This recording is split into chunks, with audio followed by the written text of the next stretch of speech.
Hello and welcome to my stream.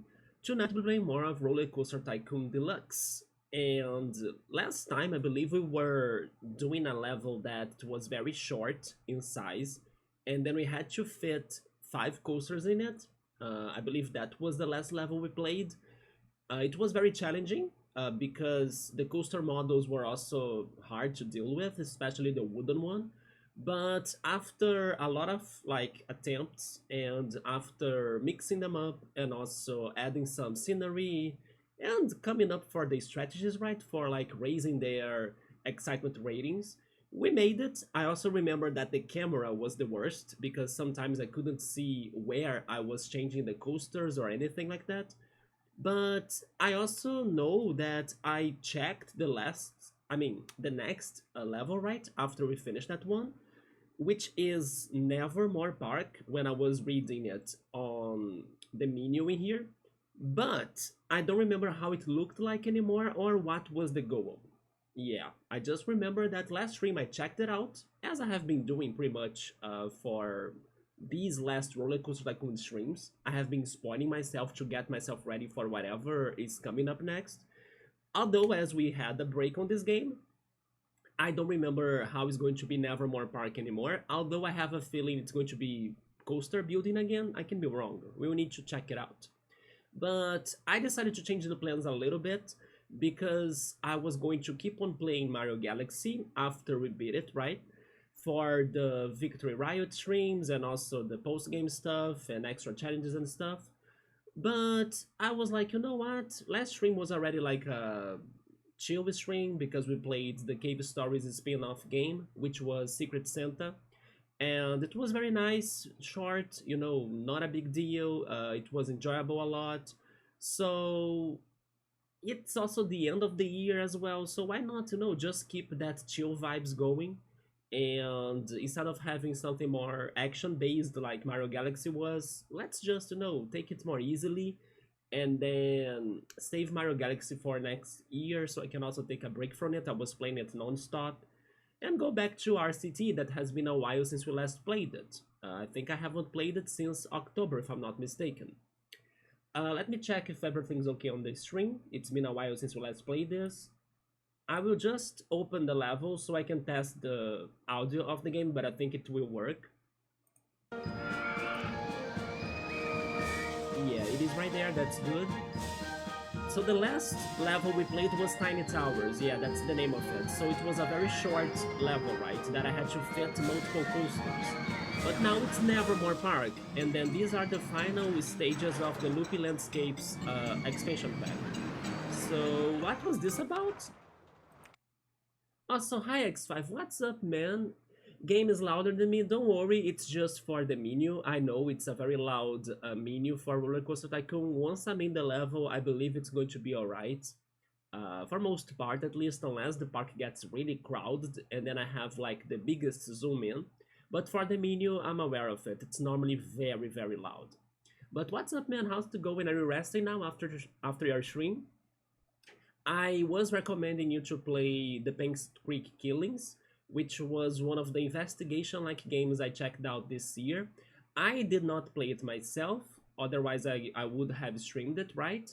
But I was very surprised by its plot and how the gameplay goes as well, as it has a little bit of like lock and key puzzles, and also the way the game tells you the story is very like Resident Evil, that you get like notes around the city, like tiny bits of the story here and there, and then you need to be exploring and finding the details of everything little by little as you investigate the houses, the areas of the city, and all. The only thing I need to tell you though is that besides it being mostly a walking simulator game, because like 90% of the gameplay is just walking simulator. You visit places, you solve some puzzles, you get to new places, you get information, and then you start thinking about, oh, how this connects to the story, who can I suspect of, and everything. It is very great on the narrative on that matter. But the only thing I need to tell you is that it has a little bit of horror. Not much, not for like the entire game. It is very punctual, but it's in there. So I need to tell you that so you can also be a little bit prepared, for a little bit of scare, but not too much. Yeah, it's worth, and it's not too heavy because I don't know. You play some crazy games with horrifying things too, so you'll be all right. Yeah, that's why I recommended you that game. Even though you also told me the other day that you're not a big fan of horror games, me neither. Although I could not see myself playing this one, I think I would feel even scared, more scared, right? Than how was it for me to be watching it. But I have some faith that you can take it because it's nothing too serious. Just be aware it's in there, and you know when it's in there too, right? But anyway, regardless of that tiny part of it that's kind of more horror based, it is an incredible game. Yeah, the story, the theorizing, the discoveries, everything is very good. Also, hi, Cool. What's up, man? How's the going, Cool? Are you playing your Switch 2 already? I was waiting for you to show up so I could make that question. Did you get yourself the Switch 2? How has it been? Hopefully, you did get it. You rest a little bit. There we go. We are now going to do a little bit of practice drawing one of your characters of Inazuma 11. You are drawing it by hand or drawing it by, I don't know, a software? Probably a software, right? You're probably drawing it on your PC. If you want to share the drawing later, X5, let us know. I can check it on Discord. Is it one of the characters that you talked to me before? Like maybe one of those OG characters that were your favorites? I remember you told me about your favorite characters that were like, they were two friends, right? And then they were from previous games. You got the Switch 2, let's go, cool, nice, man. Those are great news. You got the Mario Kart World Bundle, awesome. Have you been enjoying it so far? Did you also get the Pro Controller? I think you did, right? Nubble has been crazy for the Pro Controller of the Switch too. Like, Nubble and Piero, actually. Them both liked that Pro Controller a lot. You had to transfer all of your stuff to Switch 2, so you also did buy the storage card, because that's actually one of the reasons why some prices for the Switch 2 and also some other electronics could be rising, right? Because of how many people have been struggling to get storage to store their games into the Switch 2 and other platforms. So that very specific Switch 2 storage card has been getting rarer and more expensive, unfortunately. Oh, you're using the Switch 1 SD card. Wait, but it works on the Switch 2? I thought that you had to like replace it. It does? But then why did they make a whole fuss about the need of getting a new type of SD card or something? You know what I'm talking about, right? They were saying, oh yeah, your SD card for the Switch 1 won't be the same for the Switch 2 or something. And then they pretty much told everyone to buy the new one. I don't know, I have it in there, it works. Okay, maybe they wanted to just give you the best performance in speed or something with the new SD card, but not necessarily the old one won't work. I'm not sure. Regarding the Switch games, I actually bought new Switch games today. Yeah, I thought more on the sale that we are having on this end of the year sale. Did you get anything cool for like the Switch more than maybe not, right? You were just saving for the Switch 2. Maybe you did not get anything extra besides the Switch 2 right now. Yeah, it would be already like a big buying, right? But I did get two more games for us to play in the future. One of them I wanna see Bookmark and Subaru's reaction. I'm actually being crazy about this because I still haven't prepared myself for the day, right?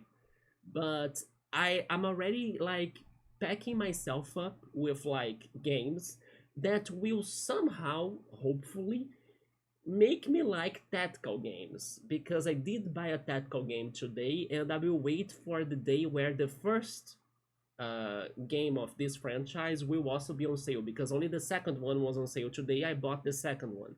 I'm talking about Mario vs. Rabbids, or like Mario plus Rabbids. Yeah, I bought Sparks of Hope today.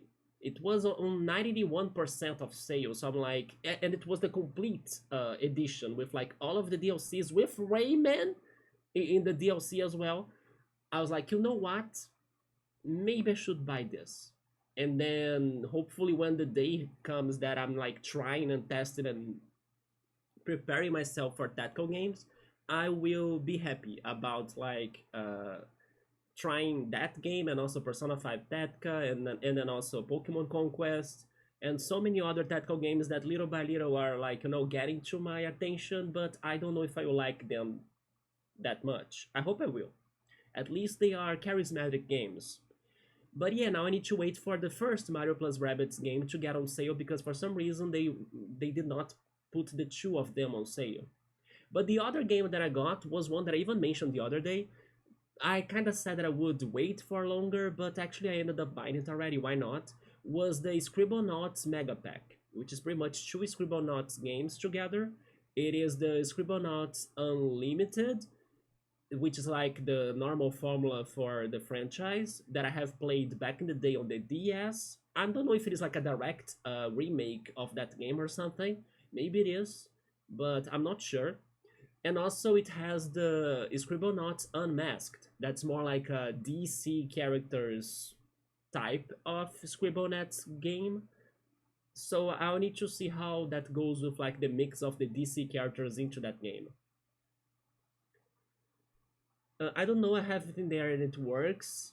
Not yet, we didn't get more games. All I know is that I have my old Switch 1 games on it, like Monster Hunter Rise and the DLC. And what are your early impressions of the Switch 2? Like, do you notice the difference already?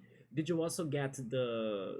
I'm not sure because there are some games that you need to buy the Switch 2 version of them, right? Or some games that actually it's for free.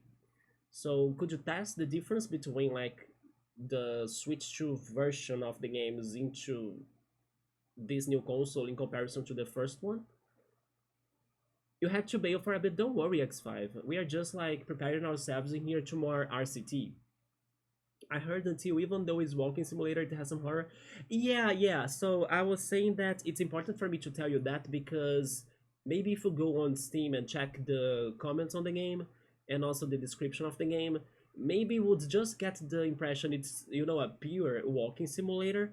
It is not, but the tiny bits of horror it has, it is not like too bad, it's nothing too crazy, but it's important to know that there is that in there because like otherwise it could be I don't know, too shocking for the player in my opinion. And for example, I don't like horror that much. I don't have a very big resistance on playing horror games.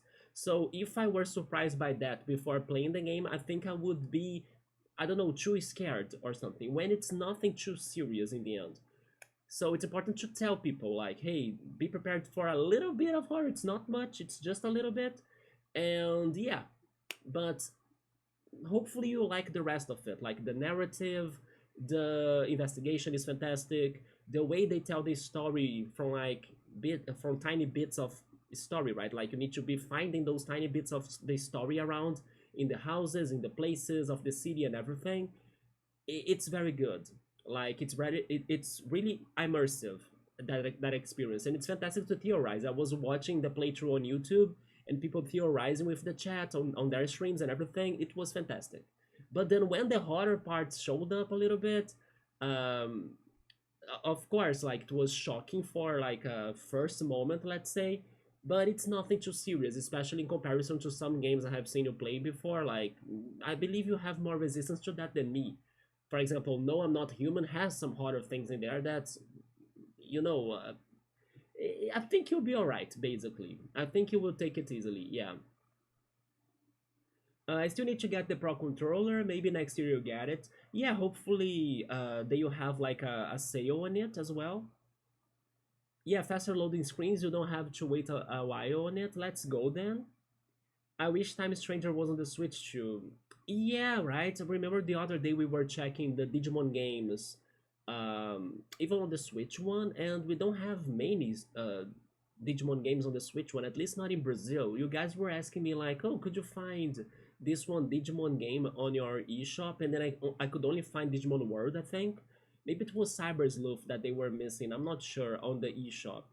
But then regarding Time Stranger, hopefully they are working on it for them to port it, right?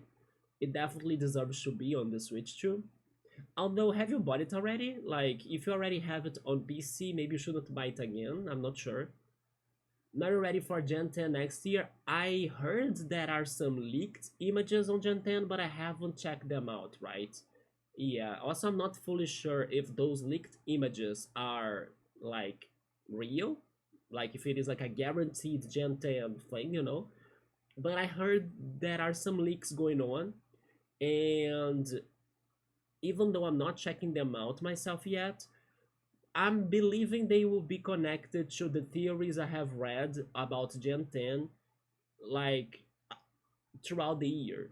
So I may have an idea of what's happening in Gen 10, but I'm trying not to get to the leaks yet, at least right now, regarding the images and pictures of the game. Yeah, I wonder if you have checked them out already. And also Colosseum and XD Gales of Darkness, let's hope for them to get ported to the GameCube, yeah. Understood, thank you for the heads up. No problem, X5. I do hope you enjoyed the game and I will love to watch you playing it. I was also very surprised you got Tazomaki, right? I was talking to you about that on your stream. I also have a question, by the way. Why um how is the person named again? I forgot right now, but why was I called like Nor? Out of nowhere, I was like, who's Nor? I was even like googling it, like, who's that character? What does that mean? I could not find an answer. So yeah, Kislev, what is Nor? Is it nothing? I understood the vibes of Kislev and everything. That he also calls you something else. But when I was called Nor, I was like, should I know what is this? It doesn't really mean anything, right? Okay, yeah, so I understood it right. Yeah, after your reaction to, I was like, okay, this is just like maybe a Norse name for people that he knows or something. Let me give you a Viking name. So now I'm Nor. I was like, what the hell? But sure, yeah. He also calls you a Willow or something. Anyway, he seems to have its own language, right? So fine. Now it's clear. I got that idea, but I wanted to be sure about it. There we go. Yeah, Cyber Sleuth wasn't on the Brazilian eShop, right? And then I wonder if they ever release Time Stranger, if they will also add it to us, right? When I get the Switch 2 in the future. I don't know. I hope so. It's gonna get added to the Nintendo Switch Online, GameCube Online. Oh, that's true, yeah. But did we see both of them? I remember Colosseum at least. Did they also reveal XD? I hope so, and probably you don't have many GameCube games, right? So everything they have for the GameCube library, they will need to add to the Nintendo Switch Online. We saw both of them, thank goodness. Yeah, yeah. People in your chat call you Awilo. Oh, it means grandpa. That's why you were. Is that why you were like telling me I'm not a Chico today? I called you Chico because it's like easy Spanish, what's up, Chicos, and or something. And they were like, no, I'm not Chico. So I'm like, damn, okay, senor. Maybe I should call you Grandpa then? Because one time, Momo, one of the friends that I do Ace Attorney, she made a joke that I talk like her grandpa. Oh my god, really? And everyone started to call you like that. I see. Wow, I don't know, that's crazy, right? That she could connect you to her grandpa. BRB, alright, cool, that's alright. Anyway, what do we have here, by the way? Nevermore Park, a large park with a novel transportation system around its edge. Oh, we need to build coasters, so my guts were telling me this was the situation, yeah. 10 different types of coasters operating my park, which wait, each with a minimum length of 4,593 feet and an excitement rating of at least 7. So 10 coasters, long coasters, high excitement rating. It is going to give us a lot of work. We might take some streams on this, but alright, we gotta do it, right? There is no escape. Chico, it's like calling someone really young. Do you think so? Because when I hear people calling other people like Chicos, I kind of get the impression of like, hey guys, so it's like, hi Chicos, but cultural differences that I wasn't aware, right? So when I said it, it was more on the take of like, I don't know, if I were saying something like, hey guy, what's up, or something. But also, I knew that I was, a little bit jokeish by like calling you Chico. I knew I was like, I'm kind of saying something in a joke. It's just because it is easy Spanish. Like, it is something easy to say. At least in Argentina, it's like a kid. But can't it be meant like in a more funnish way or like in a more, I don't know, something more like, hey guys or something? In the contest was funny. Okay, so my goal was achieved at least. But in the context, it depends. Say like chicos, were saying guys. Oh yeah, yeah. That's what I thought at the moment. There we go. So I kind of got there a little bit, but now I know that it's more unusual maybe for you to be saying it like that. I just said it in not in a serious way, pretty much. I was kind of jokish, right? So they were saying that I need to build 10 coasters, although we already have one, and this one doesn't count, right? Never mind, it could count because it's like for me to have 10 different types of coasters. So this is the first one, right? Oh yes, I remember this freaking thing. I remember liking it a lot. I even compared this to that one horror movie, Midsummer, right? That this chamber right here remind me of Midsummer. That is true. But is this coaster one of the ones that fit the requirement? Let's see. It does have the excitement rating. Uh, the size of it, let's see, 4,000.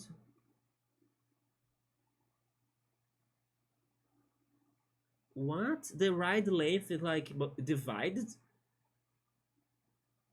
I think that counts, but I'm not used to like multi-station coasters. But I believe that will count, right? Let's consider it counts, so we'll need to build only 9 more coasters. Yeah. Yeah, the phrase, the way it was delivered was like, did he call me a kid? A little bit.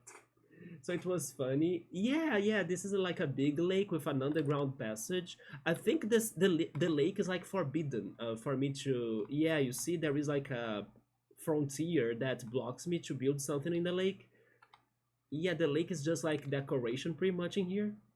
Maybe I can do something on top of it, but not on it, right? I can use something that can go like above it, but I cannot place anything on it, pretty much. I could do something like with like very tall heights, I think. Sometimes they allow me to do that. That chamber is perfect for Five Nights at Freddy's. You see, so you like horror games. You take freaking Pain Creek killings easily, you see? Yeah, you're good, you're good. Also, I mentioned that I saw you buying Tazomachi. I was very curious about that game as well. I don't know what it's about. I just know that it's like a girl visiting an ancient Asian-like city, and it looked good, in my opinion. And I also saw you bought Brad and Fred, and I think Brad and Fred also looks very fun. Not sure if it has online multiplayer. Hopefully it does, because it is like a co-op game, right? You also mentioned that you wanted to play We Were Here, which was given away yesterday by Epic, right? Also, today, by the way, everyone gets the freaking Cassette Beasts free on Epic because we played that game in here. It's very, very good.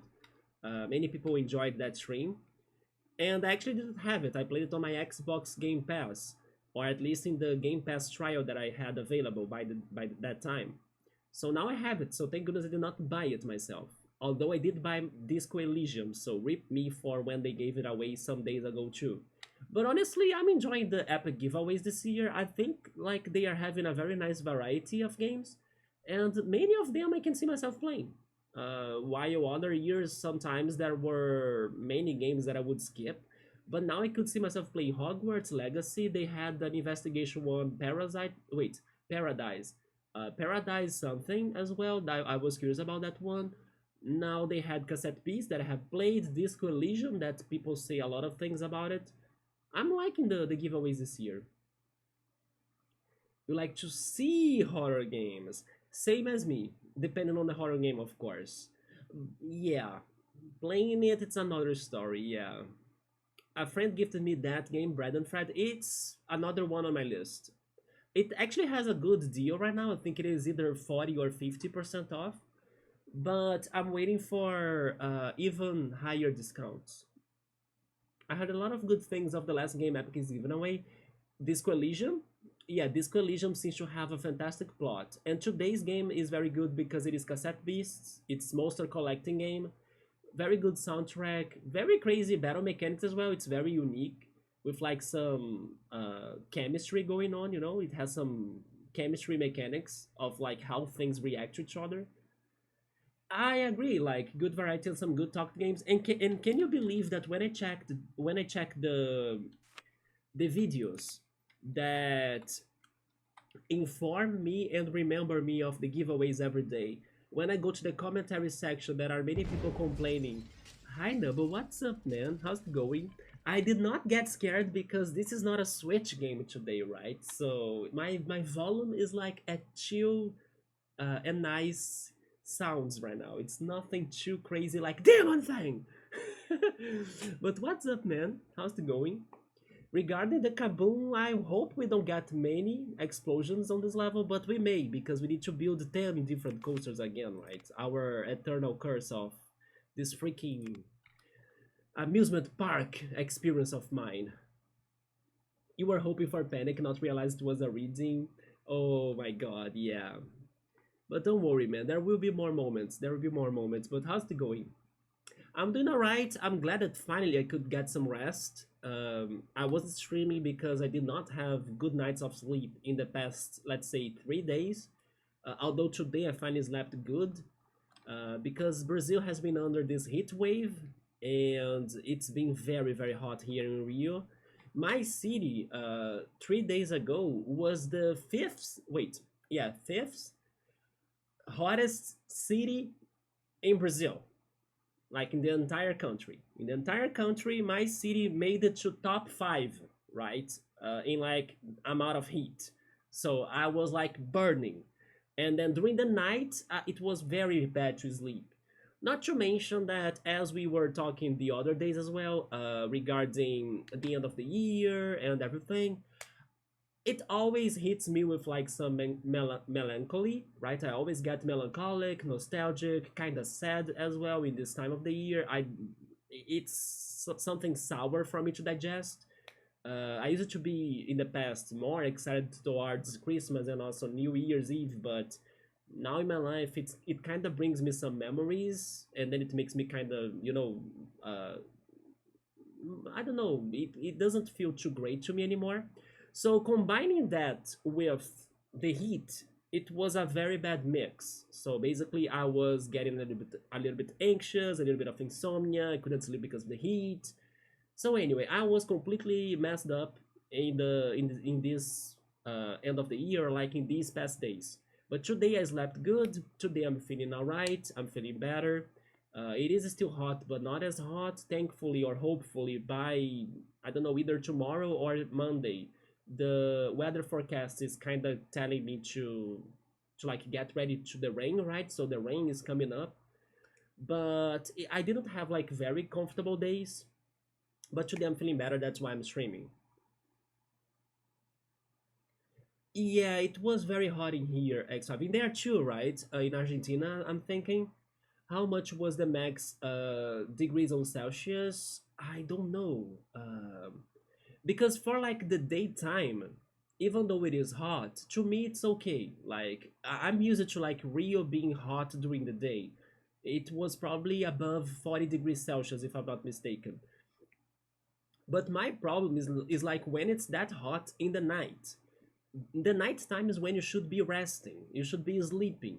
So when it's that hot, I cannot sleep well. Like I'm sweating at the bed, the fans, the room becomes like an oven, like a heat oven, like it's uncomfortable. So yeah, during the day I can take it, in a way, but during the night it should not be that hot. Today we had 37 degrees Celsius. I don't know if I can find, maybe on my phone. Let me see. Right now it was 26. Yeah, it was 26 degrees Celsius. Um,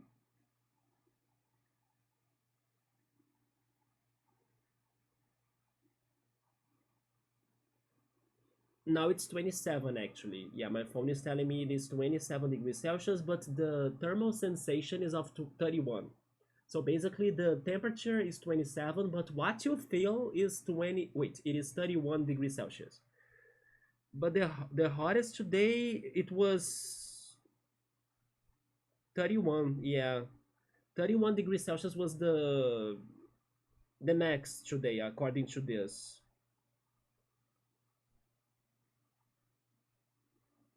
And then tomorrow it's going to be 32, the max temperature, and 24 the minimum. Oh my god, so tomorrow is still going to be very hot. But then look at this. Can you see it? Maybe not. Then we are going to have like multiple days under a thunderstorm and rain, like many days in a row. Yeah, no, but it's been very hot in here, man. Not that I'm surprised, because it's summertime. Rio during summer is this hot, but it's the night. When the night doesn't get like some refresher, then it's very bad. I would be so miserable if it was that hot at night. I know it is very bad, man. The end of 2025 is gonna be hot, really hot. Yes, we are going to have them too. There, the rains, right? I'm actually happy. I kind of don't mind. I hope I don't get like power outages or anything, but I need them after the past 3 days. I want. I need them. I'm hoping. Of course, if the rains can be more like uh, distributed, is that word correct? I'm not sure. If it doesn't like hit us all at once, if it can be like a little bit in the morning, a little bit in the afternoon, a little bit in the night, instead of like heavy rain all day, then I will appreciate it more. But yeah, it's needed. Like after this heat, the rain really is needed. So we do have this coaster in here, and I will raise its admission price for sure, as we'll need more money to build the others. And I will also change the inspection. I'm trying to get used to RollerCoaster Tycoon again after this long break, right? Let's unpause the game. I see we need to add some benches and litter bins around because I cannot see any of them, right? So our park can be getting dirty soon. We don't have staff, so let's start hiring them. There we go. How's your Sun and Moon playthrough, Nabo? Did you get to Ultra Necrozma already? Or are you still grinding your team? I know I was... Oh, we had a mechanic in here already. Okay, I'll hire another one. I know I was planning to play Mario Galaxy and then go for the post-game, but then after the Cave Story Secret Santa playthrough, I kind of wanted to keep on playing something more chill for the end of the year. And it was also a while since we last played RollerCoaster Tycoon, so why not go back to it? I know for sure that we won't be beating it until 2026, right? There is still a lot to be done in here. But I actually wanna believe that we can finish this game next year. Yes. I wanna believe we can kinda go for the final grind and maybe complete this finally after, I don't know when I started this, but like so many years. I believe I probably have started this in either 2017 or 2018. Because as it is one of my favorite games, I probably brought it soon to the stream, right, to the channel. So it's been a long journey, right?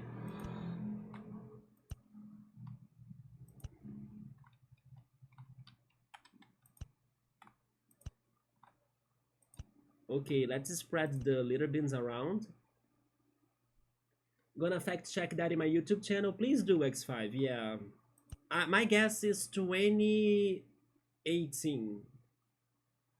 Because, I mean, I started streaming in March of 2017, so there was time for me to bring this at the end of the year. You know what? No, it was in 2017 then. Yeah, probably by the end of the year.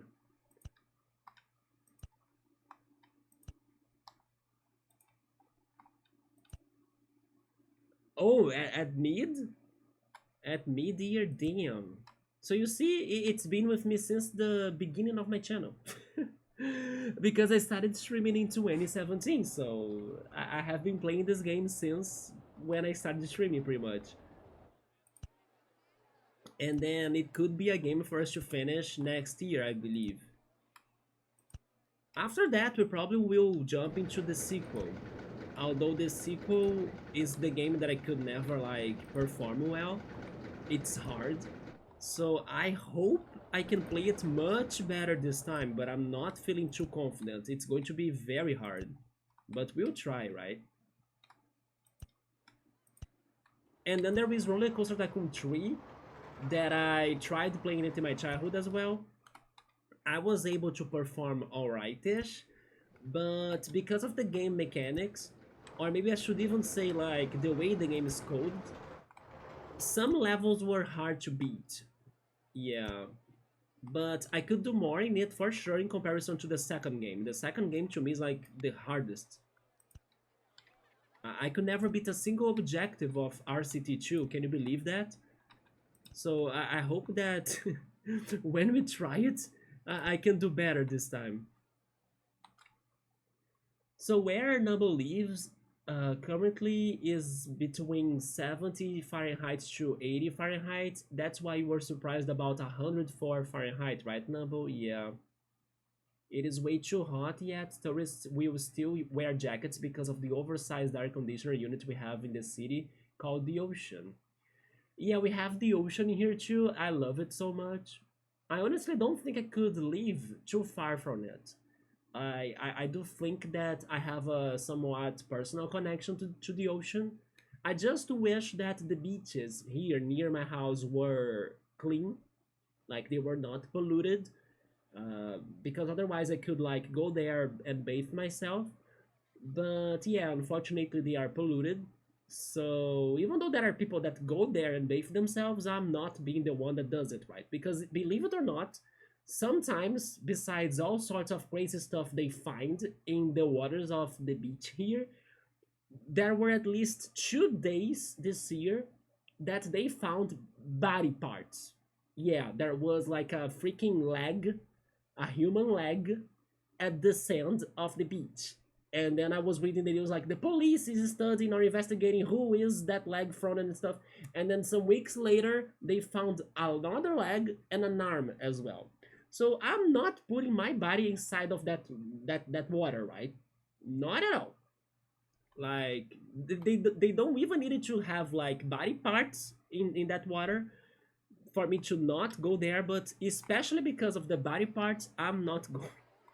I'm not bathing myself. I leave that for the surfers, for the kids, and for the brave people that want to bathe themselves in those waters. I'm out. Yeah.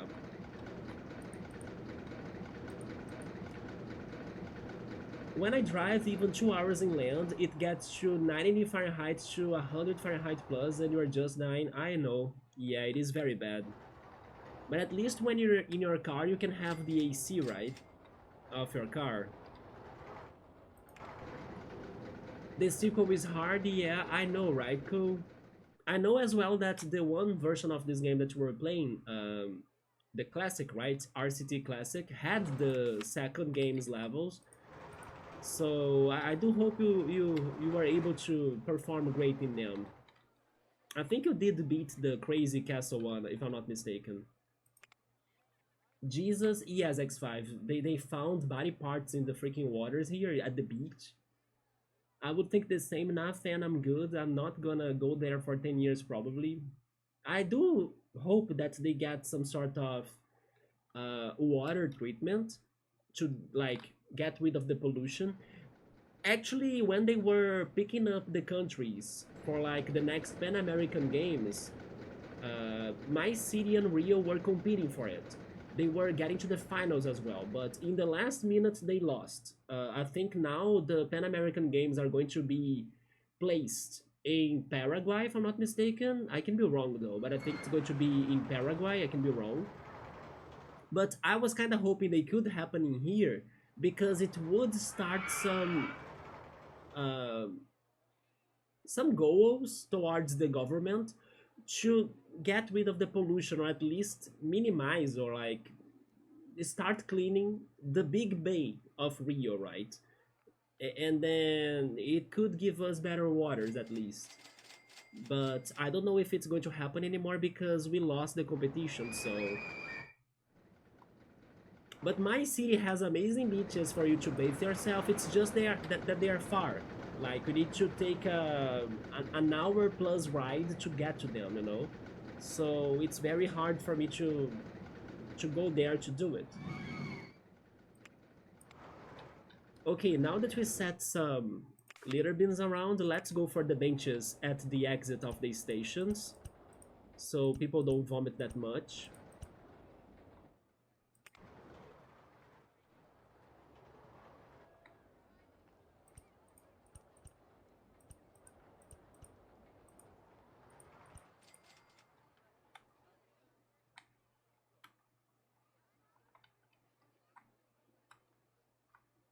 Who's your main in Mario Kart World, Cole? Who you're playing as right now? Out of so many characters, are you Team Cow? Those arms and legs could have been from a variety of sources. They could, because I mean they were human. Yeah, that's a fact. But they could have come from all sorts of places. They could. I want to believe as well that they were like coming from Rio, you know, because Rio is just at the other side of the bay. So maybe somebody like dropped those body parts into the bay and then the current brought them to my city, you know. But yes, as the bay is like super long, super vast, and it connects multiple places and cities, it could have come from all sorts of places. Then hopefully the investigation is like leading to, you know, at least to identify whose bodies is that. An injury on those commercial crabbing fishing boats. Evidence dumped slightly offshore from a maniac. Remnants of a rare shark attack. We don't have sharks in Rio though. Yeah. Too many possibilities. It is most likely the crime. Yeah, like Rio is not a, I don't know, a peaceful city, right? Probably it was like drug crime. That's my guess. Drug crime. Are you also going to play RCT2 expansion packs? I will. I never played them, by the way. Yeah, I do have them. Oh, you're playing as Dry Bones? Good pick. I think he's a very charismatic character, yeah. I like to play as his normal form, which would be the Koopa Troopa, right? But Dry Bones sounds fun as well. If I was a head or some teeth... No, no, no, yeah, they didn't have heads or teeth. They could have at least have some clues, indeed. But a leg or an arm, it's hard to know where it came from, I agree. But they could try to link it to, like, disappeared people, you know? I'm not sure. But Rio is very violent, so... You know some other crazy news that we had this year here? And unfortunately, those were somewhat close news to me. Even these news that I'm saying are close to me, by the way, because they found those body parts in in like 10 minutes a walk from my place, pretty much. Like the beach that where they found it is like very close to where I live. But other news that were very crazy, that shocked us in here, were the news of like a body being disposed in a fridge, in like that they left a fridge in like in the street of the neighborhood in here in the city. That's also very close to me. It's actually where I do Pilates, by the way. It was in that neighborhood. And there was like a freaking body inside of the fridge. They left a fridge like outside, and then when they were investigating the fridge or something, there was a body inside. And the other crazy news was regarding a body inside of a supermarket cart as well. They kind of uncovered the supermarket cart. There was a body in there.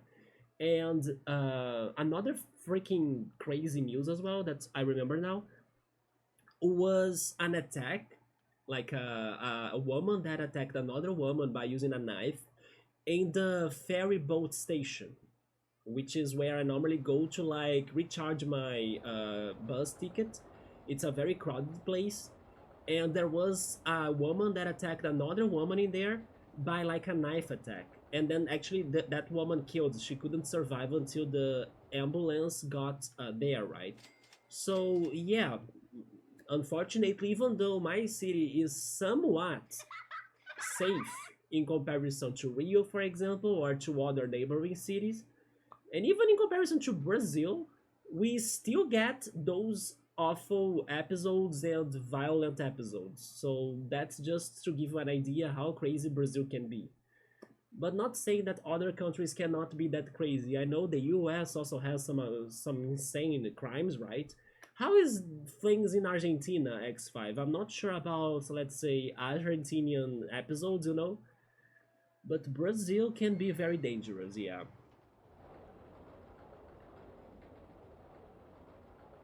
As charismatic as a pile of magically sentient bones can be, I'm glad that I did not see that myself, right? Because I think I would feel very it would give me some very bad vibes. I would feel heavy if I was walking by the beach and then I heard of those news. Nah, thank goodness I was not taking my walk that day, so I'm glad I avoid that. Yeah, it was very close. Even the other news that I said that was in the neighborhood where I do Pilates, it's super very close. It's like next to where I do Pilates pretty much. That's why they were shocking to us because it's when you feel that violence is very close to you, and you might not notice it. Hence why everybody should always be careful. Also, I need to get back to your Ultra Sun playthrough. Yeah, you do not play it anymore. You stopped just before the grass trial. You were getting a wing pod to your team. Because leveling up is slow to catch up your new members. New members? Did you get somebody else besides Wimpod?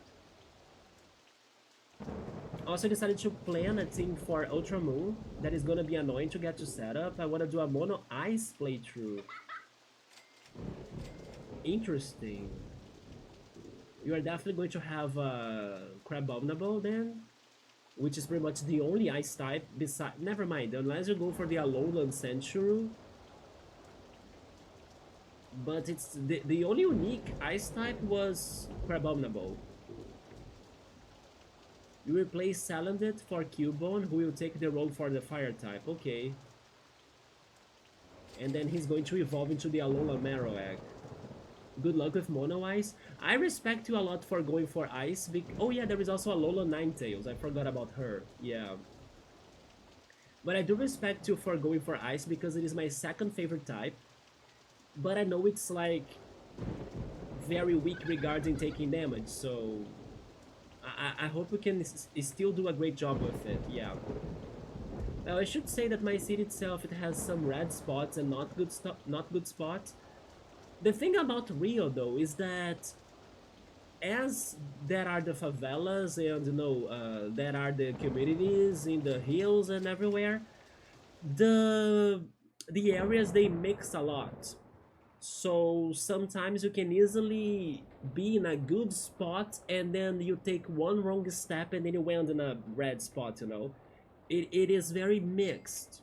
Hence why there are some crimes that happen when people unfortunately, I don't know, take a wrong turn in their cars by following the GPS, but that wrong turn kind of gets to the bandits, and then they kind of attack the car or something. There are some cases of that because of like innocent people making a wrong turn into, I don't know, the streets, and then they get, I don't know, murdered or something because the bandits were thinking they were, spying on them or something like that.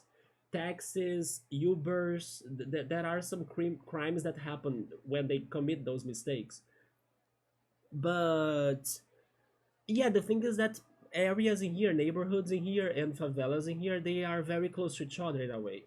So even though there are some safe places, uh, you should, be careful because sometimes you can be in a bordering area and then you're not sure if you are at a safe place or not anymore.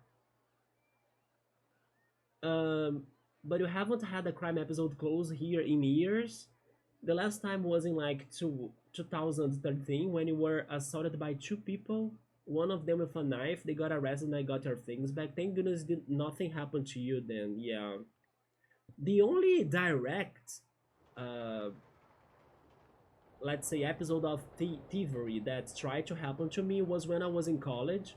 It was in the first year of college still, and I was at the corner of like this one street. Actually, this street connects to a place that we call here as the "you lost it, kid" street. Pretty much, you lost it.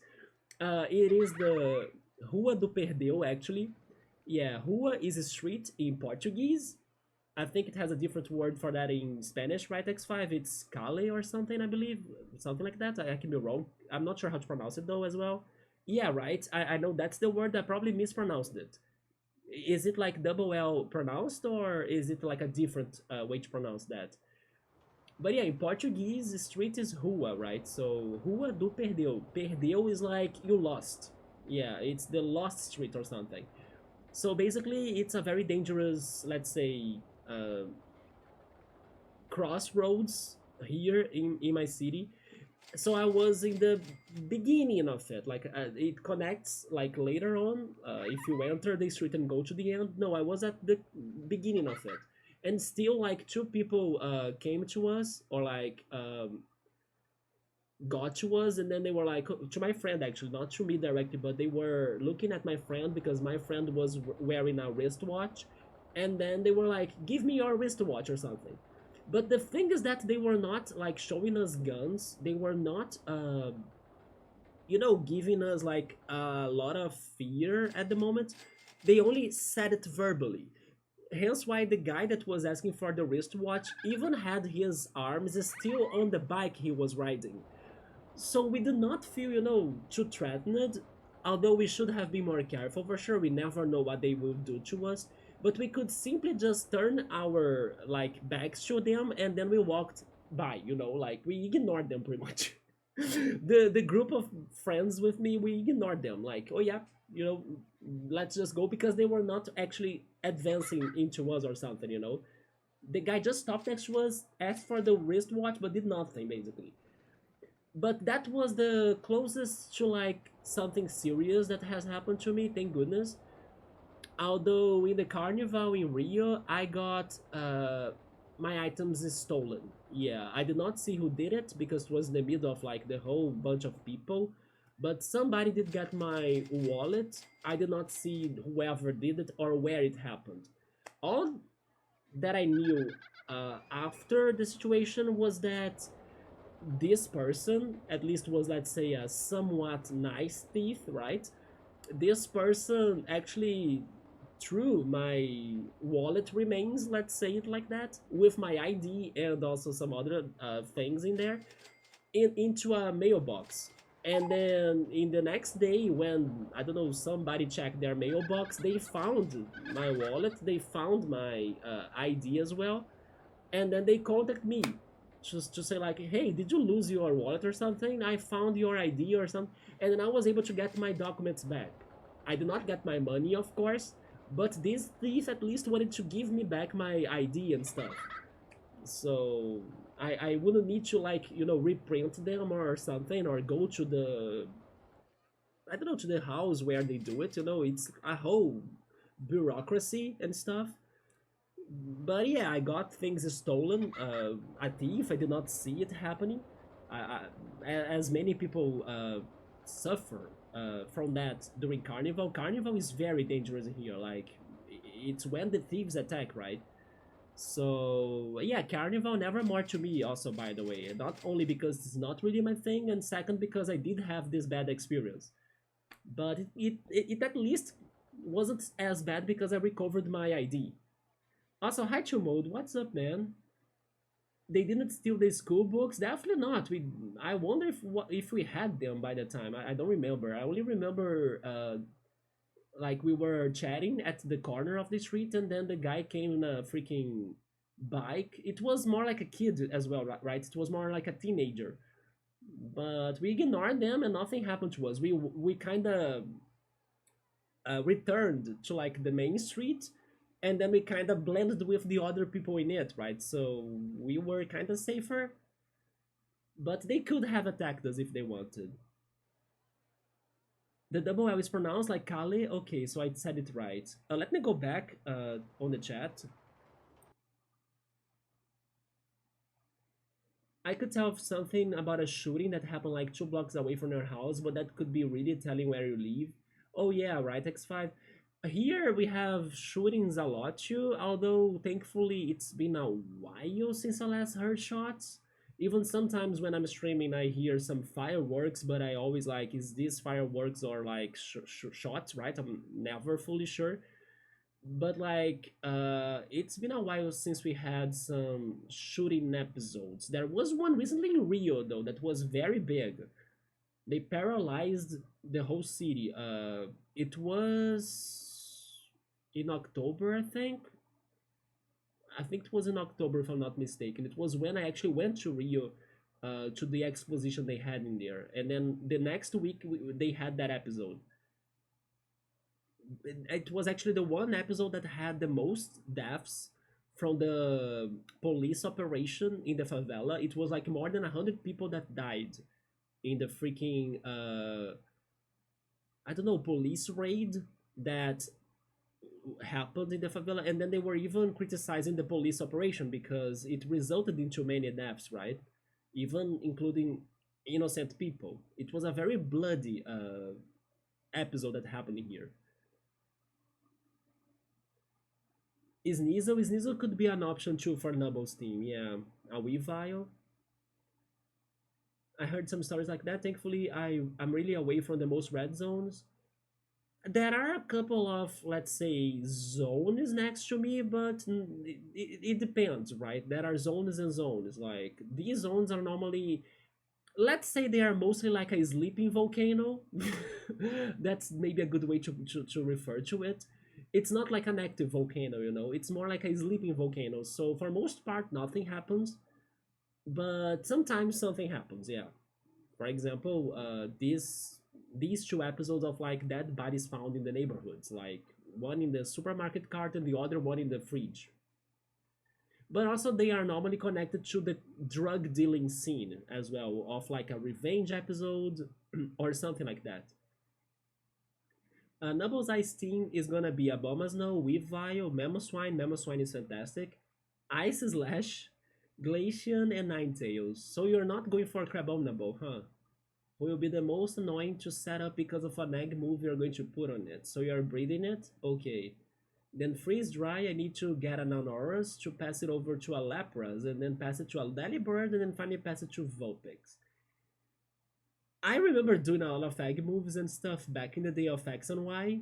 Maybe now I'm glad that I stopped playing most Pokemon games. Yeah, that's a lot of work. But I used to actually think it's very chill to like egg breed. Maybe yeah, like to be hatching the eggs. I used to kind of distract myself by doing that until I got a shiny or a perfect Pokemon.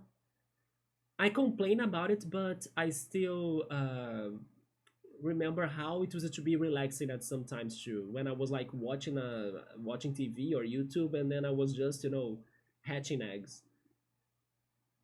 La Cala Perdida, okay, there we go. La Cala Perdida or A Rua do Perdeu, yeah, in Portuguese. Theft will go weapon first if they try something. They did not try anything with us, pretty much. It was more like a thug, I guess. Can be a strat, why not? Nice thief. Yeah, for like giving me my ID back, I appreciate that at least. Still the ID, that is nice thief, true. I feel Brazil and the Philippines are similar, lots of cool people, but lots of thievery and gangs and things, yes. The DMV, is DMV the identification of yourself pretty much? I'm not sure what's DMV. Maybe DMV is also the document to like driving or something. No, I don't drive. Let me Google it. DMV. Which sort of ID is that? DMV ID. Oh, it's identity and age. Oh, yeah, but it's not a driver license, mine. Yeah. No, no, no, no, no, no, no. Yeah, I don't drive, and I think I will never because I don't like cars. It was actually my idea of like pretty much my data, right? Where I was born, uh, and things like that.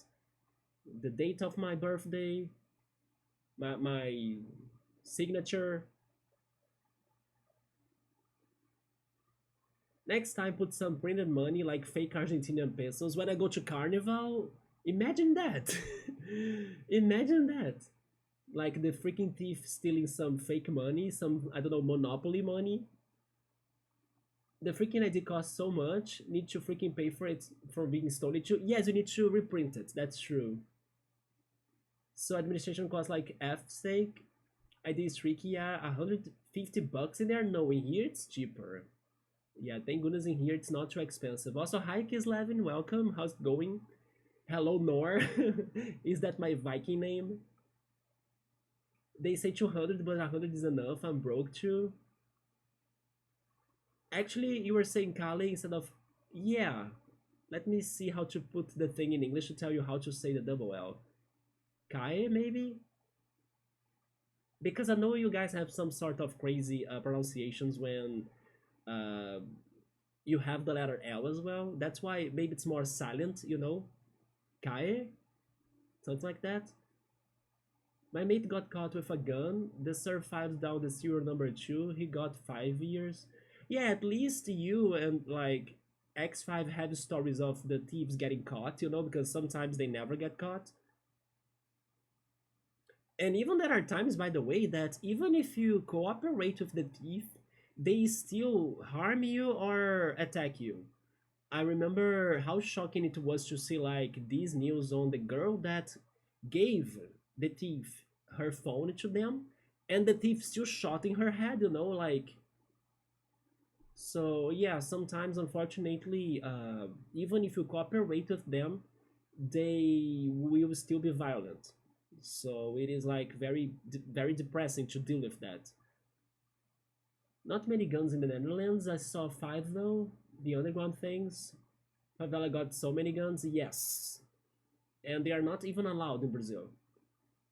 More like a SWAT team. I heard about that. It was a disaster. It paralyzed everything. The college just stopped their classes because people were scared of like making the commuting. Also, workplaces they closed doors, restaurants, the shopping mall. It really stopped the city, right? Yeah, but thankfully it didn't last too long. It was just for 2 days, pretty much. But in a bloody way, indeed. Same in the Philippines with war on drugs. It wasn't the police, not the military, no FBI, but just violence through the streets. And then I will also repeat the the thing I heard during these days of extreme violence in Rio that really made a lot of sense to me. They had that attack, right? That bloody attack into the favelas, lots of people dying and everything. But the question remains, where are the big heads behind the drug dealers, right? Like, where are the leaders of the mafia? They were not in the favelas, so why were they actually just targeting the favelas? You know, it is a distraction. It is a distraction. It is like, oh yeah, the police is doing something. The police went there, killed people, and now everybody else can be feeling safer. You know, definitely not, because they are still avoiding like going after the real leaders of the things, because the real leaders of those things are not in the favelas. They are freaking rich. They earn so much money from the drug dealing. They are probably going to be at business offices, you know, at very luxurious neighborhoods. They are not going to be like risking themselves in the favelas for what? So it sounds like a hopeless operation, you know, that's not going to get anywhere. It's not going to stop the crime per se.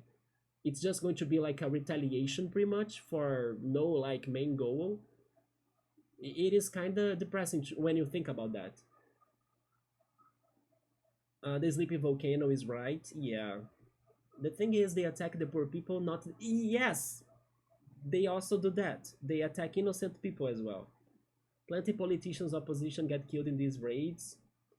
I can go for Crabominable. It can only evolve. Why? Oh yeah, that is true. You can only evolve it in the Mount uh, something Killa, isn't it? Yeah, I forgot how that mountain was called, but the Victory Road, pretty much. I think my most dangerous gun situation was when I started threatening your friend, and then you had a knife in hand. Don't reach for that gun, sir. Rebuild truck, plenty AKs. Well, that was my choice. It is like the US driver's license. Okay, yeah. I think they would have given it back to me in case I had it, but I never cared for driving, so I don't have one. Yeah.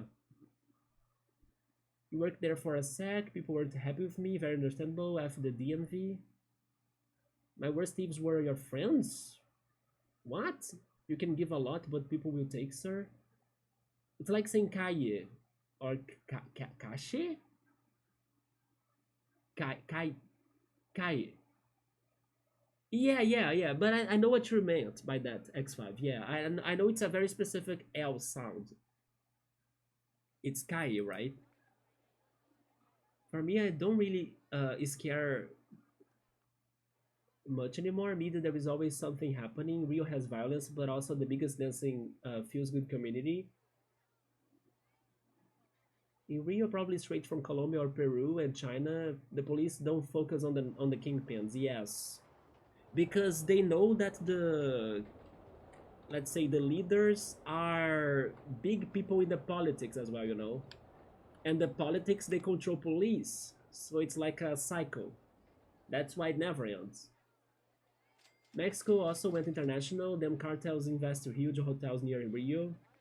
It won't stop drugs, but it's linked with political schedule. Yes. Also, by the way, the other day I read some English tips about the word schedule. I thought I knew how to pronounce it because I would say it like schedule, but now I think I'm saying it wrong. Although I forgot the tips, right? Yeah, I need to be careful about that word. I may be pronouncing it wrong. Schedule.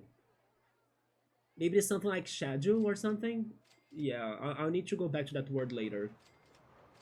I think it is a scare tactic. Yeah, to try to like scare the people that live in the communities in the favelas from like the retaliation, but also to somewhat make the normal people a fake feeling of safety, because it's like the police exists, the police is doing something, but it's never really attacking the source of the problem, which is pretty much the big heads. Oh, I was saying it right then, the schedule. Yeah, it's just because I saw a YouTube thumbnail like saying that the sound of schedule would not be that one, but I did not watch the video, so I was like, wait, am I right or am I wrong? But sure, so I'll keep on going for my current way to say it, schedule. Thank you, Namo.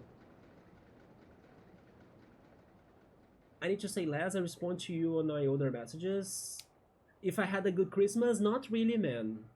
I was by my own. I was with the nostalgia from freaking end of the year that I never liked.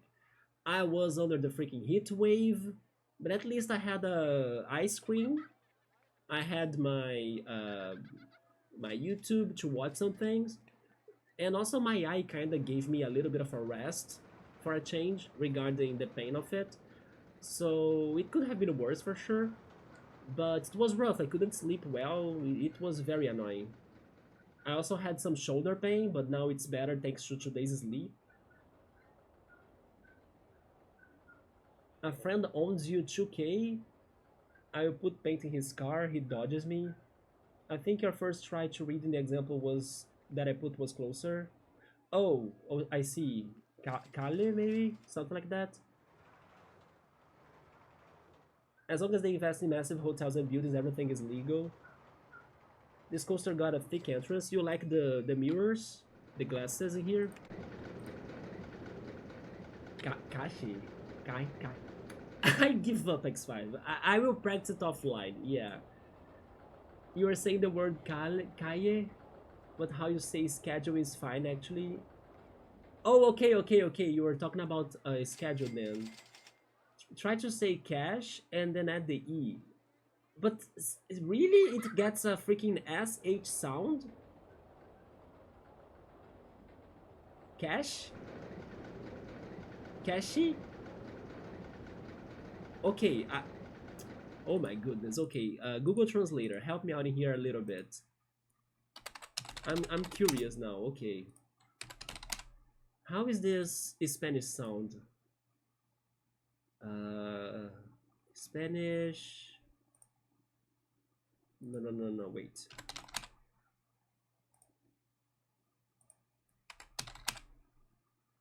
Calle, Calle? calle, calle. Is that right, X5? Calle.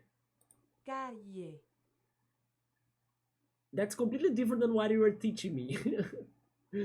If it says the neutral Spanish way of saying it, I'm going to scream. So this is right. Calle. Calle? Calle. That's what I listen. Calle. Calle. To me, it sounds even like this one thing that I would spell in Portuguese, like calle.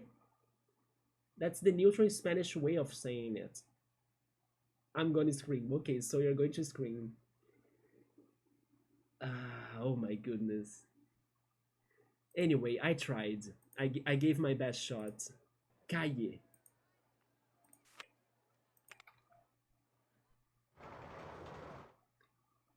I had plans in the past of trying to learn Spanish, but maybe I should have, so I wouldn't be struggling right now with that word. But that's only to show you that it's hard.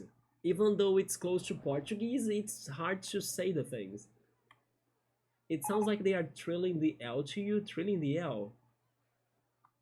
But the way X5 is kind of trying to teach me, it's very different. You don't need to, we understand each other easily. Not that easily though, but I understand a lot of it, yeah.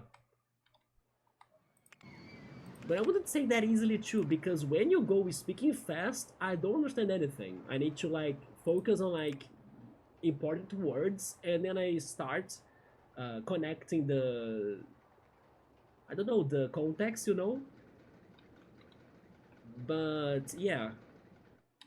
Okay, so shall we start something here? The whole year has passed by, we did nothing, but at least this coaster was operational, so we could get some money from it. Also, this is the Steel Mini, right? It is the Steel Mini coaster, so it can't get the photo section. Also, how many cars? It has 9 trains? This is dangerous. This coaster could crash, just like Nubble's Boom, right? Introduction today. We should leave it because it is also a transportation coaster that connects this park, you know, to other areas and everything. It is risky though, but I think I will leave it. Leave it? Okay, cool. Let's risk it then. You don't need to, we understand each other easily. Yeah, that's the message, right, Novel? That's what you wanted me to figure out. I only took, I don't know, I only understood the message in September. Yeah, this coaster can crash. And it goes fast, look at that. I become Eminem for you. I will try my hardest, X5. I will practice my portuñol, right? My portuñol. But there are those specific Spanish sounds that it's hard for me to pronounce them. Okay, so any requests? Before I forget taking requests? Which coaster model should they go for besides the Steel Mini? Do you guys also want me to go for some sort of theming in here in this park, since it's going to be a long one? We had the Pokemon theme in that last park, right? I will not go for as crazy as that level though, but we could, I don't know, I could go for some ideas. Is stand up for cool? Is also, by the way, I forgot about this. I don't need scenery for now. How are the shops? We have everything. Okay. We don't need shops for now either. Let's focus on the rides. Final Fantasy? I like the theme. Okay. Although we already have this one. Any news? Any news? Any names, right? Any names for the pre-made one? I mean, if we paint it yellow and thinking of its uh, purples, this is a chocobo coaster, isn't it? Don't you think?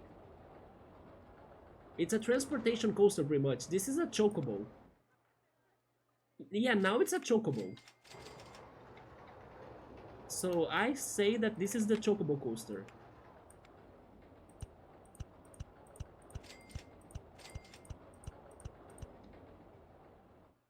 Let me fix it. The Cosmos Tour. Hmm. That's not a bad idea. It's because of the red, right? I mean, I said because of the red, not because of the character red, but it also fits. Do you want me to go back, Nabo? I think Nabo wants me to go back. Let's go back then. I can build a chocobo coaster, maybe. The Cosmos Tour. How were the colors? Was fully red, wasn't it? It was like this, yeah. Yeah, that's pretty much it. Wait, this was yellow, but then what was the color? Oh, it's this one. Yeah. But then I'm thinking you were saying it because of Cosmos Canyon, isn't it?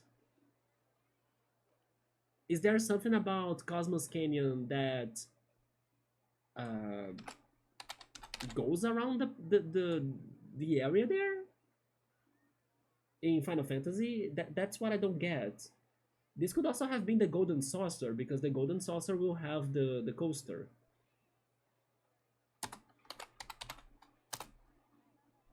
But I thought of the color red because the canyon is kind of reddish, thanks to the sunset. And also, after saying that, I realized the character red because that's his hometown, isn't it? Okay, the Cosmos Tour.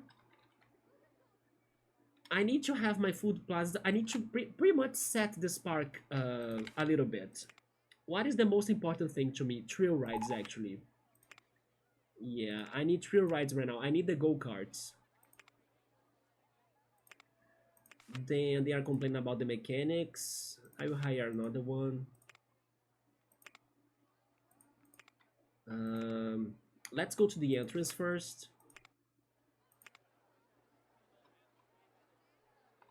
Okay, and then I can build here, but I cannot build in the lake, right?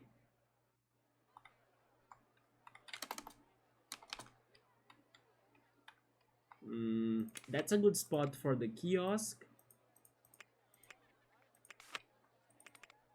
Any colors for the umbrellas in here in a Final Fantasy park? It was just the first location that came to your mind. That's okay. I could get the reference for like the color. Yeah, for the red.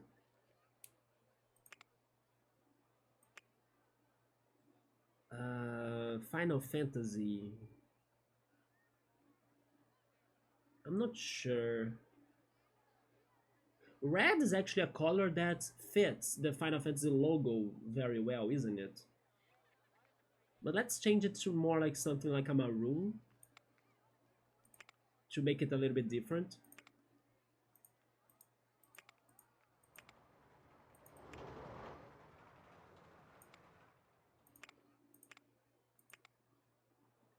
Purple is also a common color. And cyan. Cyan as well because of 7 maybe. Let's go for purple.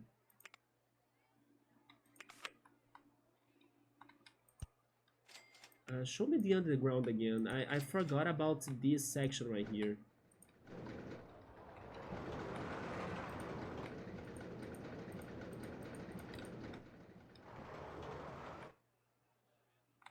Never mind, there are some litter bins already, okay.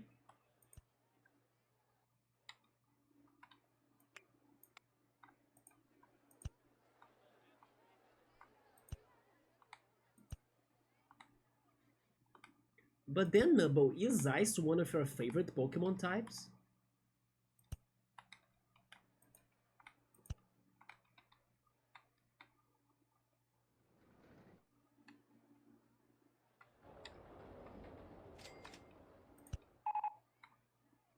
Yeah, I realized that I should have bought the food stalls, right?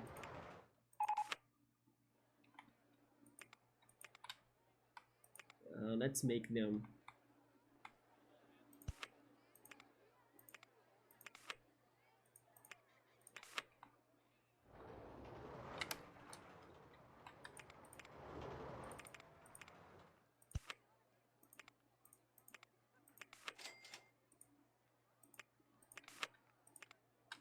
I'm actually getting thirsty. So as I'm seeing the lemonade stall right here, it's kind of making me want to drink lemonade. I think Final Fantasy IV silhouette on the logo is a blue as well. My favorite types go Fire Dark, Ice Bug. You go into like combinations, Water and Steel. Each pairing is interchangeable in that slot.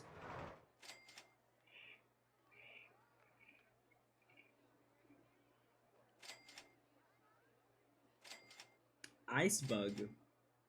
So you like Frostmoth?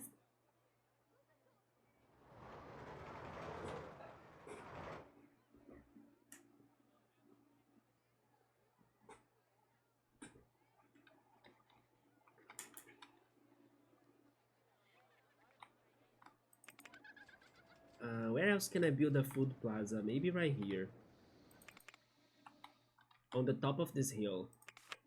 Oh, you know what? Never mind. Next to this tiny pond, it's better.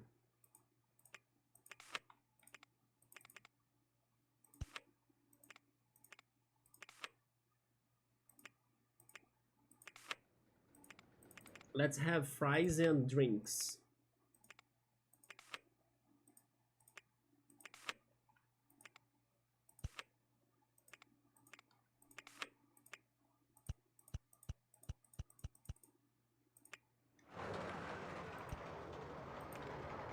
Okay, now we have two. Let's go to this area.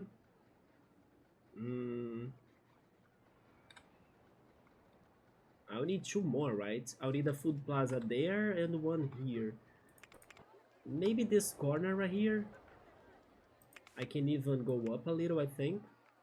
Although it looks like a good spot for a ride, actually. You know what? Let me build a ride there. Do I have the tower? I have the Woa Belly. I go for this one.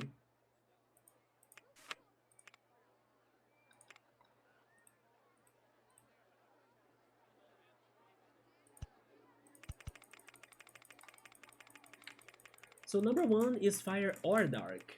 Number two is Ice or Bug. I really respect you for having both Ice and Bug as some of your favorites. I remember going to this anime event back in the day, and there I have met a bug trainer. I remember being like amazed by him because it's not an easy type to train, right? So I really respect people that can make those Pokemon more competitive like.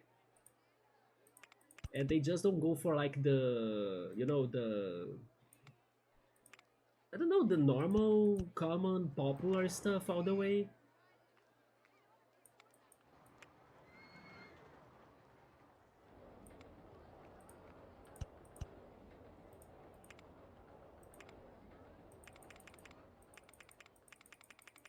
Let's charge this $4. Hopefully we can get people in. You know what? Maybe I should also change the operation of this. Downward launch mode, yes. Now I need the food plaza for this area. It can be right here. A very tiny one. Let's have hot dogs.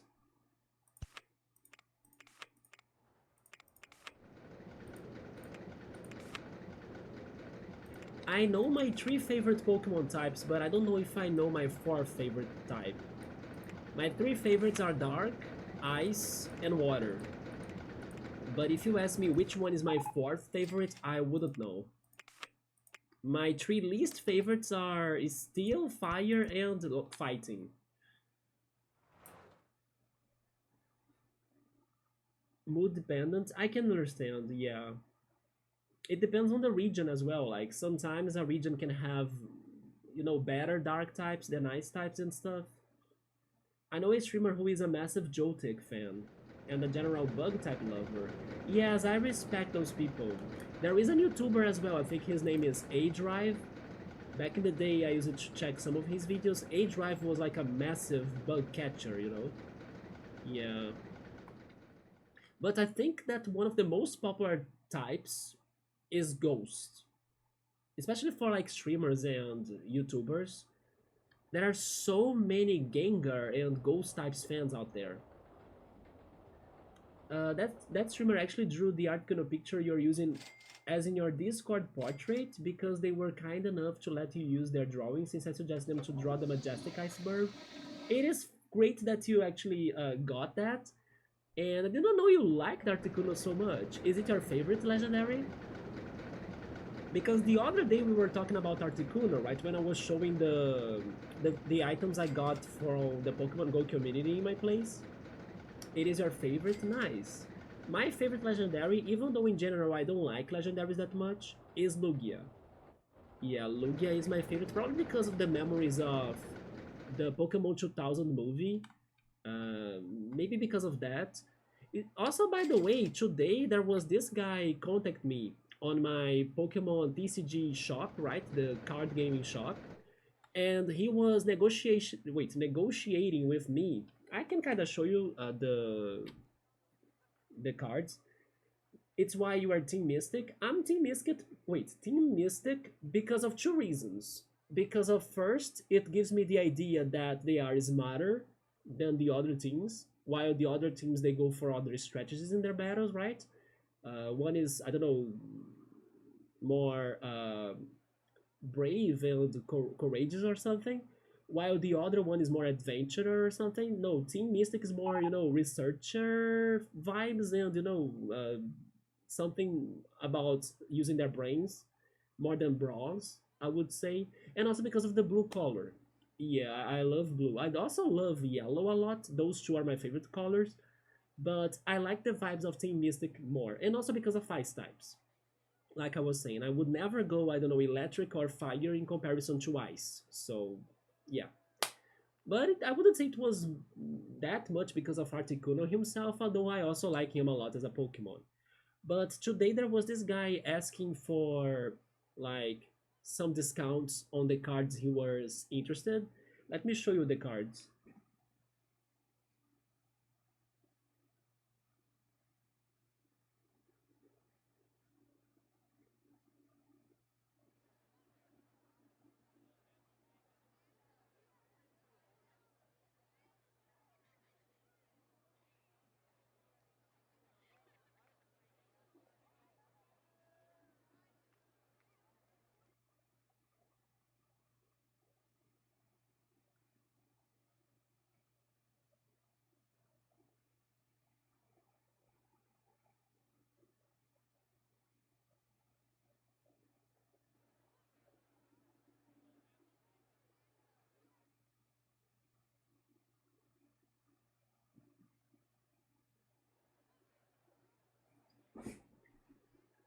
Okay, first of all, let me save the game, even though I haven't done much. Nevermore Park. There we go. Then let me change the overlay. I will need to do this, right? As I'm playing RCT. Full cam. And then I'll need to turn these lights off. There we go. So as I was saying, I think Lugia is my favorite legendary because of my memories of Pokemon 2000. And speaking of the Pokemon movies, In the past, they used to give you some promo cards when you went to the movies to watch them. And today, there was this guy asking for like a discount if he was buying three of my promotional cards. They were the Electabuzz from the first movie. I wonder if you guys used to have this card. Then the Mewtwo as well,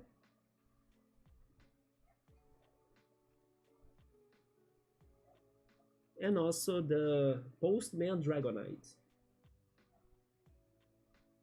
You have the Mewtwo, yeah. So we got to a price. He asked for the discount. Then I gave him like a counter proposal. I was like, oh yeah, I can't take that much of a discount that you are asking me for. But what about this one discount that I'm offering you? And then he got it, he accepted it.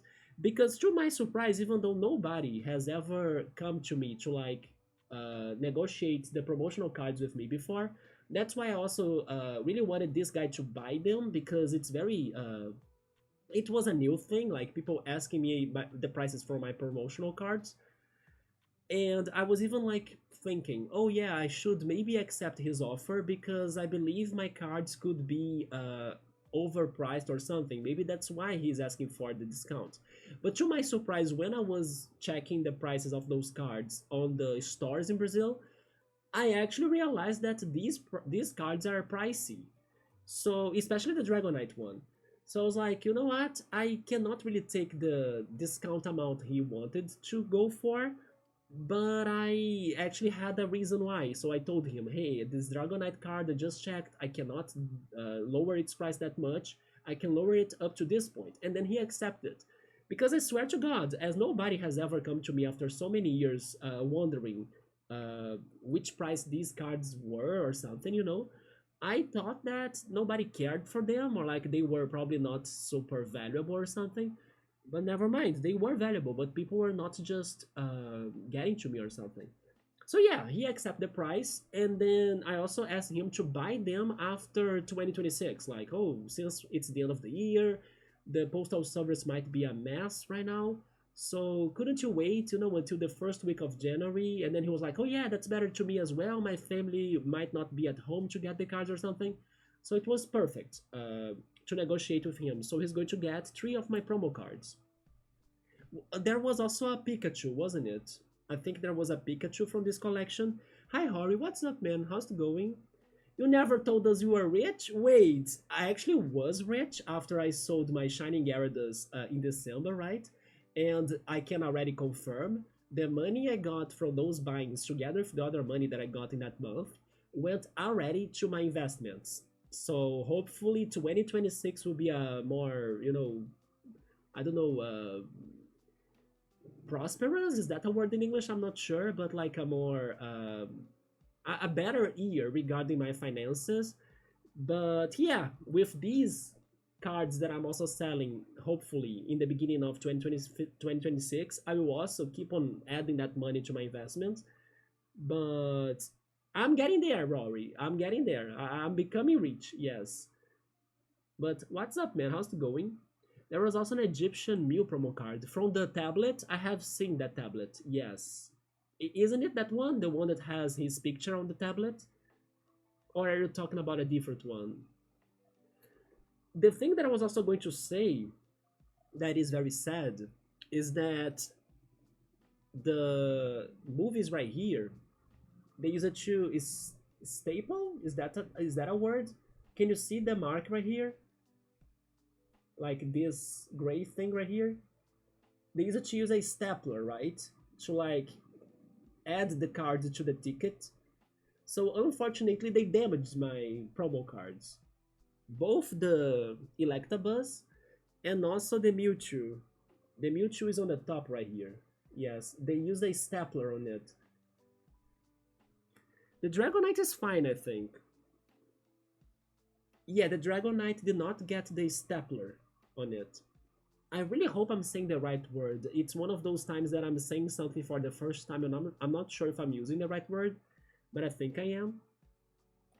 But even they being damaged, the guy wants them, so that's great. It's from the first movie where it looks like a stone carving depiction of Mew. So I definitely know that card. Yes, Nubble. Yeah, to me it's like a tablet where he's drew, right? Actually drawn, actually. Oh god, why the heck they did that? Yeah, at the time we didn't know those cards would be more valuable, right? So I actually never cared that much. But today it's sad. Today it's sad that it happened, yeah. They just wanted to combine it with the freaking ticket, pretty much. That's like a no, no, no, yeah. Yeah, it's because of that. Hi, Subber. What's up, man? How's it going, Subber? I have good news for you. I was waiting for your bookmark to show up. I will share those news with you very soon. Because it was well before proper card collecting. But still, right? Still, they should not like damage them anyway. But thankfully, I was like a reckless kid, so I didn't bother too much about that. Regarding promo cards, I actually have more than these. I will get them to show them to you too.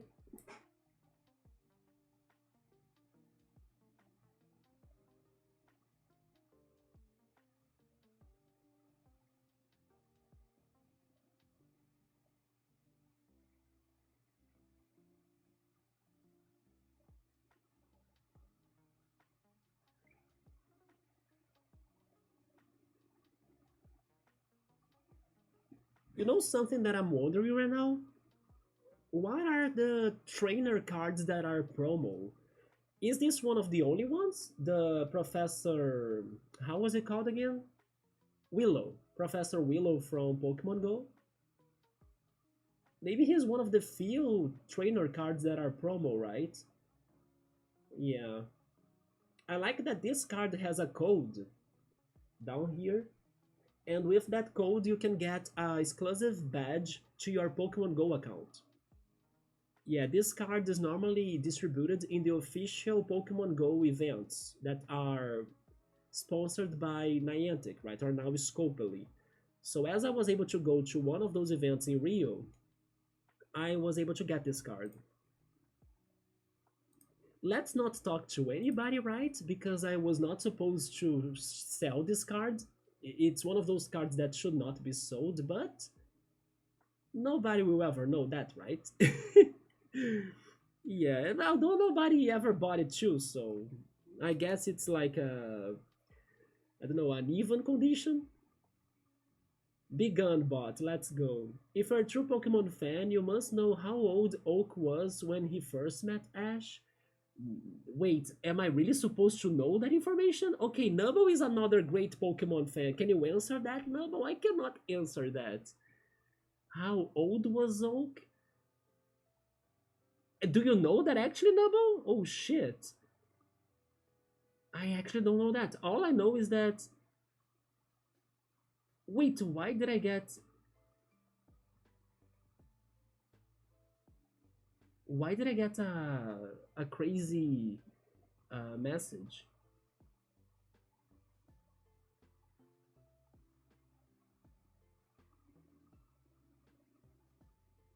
There are two possible answers. Yes, I understand that the anime will be different than the manga, right? The characters, but how do you know both ages from Professor Oak from those media? Like, I have no idea. Old enough to forget his grandson's name? Oh yeah, right. When you need to input your name on the game and also Gary's name, yeah. No two answers from the anime only. Wait, there are two answers from the anime? Okay, I have no idea. I will not even guess. But I would. I mean, he's probably 60 years old plus? But hey, here's the other promo card. It's a Zapdos. This is from the Lugia movie that I was saying. Yeah, I got this from the Pokemon 2000. I'm guessing you could also get the other birds. Nubble will be sad that I did not get Articuno. Canonical order. You're going to guess 50, cool?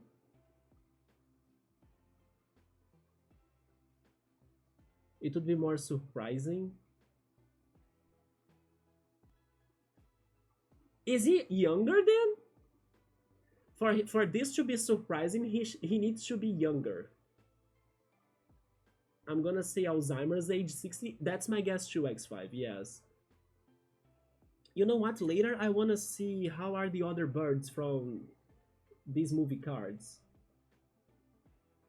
There is Oak in his old giving out Pokemon age, and then Oak who got time traveled via trying to help sell.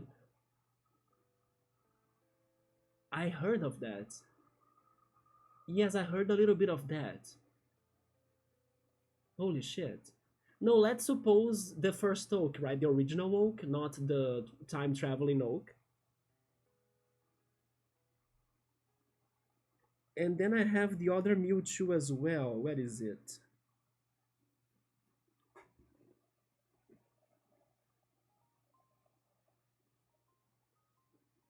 This one. This one, I think I got him from the third movie, actually. I know this is the Mewtwo from the first movie, right? With his crazy Pokeballs right there. His like clone Pokeballs. But I'm pretty sure it was the DVD of the third movie that gave me this card. It was the Entei movie. Which makes no sense when I stop to think about it. Hence why it did not get the mark right. Like the stapler. Because I got this from the DVD.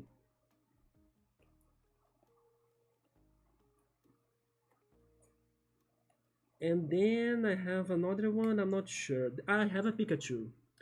Oh, yeah. Okay, never mind. I'm now not sure if that Mewtwo was from the Entei movie, because maybe this is from the Entei movie, this Pikachu right here. Yeah. Maybe it was this one. I need to check that out. I'm actually curious to see which card I got from the Entei movie now. But I believe those were my promo cards.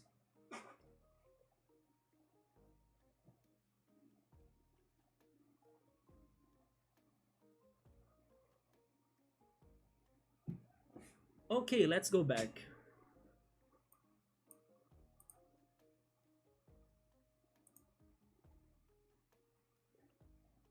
Time travel would be canonical order, older oak would be the episode order. But then what are the ages? Are you guys not answering? Did we get it right? We tried 50 and 60. But maybe he is younger, if you guys are saying it's surprising.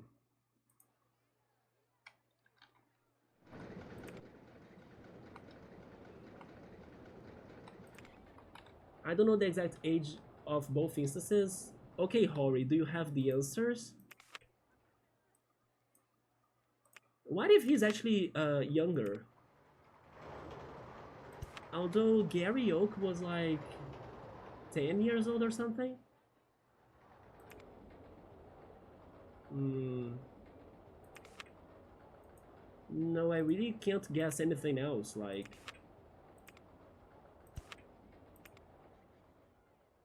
I would say time travel would be like 12 or 13.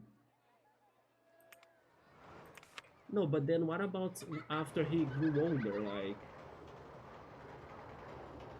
He cannot be 12 or 13 when we have the grown up, right?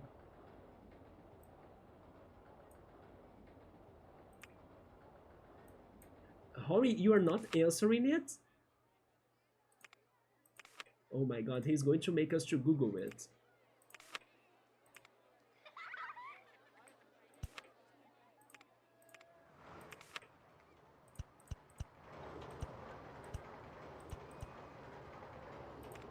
Okay, I'm googling it. I need to know now. Give me a second here.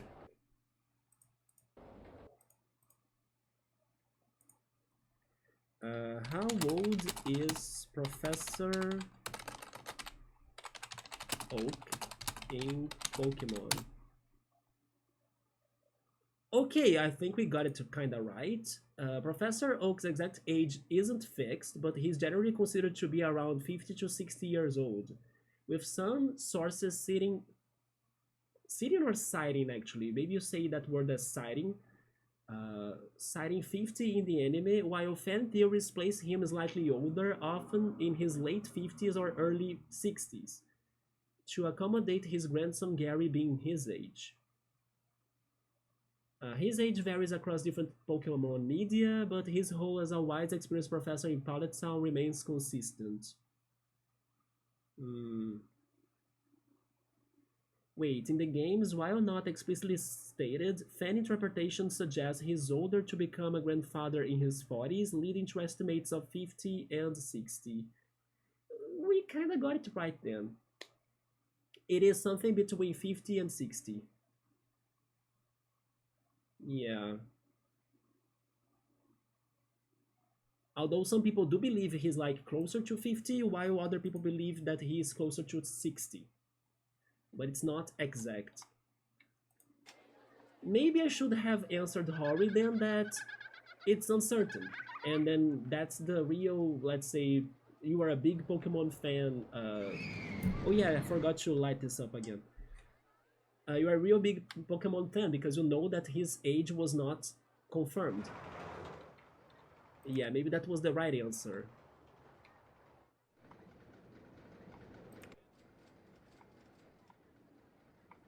Okay, we did add the food plazas, right? They gave me the Enterprise, okay. Maybe now we can start the coasters, even though I was hoping for the go-karts. We got the Log Flum, the Rotor Drop.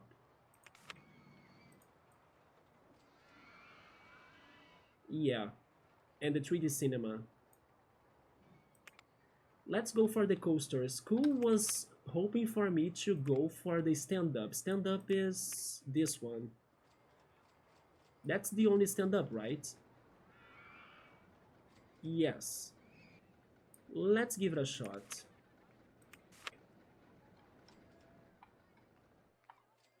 Also, I think we never talked about this before, but do you guys have a favorite Pokemon professor?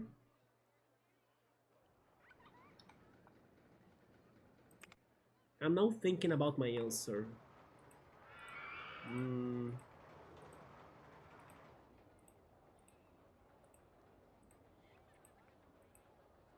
I'm actually kind of surprised about my thoughts.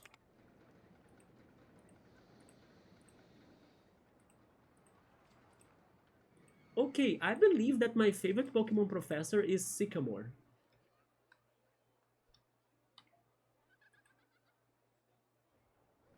Bulbapedia says that young Oak is from 40 years in the past and same age as Ash, so that would mean that he's 10 when the time traveling happened and 50 in the current era. Okay, so that goes for the timeline where he time traveled. So he's 50 then.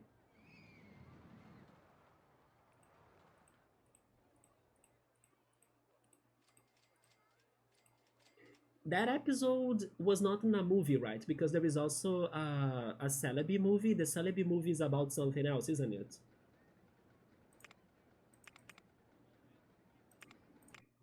Which was actually the fourth movie, if I'm not mistaken. I don't remember watching it. Somebody is saying Forever 50 then?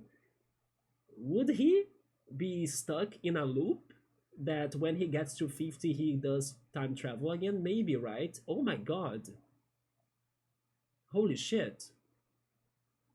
If he brings Ash with him, that's why Ash is always 10 years old, isn't it? You were right? Yeah, cool.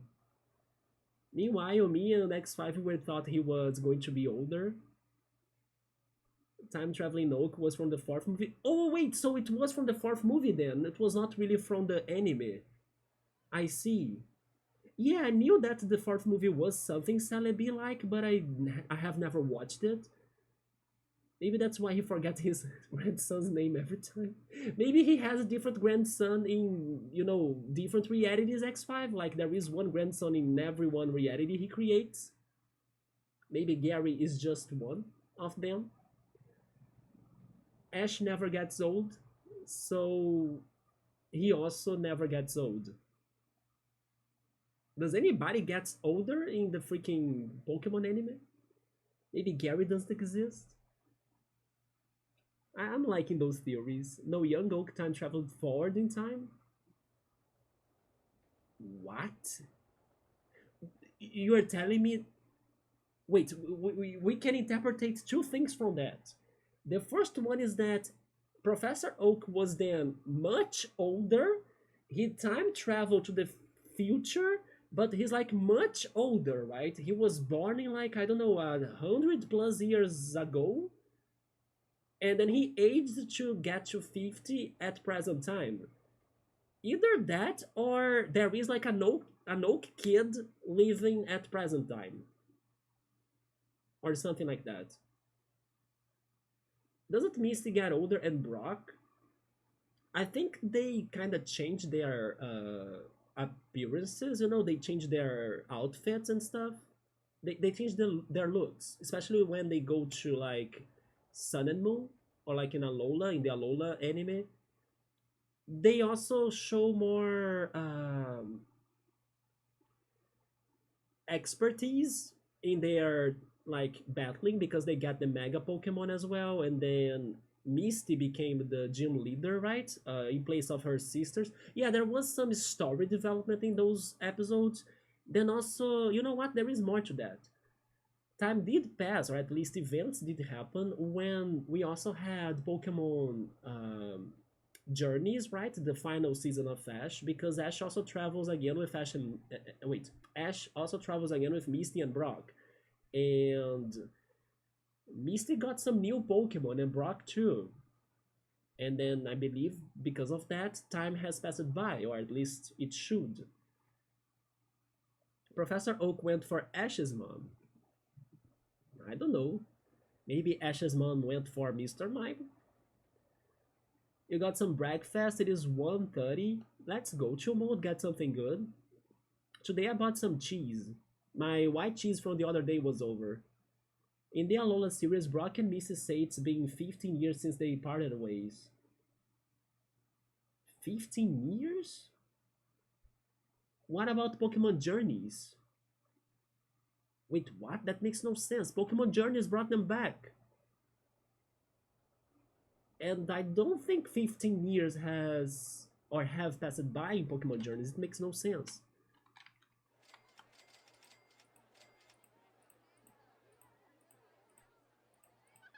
I mean, the Pokemon anime makes no sense at all, right? What gen was Journeys? Journeys was the final, let's say, season of Pokemon. It was when he was traveling with Go. And then he went for the championship, the freaking world championship, right? Against the other champions. It was Gen 8. Gen 8 is Galar, yes. Yes, it was in Gen 8. Yeah, but then 15 years is too long. It makes no sense for how their lives were looking like.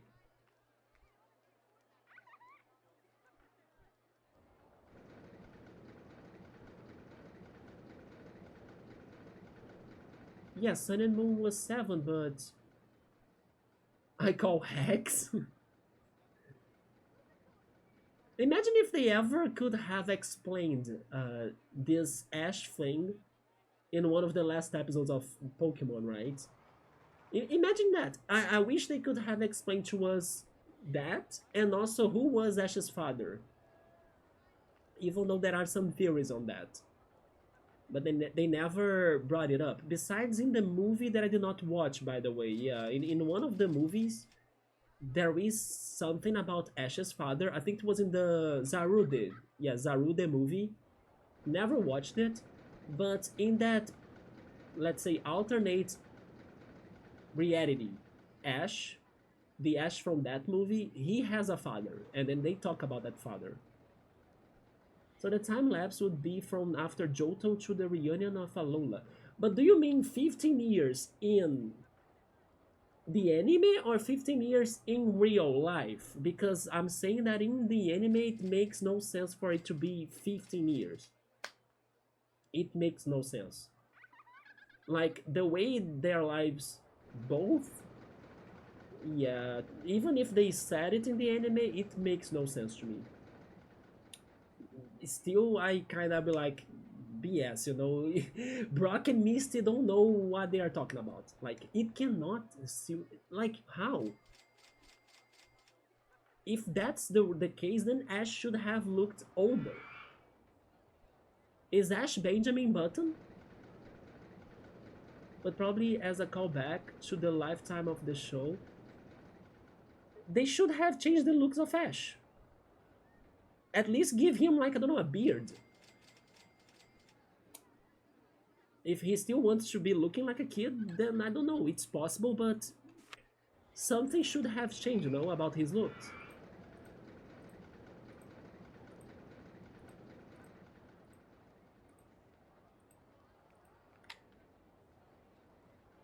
They did not see how bubbly and fat they made his face look. Wait, what?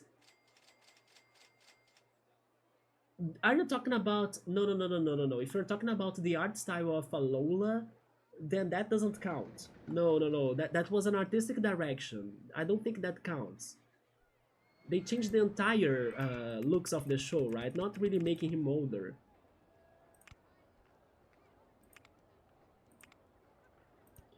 By the way, Subaru, before I forget telling you the news, I actually think I could show you the news. Today I was telling Nubble earlier that Nubble and Cool, right? That I bought new Switch games, and I believe one of the games could interest you.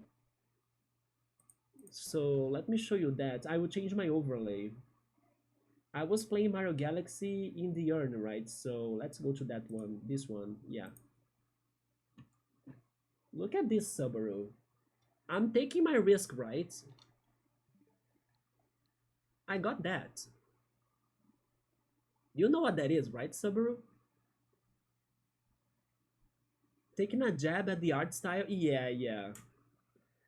Subaru is saying, I think that your idea of Benjamin Button makes more sense with the style change of the anime. He looked more like a kid, right? He looked younger. I agree. It's like they are always resetting him and making him to look younger and younger, right? The oldest Ash we have gotten was the one from X and Y. After X and Y, he only went back, you know, into time or something. But yes, Subaru, this was for a very good price, 91% if I'm not mistaken. Also, by the way, Nubble, when I was looking at the discounts and sales, the other day we were talking about the Steam sale, and then I was telling you about Bloodborne, not Bloodborne, Bloodstained, right? The Castlevania-like game. That game is also 75% off on the Switch. It's not only on Steam, because that day you saw it on Steam, if I'm not mistaken. It is also on the Switch with that discount. So if you ever consider getting it, maybe you should consider getting it on the Switch. Yes, Subaru, that's the Mario Tactics. It is the second one, actually. It is the Sparks of Hope. While the first one is just like Kingdom Battle, Mario and Rabbids Kingdom Battle, it was not on sale, that's why I did not get it yet, but I will wait for the next time it is on sale. And this is the complete edition. Like, it gets the DLC, it has even Rayman in the final DLC, so I'm very excited for that. But it is the Tactics game. So even not knowing if I'm ready or not, I'm taking my chances. So soon enough, we will be riding the Tactics games adventures in here, because I have this now, I have Persona 5 Tactica, I want to play Pokemon Conquest. Have you played Pokemon Conquest, Nubble? Because Subaru is crazy for that game. Have you, Uko? I don't remember if you guys played Pokemon Conquest. But yeah, I hope I can change my mind towards Tactics games. I think this will help, because I like Mario, I like the Rayman universe, maybe the rabbits a little bit as well, so if I'm going to change my taste, this is probably a good start, yeah. But I will wait until the first game is on sale as well, so I can buy it and then start with it. Conquest you have not? Yeah, welcome back, Cool. Have you played Conquest? Pokemon Conquest, Cool? Double did play the first Mario and Rabbids game. It was interesting. You still need to beat it. Okay. Although when I was reading, this game has changed a lot of things. This game doesn't play as the same as the first one, because the first one, the biggest difference they were saying is that the first one you have the grid, I think the grid is something to like really position your characters in a more specific way when you are strategizing, while the sequel is more open. The sequel doesn't have the grid. So basically it seems like you can adventure yourself more in the battle arena, or like you have more freedom to walk around, you know. The other thing they said as well is that the battles in here they happen after you have encounters. Like it's like an RPG. You are exploring the overworld, and then you meet an enemy, and then you start the battle. While in the first game it's more like episodic, right? You need to maybe face waves of enemies to win or something. While in this one, no, you are like traveling around, and then there are random encounters. You start a battle with them, and then that's it. But still, hopefully I will start liking those games, and then we are going to be playing all of these, right? I also got Scribblenauts Mega Pack, like I was saying. It's a combination of two games, the one with the DC characters, which is Unmasked, and the one that's more like the traditional formula of Scribblenauts, that is the Unlimited. And this one I saw it was for free on the free games on the Switch. It's a puzzle game that has some sort of RPG mechanics to it. So I was like, you know what? Why not? Maybe one day. And then I downloaded it too. Oh, who has played not Conquest? Oh yeah, it is Conquest. That's true. Pokemon Conquest. So yeah, I gotta get into it as well. Maybe I should actually start with it, since it was the first one that kind of convinced me to go for tactics games. Wait, the second game doesn't have the square grid? Yeah, from what I was reading, and then that kind of divided the community, right? Some people liked that change, some people did not like that change. But the first one is more traditional, as it seems. Okay, so let's go back to RCT.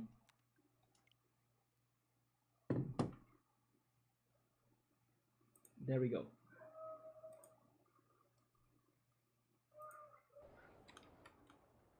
Let's see if next year I can start at least playing one tactics game. But I'm kinda worried of it being too long. But let's see. Let's see if we can add one tactics game next year.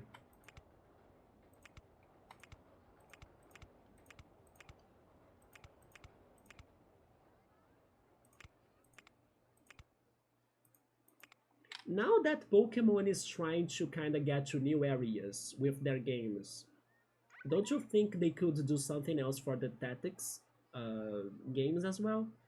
Because now they're going to go for the Pokemon Animal Crossing like game, right? The farming sim. What if they went back to something tactics like? Although if they ever did it, do you think it would be something closer to Conquest, or they would come up with something else, like completely new? Imagine if they do get, I don't know, something around those lines, or even a Pokemon Conquest 2 or something, but with the new mechanics too, like a Mega Pokemon, you know, maybe Gigamax or Gigamax, right? I think it would be very crazy.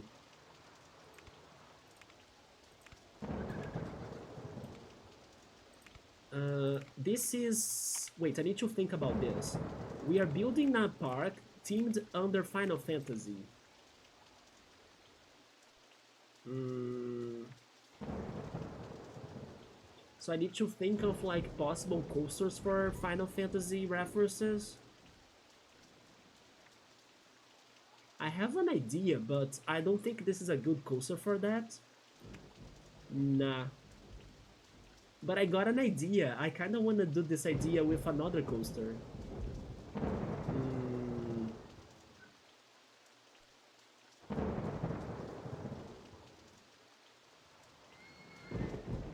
Somebody's saying it depends if they learn something with Conquest or not. Which is something that Nintendo and the Pokemon Company normally don't do. I mean, maybe not for their main games. I wonder what would Cloud Coaster be. Do you want me to spoil the idea that I had? I think it would be so fun to make this coaster that I thought. Do you want me to spoil it? I don't know which coaster it's the perfect one for my idea, but I know there will be one, yeah. I thought of like a cactuar coaster. I would love to make a cactuar coaster because you just need to make it very circular, you know, very cylindrical. I would love a cactuar coaster.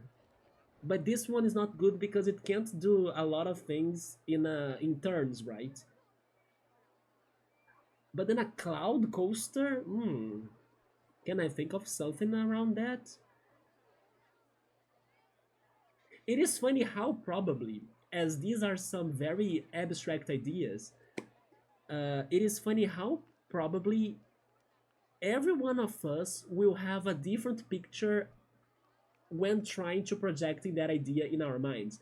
For example, I'm pretty sure what came to my mind when I thought of like a cloud coaster is not what you guys were thinking. I doubt it. I don't even know how to say exactly what I was thinking, but I was actually thinking on his like hairstyle. So I was thinking of something yellow and spiky, you know, a little bit like Super Saiyan from Dragon Ball. That's the idea of a coaster shape that came to my mind. Wait, came to my mind when I thought of Cloud Coaster. What did you guys think about a Cloud Coaster? You probably thought of something maybe more normal. I'm not sure. I also thought a little bit of Nominal Slash, maybe something that does lots of, I don't know, drops in different ways, directions and stuff. A Nominal Slash is like how many times he hits? Is it 8 or is it more? Because we could try doing a Nominal Slash coaster like with like 8 drops or something. But we have another problem. Yeah, we have a problem in this stage. The problem is this one. Our coasters they need to be big. So basically, even if I go for ideas like that, it needs to be long, right? So it's going to be so complicated, like making a more specific idea being such a long coaster. BRB, okay, Subaru. Yeah, for example, I would have this one 8 drops in amount coaster, but it might not get to this length that I need to have in my park. Wait, what did I get right now? The water slide, they give me water rides? But they are still under the 3 rides, right? Yeah. The 7 of excitement rating is also a problem, but regarding coming up with the ideas, I believe the size is worse. Mm, because they will force me to do such a long coaster to fit it that it's going to start losing its shape. That would be the characteristic of the idea we went for. Huh.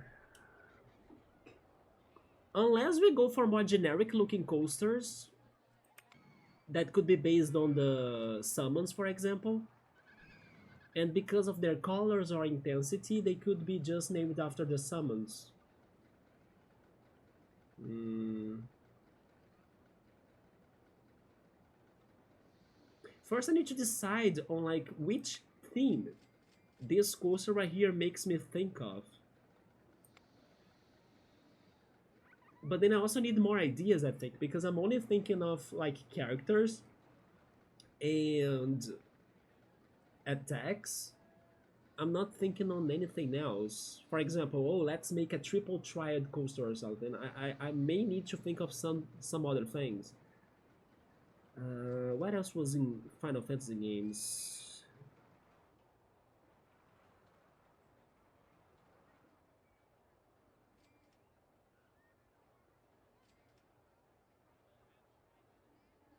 A Blitzball coaster from 10 with water or something?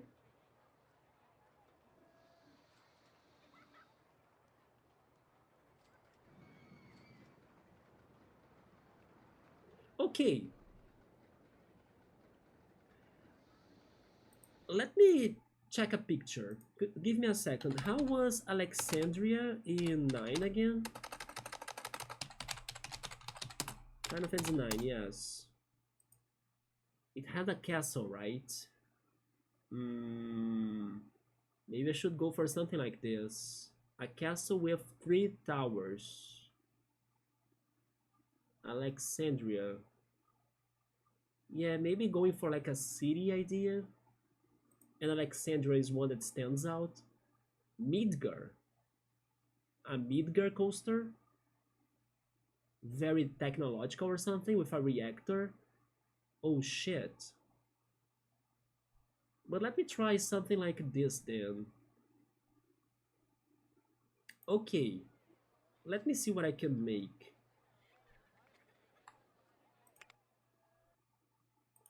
It has 3 towers, but even though I got some shapes thought of, I also need some heights. Mm, let me start with the floor section maybe.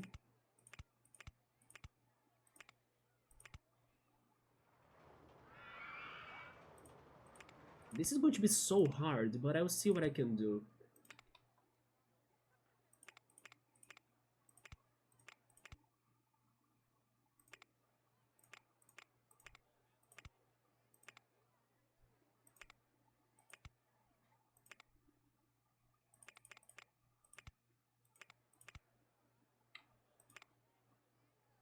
Speaking of Final Fantasy IX, did you see the rumors of Final Fantasy IX anime coming up in 2028? Someone said those were older rumors. Maybe I have forgotten about that.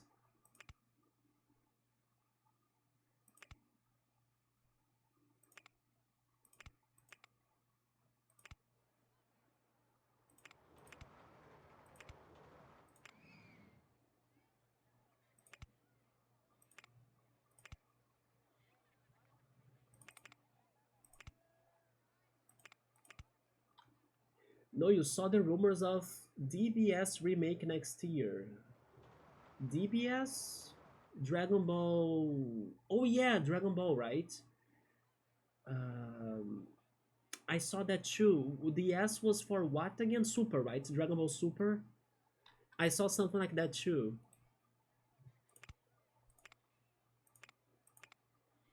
Yeah, yeah, I saw that. I thought at first was Dragon Ball Daima, but no, it's Super. Which is good, right? I remember when they were releasing Dragon Ball Super, they were saying that some episodes of the animation were not looking good. The other news that I saw was regarding the voice actor in Japanese for Luffy of One Piece. She was saying that she didn't want to take more projects for Luffy, especially regarding the remake, right? That they are making for the anime. She's like, no, I don't want to be the voice of Luffy again. I understand, like, it's going to be a lot of work to, like, voice act Luffy all over again for the remake, right?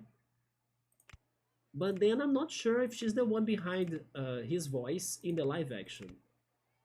Maybe she is.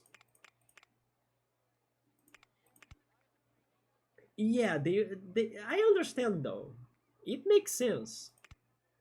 Maybe if she were younger, then sure, she would still have a lot of energy, to like voice act Luffy once again. But she's like an old woman, so after I saw her picture, I was like, you know what? I understand her. And also how crazy long One Piece is.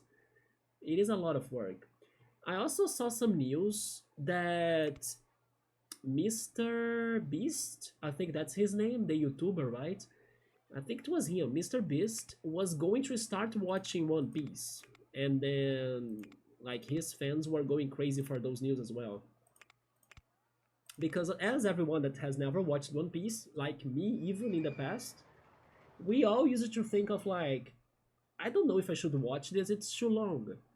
So now that I actually took my time and then I checked it out, I can be another one of the fans saying like, yeah, it is worth their time. One Piece really is like a good show. Not perfect by any chance, but it is enjoyable, yeah.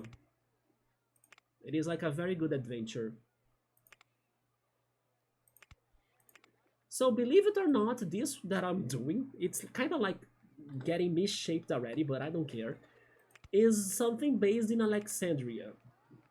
I will see if it can get somewhere though. It needs to be exciting too, right? You know what? Cool is right. The freaking excitement rating is going to break me. Hmm. Maybe I should start going higher now.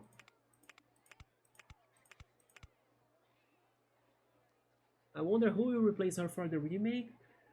I wonder if they are going to go for a voice that's very close to her voice, or if they are going to change Luffy's voice completely.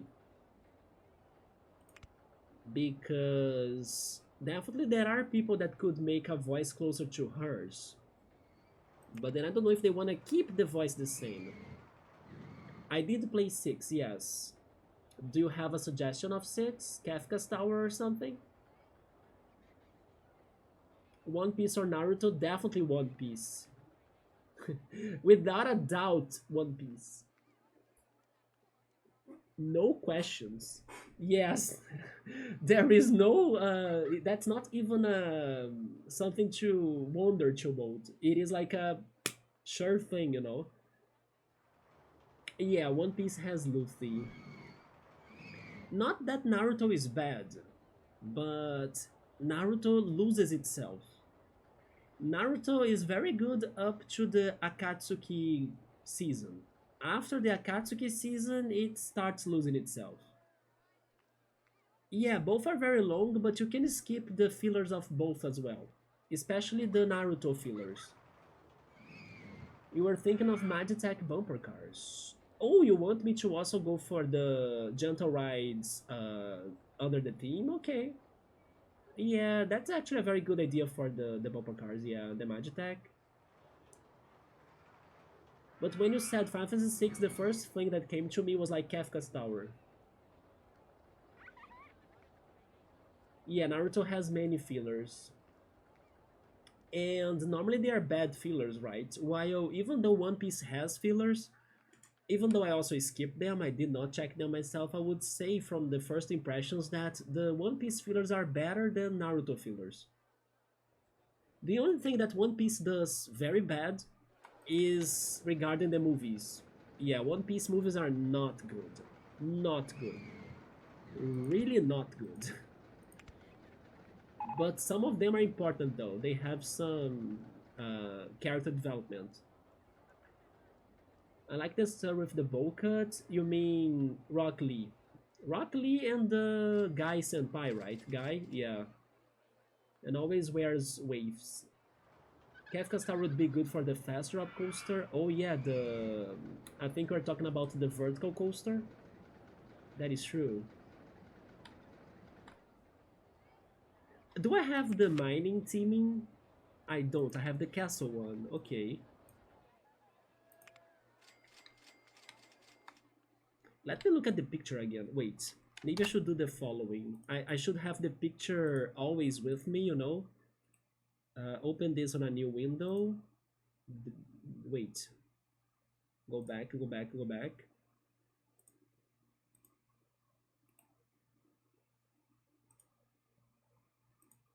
There we go. Yes, like this. Then pop that out. Minimize it. Okay, now I have the castle next to me. Good. So regarding, I can also share this with you, right? I'm thinking of this picture right here, which is pretty much with the idea of like a large base that's like full of circles and turns, and then the three towers and the main core tower or something, right? The pillar. So first I'm working on the base, or trying to. I'm not saying that I'm doing like the same thing as I'm seeing, it's just an inspiration. because I also need to like make this as an operational coaster, so it will need to have its ups and downs and all sorts of things. But I'm using that picture as something to get an idea for.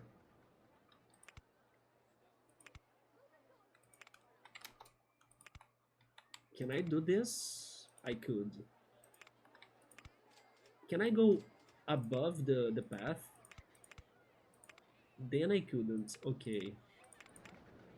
Could I go underground? Maybe I could as well.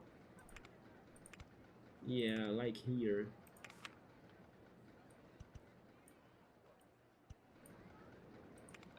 I take it. I also need to make this long, so going underground can be a strategy. I need only to see the height marks. Yeah, we are at level 8. Let's not make it too intense. I'm taking my time in here to add more length to it for sure.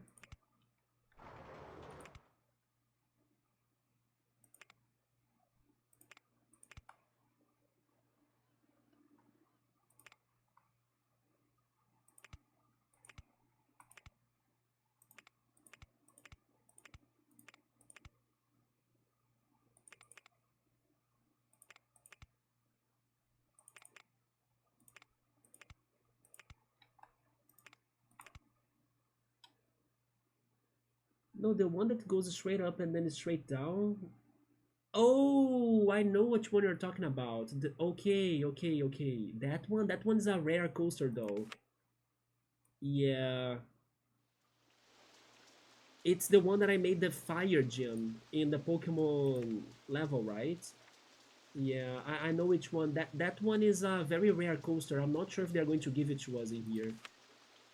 They gave me the go-karts. Okay, that's what I wanted actually, so we can go back to the coaster and gentle ride and also the other things to research. They're shooting fireworks in here, I think.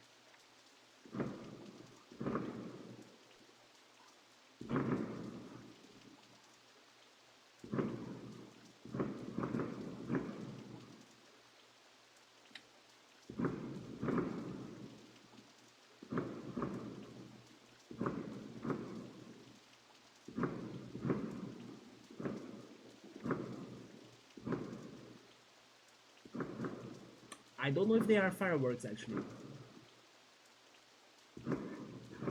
They are very off pattern, you know.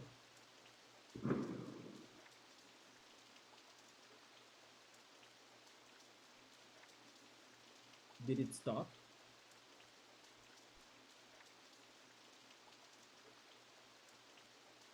Okay. I don't know. Hopefully they were fireworks, but the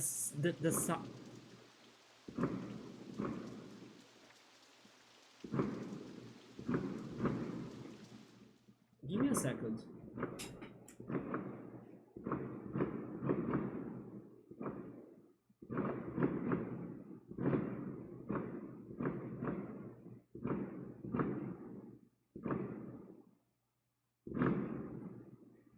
They are fireworks. Yes, I could see the lights on the sky.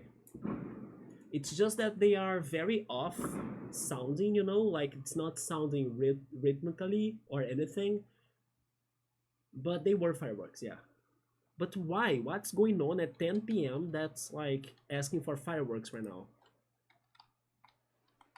What was I talking about before that? I forgot. The fireworks really made me distracted. Oh yes, I was talking about the rides. I think that I got the go-karts. I'm canceling this project right now because I need more money. And my money income will be the go-karts. Let's place them right here. Hence why I was researching to get them. Otherwise, we won't have funds to build the coasters.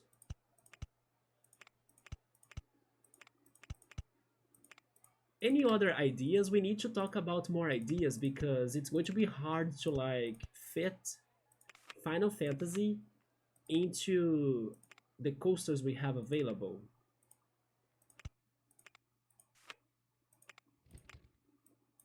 Let's charge them $5. Hopefully it's okay. And make them a single lap.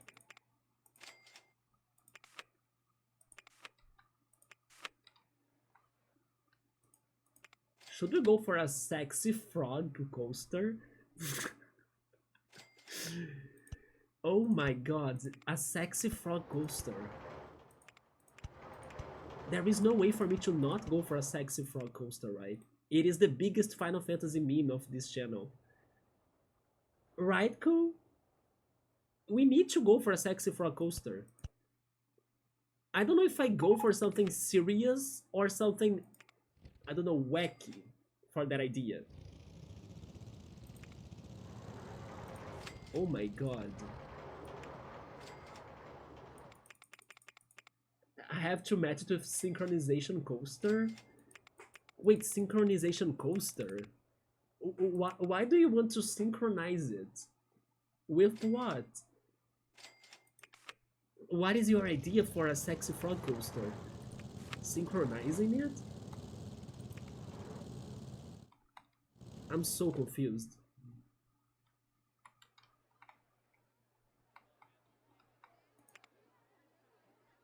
I don't know.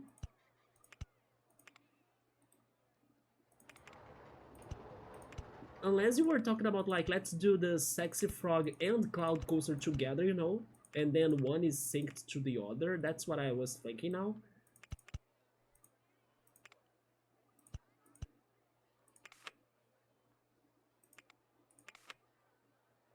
Oh my god, imagine if we do a junction coaster. A very convoluted coaster that makes no sense. And then we call it the junction coaster. A Marlboro coaster? Oh my god. It should be like with the vomit nausea ratings of, I don't know, ultra extreme, the Marlboro coaster. That's what we were thinking, combining it with the cloud. I can think of that.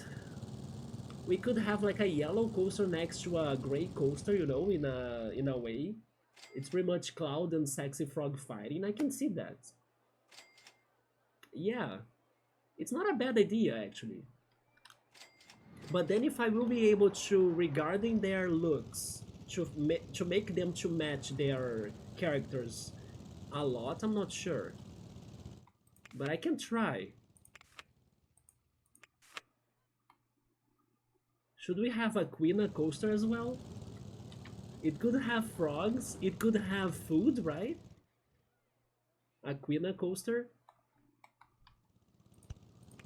There is the Wonderland scenery, right? The Wonderland scenery could be good for Quina's coaster, with candy and stuff.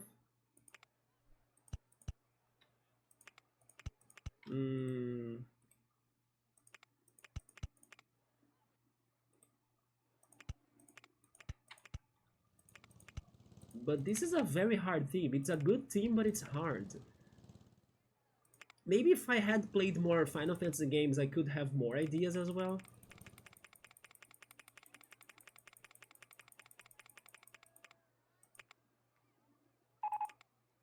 The swinging inverter ship?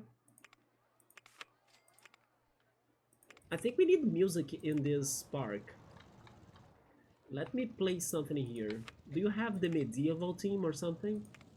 They have the summer style. I love the summer style music. The entrance? Wait. Oh yeah.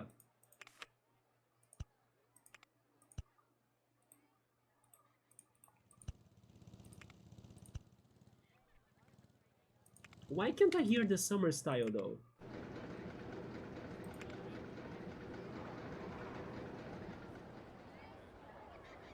The Gold Saucer? Yeah, which rides they had in Gold Saucer, Subaru? I remember the Colosseum, right? They had a coaster in there as well, right?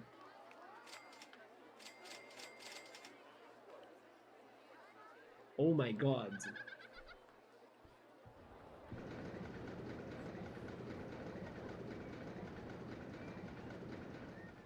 I remembered something that I wish I did not remember. Why is the summer style not playing? Is it playing and then I can't hear it? No, it's not playing. I remembered the ruby weapon. The ruby weapon coaster. It is actually a very good model for a coaster because the ruby weapon has the tentacles, right? It could be a tentacle-like coaster. Yeah, there was a roller coaster with a first-person shooting mechanic, and then you could shot, or actually you could shoot, right? You could shoot some other spaceships or something. What about the snowboarding in Final Fantasy VII as well? A snow coaster? That freaking snowboarding. There was the motorbike race too.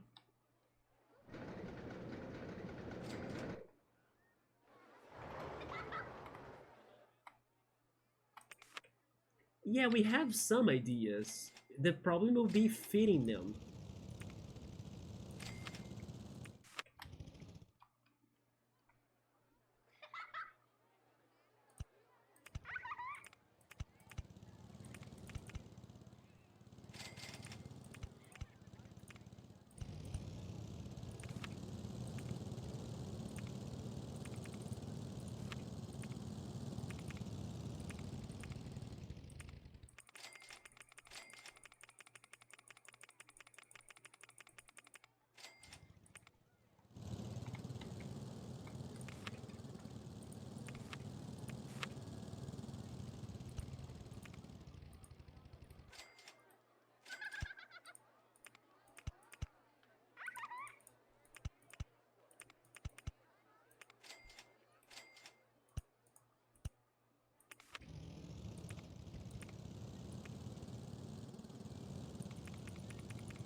It is funny that I built a lot of go-karts.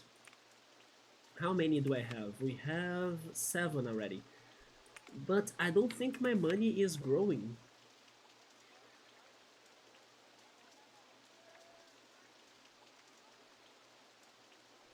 Yeah, the go-karts are kinda still slow going, you know? Let's have at least 10 of them. Because of the rain, but it only rained right now. I hope so.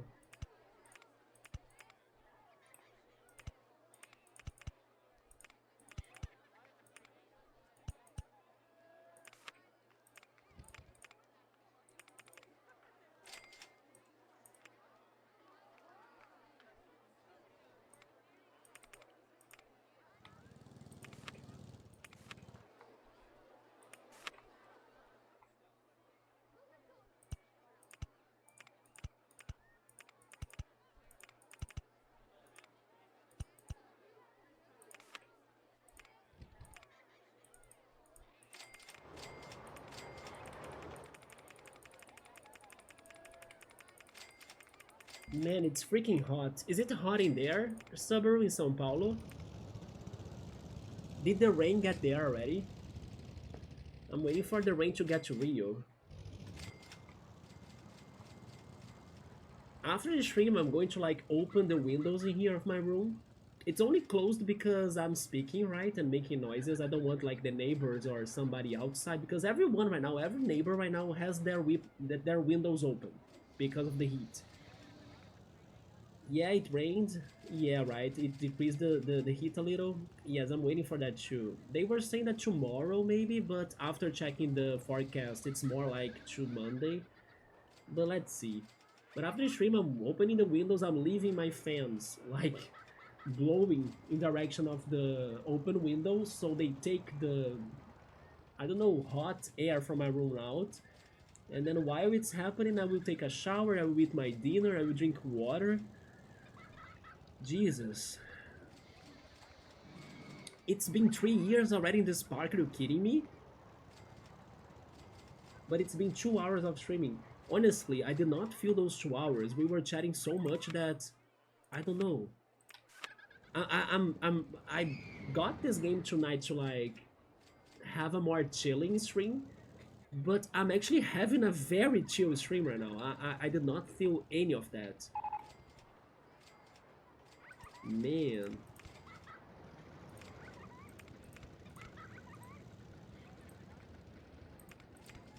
But I guess it was the right thing to do actually, to like play this instead of more Mario Galaxy. The year is ending, you know, let's have more talk. Let's just, you know, play something more casual. Let's save the big things to like next year, the crazy challenges and everything.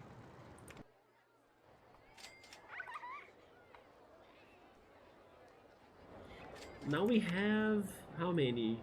9 go-karts. Let's have one more. Now I'm starting to see the money growing, yeah.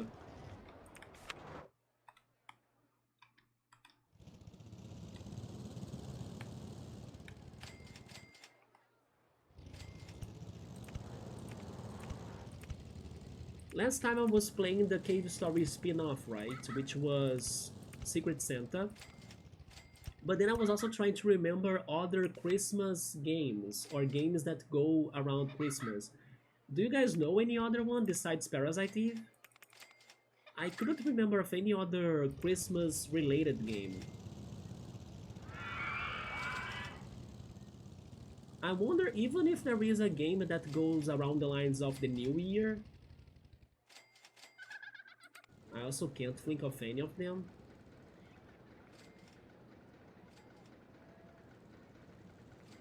Wait, the Home Alone games. Oh, you know what? Cool, I take that. I take that, yeah.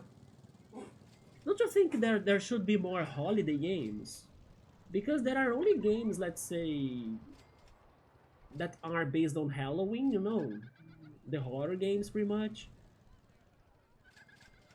There should be more Easter games or, I don't know, Christmas games. The games are old. I know they are old, but doesn't mean they are bad. And even if they are bad, it doesn't mean they are not fun. And even if they are not fun, then I'm giving up. But it doesn't sound like a bad idea. I'm guessing they were PC games, or maybe they were, I don't know, Game Boy games or something. I would guess either PC games or Game Boy for the Home Alone games. Most likely a point and click. You saw somebody posting a list of games that go around the Christmas time on YouTube. You know what? I think me too. I saw that too. But I think it was BRKS if I'm not mistaken. Yeah, I think it was BRKS the YouTuber. Or BRS Edu, right? Wait, if there is a PS2 Home Alone game, cool, that's not too old. Or maybe it isn't too bad. But the NES could be something to struggle, yeah. If they're not fun, then I'm going to sing the SpongeBob song called... I know that song. I mean, I know the choreography at least. Yeah, I remember that episode. But the Plankton version... Okay, I don't know the Plankton version. I mean, is it that song that it goes very electronic? Or am I thinking of a different song? I know the very electronic one. Or maybe I'm thinking of the Jellyfish song, by the way, the choreography. Because when he went to like hunt the jellyfish, he was like doing all sorts of poses, right? You need to do this with your arms, and then do this and that and that, and then he was reshaping himself into all sorts of letters, and then at the end he was like, "Yeah, the jellyfish song, okay, okay, so never mind. So maybe I don't know the fun song." F is for fire that burns down the whole town. U is for uranium. Bones. N is for no survivors. Damn, Plankton. I used to feel bad for you, like, getting, um, I don't know, all sort of spanking in the episodes, but now I don't know anymore. Maybe you deserve that. The actual lyrics, yeah. Don't you think that Plankton gets, like, everybody trashes him out in the episodes? But after hearing that from him, I don't know, maybe he deserves it a little?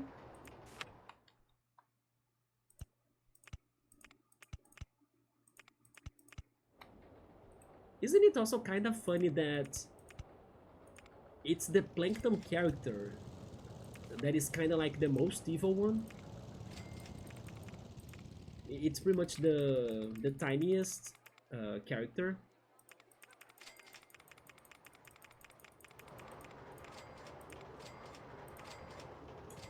It is funny, yeah, right? That show is a masterpiece.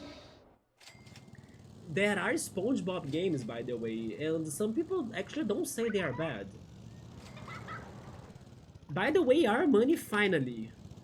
I was just chatting a little bit, and then look at us. We went for from 3,000 to 6,000. Let's have a couple more.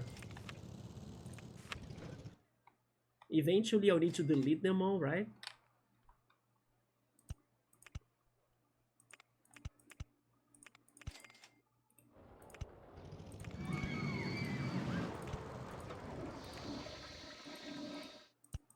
Oh yeah, by the way, X5, I'm still wondering if I buy or buy not Tango Tower, because Tango Tower was on sale again.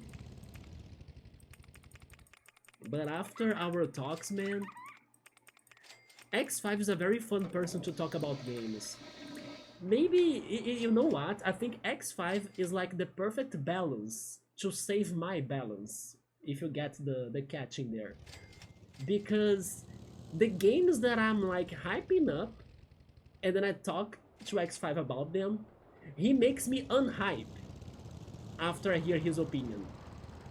And the opposite happens too, like the games that he thinks I would be playing, I don't want to play them.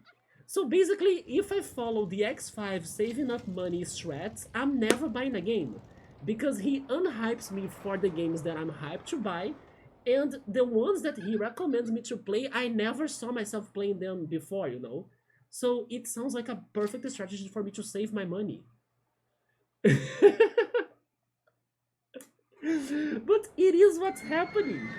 Like X5 always makes me like change my ideas of the games. Like the ones I don't want to play, he makes me think what I could do to play them or something.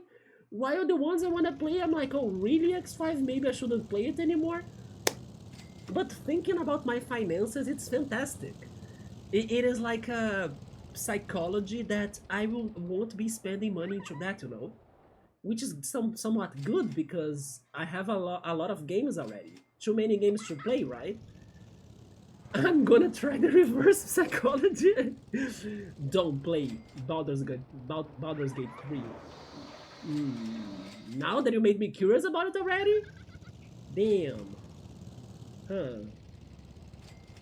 It doesn't work, X5. I will always be like in the opposite side right now. I want to play Baldur's Gate 3 because I want to know why you said it for the first time. But yeah, the freaking Tango Tower is on sale again. So I'm like, should I get it? Should I wait? I don't know, save it? Go for it, it's a good game. I don't know if it is a good game after you said you... I didn't like the ending. How could you not like the ending? I will say that Tango Tower, even if I don't like the ending, you see, the journey, investigation, and the gameplay itself were good. Hmm. I really wonder what will happen if I get to the end and I'll be like, holy shit, X5, this ending is amazing. But probably I'll be like, yeah, X5, you were right. The ending sucks, you know? Yeah, this conclusion is horrible. There is only one way for us to know, right, X5? What I will think about the ending? By the way, the other day Yoda was like throwing at me, maybe you should watch, I was like, I wanna watch something investigation, I wanna watch something suspense, right? I was even getting suggestions for a new X5 too on that, and also Piero. But then the other day Yoda was like, maybe you should start watching, how is it called again? No, not Amnesia. It is the AI Files or something. Yeah, right. The one game. No, Somnium Files or something.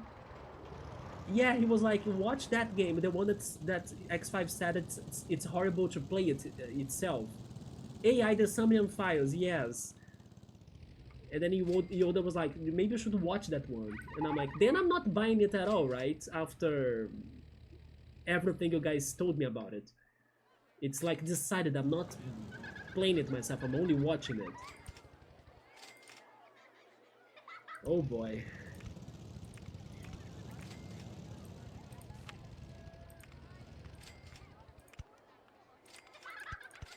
But by the way, after the Persona news that the people that work on the Persona games are kind of starting to hype us up for next year for the 30th anniversary of Persona, I'm now hopeful.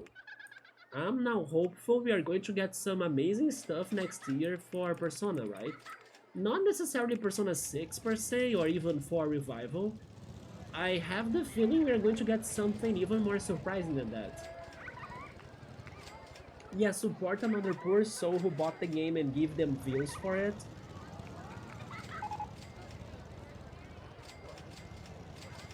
Wait, but then I would be giving them views for complaining about the game, so they stop buying the game, right? Reverse views? Yeah, right, BRK Sedu mentioned the Grinch game. And Nightmare Before Christmas. Yeah, those are movies, right? So those are very, like, let's say, easy answers, just like the Home Alone game that Ku brought up, because they all go towards Christmas. I think if in that video server wasn't there also a shooter game or something? That's why I ignored it, because it's not my thing. I believe one of the games he listed was also shooter, and then I did not remember it. And then the last one was Parasite Eve. Yeah. Regarding those two right there, I never watched those movies. Yeah, I have never watched The Grinch or Nightmare Before Christmas.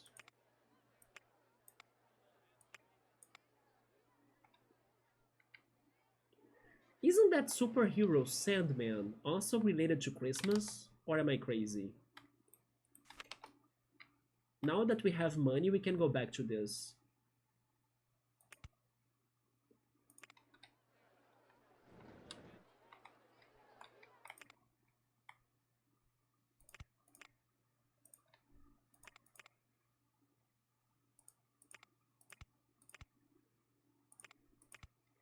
You know what I wish I had today? Açaí.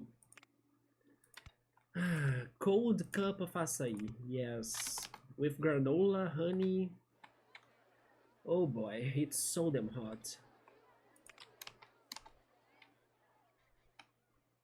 No shooters? How about some Ready or Not? I heard you talking about that game. I have never heard of it. It's an FPS where you are a SWAT team and then you need to do the objectives and not killing anyone you see unless it's completely necessary. Oh, is it like a is it like a negotiation game? Oh yeah, they did mention Metal Gear. That is true, Saburo. Yeah. The Division was the other one, yeah. Have you ever thought about that, X5, regarding a negotiation game that you need to negotiate with, I don't know, a terrorist or something to try to avoid the tragedy? A game like that would be awesome, don't you think? That you could have like good endings if you can kind of save the hostages. Some sort. You need to tell the robbers or kidnappers to get down and drop the weapons to avoid killing them. That sounds more regarding the action of like you taking part of the problem directly. But what about a game where you need to convince them by just talking or like by speech, right? I think that game would be so awesome. It's such a good idea, in my opinion, because it sounds more like a puzzle game, right? It sounds great, and then you need to like be very smart in your negotiation skills, and possibly there will be like multiple endings depending on the results of the situation. You could have like no deaths, half deaths, maybe like I don't know, a maniac ending of like everybody died, you did not help at all to like save people, or even like very important choices like in the Walking Dead game we played, that you either save one or save the other. You can't save them both, critical moments.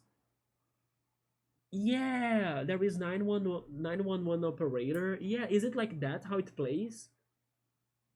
I thought it was more like, I don't know, sending cops to like the places that are having some trouble. 911 operator was actually given away by Epic, so I have them. By the way, don't forget to all to get cassette beasts, because very good giveaway from today on Epic. Kinda glad that I did not buy it myself in the past.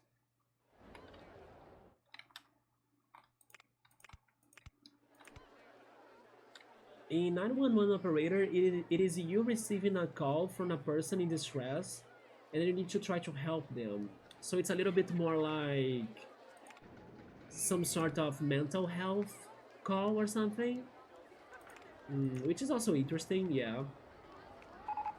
Several was surprised they gave away cassette beasts. I will tell you why I was not fully surprised. I did not expect it. Yeah, I was not expecting that game. But after I saw it, I was not fully surprised because it is a game by Raw Fury. And Epic Games has right has given away games by Raw Fury before. For example, Sable. So after I saw it was cassette beast, I was like, you know what? That makes a little bit of sense to me because of Raw Fury and Sable. But you know what was making me upset, Subaru? When I was watching the amazing Cassie video, this one Brazilian YouTuber that keeps me updated on the free games. Most of the times I go to Discord and then I post something on freebies giveaways. It is because of Cassie, and even though his video was amazing because of the play on cassette, right? That cassette actually means something horrible in Portuguese. It can mean like something, let's say the D word, depending on how you pronounce that word. So that was a very funny video, but I was sad that when you check the comment section, everybody's kind of like complaining, like, oh yeah, another shitty game by Epic, or like that's not a game for me or something. That's a fantastic game. How can people be complaining over great games? Man, I will never understand people. Such a good game, like the soundtrack, the graphics, the mechanics. People, I wonder what's going on to like the normal, or let's say not really normal, that's not the word, let's say common, maybe the common gamer of these days. Like, which sort of games are they only thinking about? Is it really, oh, if it is not like, I don't know, Call of Duty, then don't call me in, I'm not playing that game? Is that what they want to get all the time? Call of Duty? Is that how their brains are set or something? Average gamer, yeah, right. So anything that's like not Call of Duty, they don't get, they don't play, they don't like, they don't want. Five Nights at Freddy's too. That's also one that's super is stuck in their brains. Fortnite, Roblox. Man, the word is not only those games. I'm not saying those games are bad per se, but they should open more they should open their minds more for new stuff. Not saying that every time it is easy. For example, I have my struggles with tactics games, I have my struggles with horror games, but even I'm like trying to, approach them a little. Now I just bought the Mario plus Rabbids game. We tried the Walking Dead game and Wolf Among Us. It feels like they don't want to even consider the possibility of trying something new. They only want the same stuff all their lives. And I even say that for Pokemon fans, by the way. There are many Pokemon fans that I know that they only play Pokemon. Oh, you got a Switch? Yeah. Which games do you have? I only buy Pokemon. I'm like, wait, what? You have a freaking machine that can run Zelda, that can run amazing platformers like Kirby, Mario, and other stuff, and then you only have freaking Pokemon? Yeah, I only play Pokemon. Not even playing like another monster collecting game, Digimon, Cassette Beasts. I don't know, something else. No, I only play Pokemon. Ah, okay. I see. Anyway. Yeah, most people just play the same and stick to it because of circumstances. Money, time, PC, power, consoles, etc. This time people want AAA games, for example. How can people still buy AAA games, by the way? Considering our reality, right?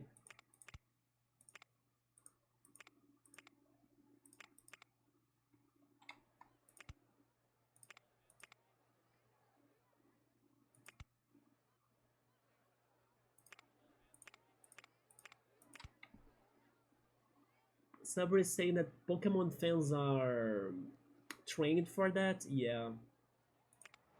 It is so crazy. If only they were like... Um, by they, I mean the average gamers, right? Not only the Pokemon fans, but... If only they were more like... There is this one genre of games that I really like, so I'm going to like be playing those games and that's it. So, for example, for the Pokemon fans, they like collecting monsters. So if only they could be playing more games of that genre, like Digimon, Dragon Quest, Hunters as well, even Monster Hunter in a way, some other things of the same genre, then fine. At least there is some variety in there, and it's the genre that the person likes the most. But no, it's only Pokemon, and normally it's only the main games of Pokemon, it's not even the spin-offs. I think it's a little bit crazy. Because it is too much, it is too much of their time, like, it's their entire life only playing the same thing. I would go crazy.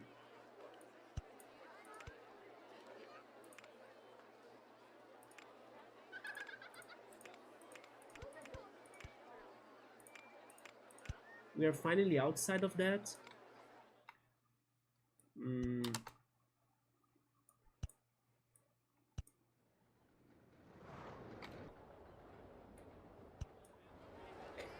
For example, I feel bad for these people because they will never try, I don't know, a Shin Megami Tensei game or a Persona game that's full of Pokemon-like mechanics, but the game is amazing. The credit cards probably, or they just spend money irresponsible, or in an irresponsible way. Yeah. Are you going to get Pokopia? They will never try Digimon, yeah. But then regarding Digimon, depending on the levels of their Pokemon, let's say, fanatism, I can understand because there is that thing of like, oh yeah, I like Pokemon but I hate Digimon, that freaking rivalry in their mind. I can understand, but it's not that I agree. I think it's dumb in the end. But even for other games that have no rivalry towards Pokemon at all, or even the ones that there are, let's say, rivalries, for example, Power World. It's not my game, but maybe it could be a fun game with a Pokemon fan, you know? I don't know. But they even don't try it either. I mean, you there you have the person who plays this game for 8 years straight. But I'm taking time. I'm taking breaks. This game is long AF. This is my childhood dream. Like I always wanted to beat all of the levels of this game because of how much I love it. And that doesn't mean I'm not playing other simulator games, X5. I bought Planet Zoo, right, in the Steam sale right now. I have Planet Coaster as well. I'm planning to get Parkitect at some point. I'm a little bit curious towards Cities Skylines, even though I never played it. It's different, it's just that this game is long AF.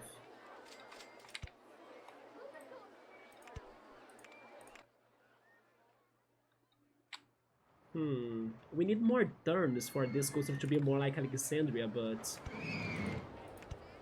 at least something is happening, right? Something is coming up from this. Regarding Pocopiaco, I might not get it. Yeah, are you? I'm kind of tired of farming games. I need to kind of maybe find another farming cozy game like that could, I don't know, inspire me again. But it would need to have some sort of mix, something that doesn't get repetitive or doesn't get too simplified. Like your job in here is just to like farm and build your house. I need something with more than that.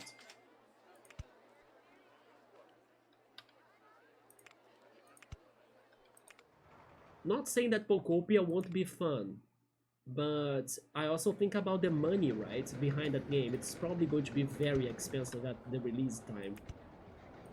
I also think about the length of it. Can we believe it's going to be a very long game? Or let's say the plot of it is somewhat short? Because normally Pokemon games are not very long. You play it for like a week and then you beat it, you know? And then after that it's only the post game left. But regarding Pokopia, I'm still not convinced to buy it, but I like it's a thing. Because it's like a different take on everything we have seen Pokemon so far.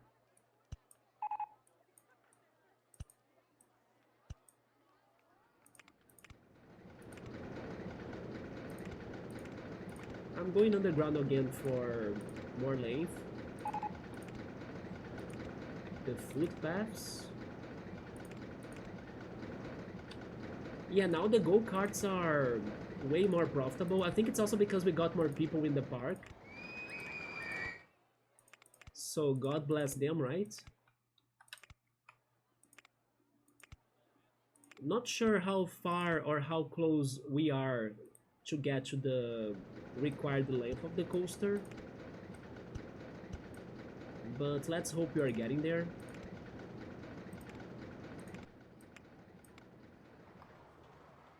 I mean, I don't think this is like Alexandria that much, but I'm liking the coaster design at least.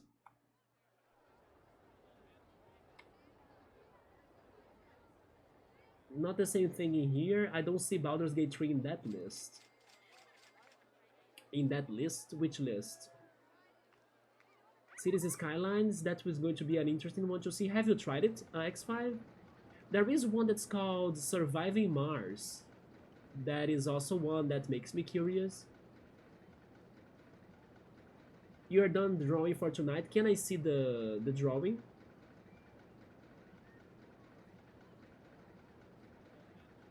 What is the name of this coaster? Alexandria, based on Final Fantasy IX.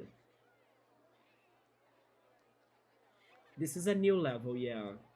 This is the Nevermore Park. Cities Skylines in the good PC, we got it. Although you're right though, yes, I did hear that Cities Skylines is kind of like a demanding game. That is true. It's a really deep dive into. Let me grab both of those that I did. I mean, if it is really a deep dive into the city building formula, I might struggle because it's going to be one of my first experiences, and I'm not good. But we're going to try it, right? It doesn't mean I need to like beat it or something. We can always riot. It's just because I'm curious about it.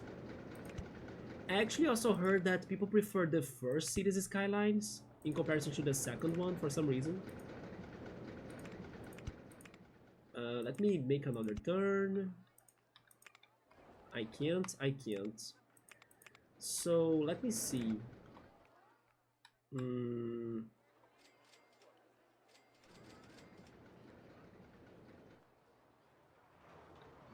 We need to use this area as well. And I need to work on the towers too, right?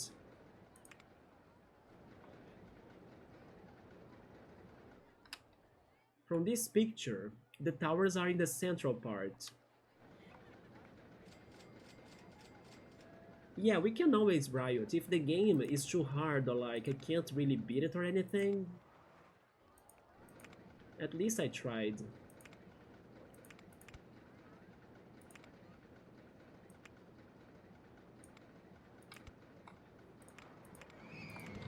By the way, I was updating the trivia because we beat Cave Story last stream, and we played 81 games already. I wonder which game will make it to the 100th, right? Should we make it a special game or something? The 100th game? Because Cave Story was number 81 if I'm not mistaken. You like that quote? And we have only rioted 4 games out of those 81 games. Fez, Zelda, Oracle of Ages. Which other ones? I forgot the rioted games. I know there are 4. Yeah, I don't remember the other 2. Yu-Gi-Oh game for 100. It's funny that I was watching a Netflix video that they were promoting Yu-Gi-Oh, and they were pretty much showing us a compilation of best moments of Yugi kind of, cheating in his battles and stuff. The day that Yugi kind of destroyed the moon that he played in the game himself against Mako Tsunami and other things he did. He freaking destroyed the floating castle, and then the floating castle fell on the opponent's monsters to destroy them as well. I was watching that video these days. Yugi the OG cheater? Yeah. Golden Sun? Wait, but Golden Sun will be back still. Golden Sun is on the list already, like, unless you are talking about the third game, Pot of Greed is OP. Oh, there was a... okay. I doubt it. I doubt that this video has a subtitle in English, so you guys won't understand the dialogue. But it is such a good video. Can I find it? There is this one Brazilian channel that they make some memes on Pokemon and Yu-Gi-Oh and everything. I should send Subaru this channel, by the way. Maybe Subaru will like it because it's in Portuguese, and there are some very funny things. But they did some Yu-Gi-Oh fun videos too, and there was one about Pot of Greed. So I kind of want to show it to you. How was the channel name again though? It's Joseph something, isn't it? Let me find my subscribed channels. Give me a second. Yeah, right here. There.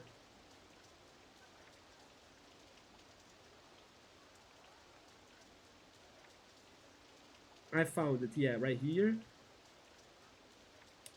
Yeah, it's this one. Okay, they don't have the freaking closed captions, right? Let me see. Or do they?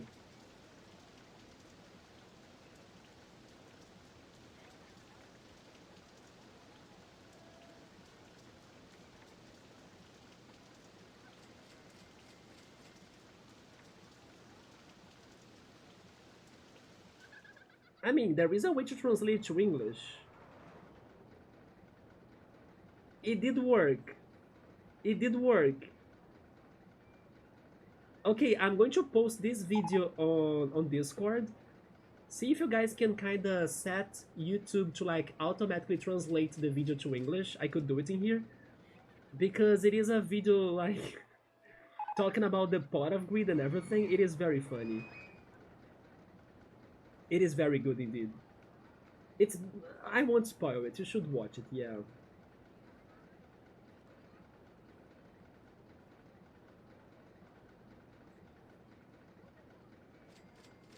Okay, I'm posting it on clips and videos.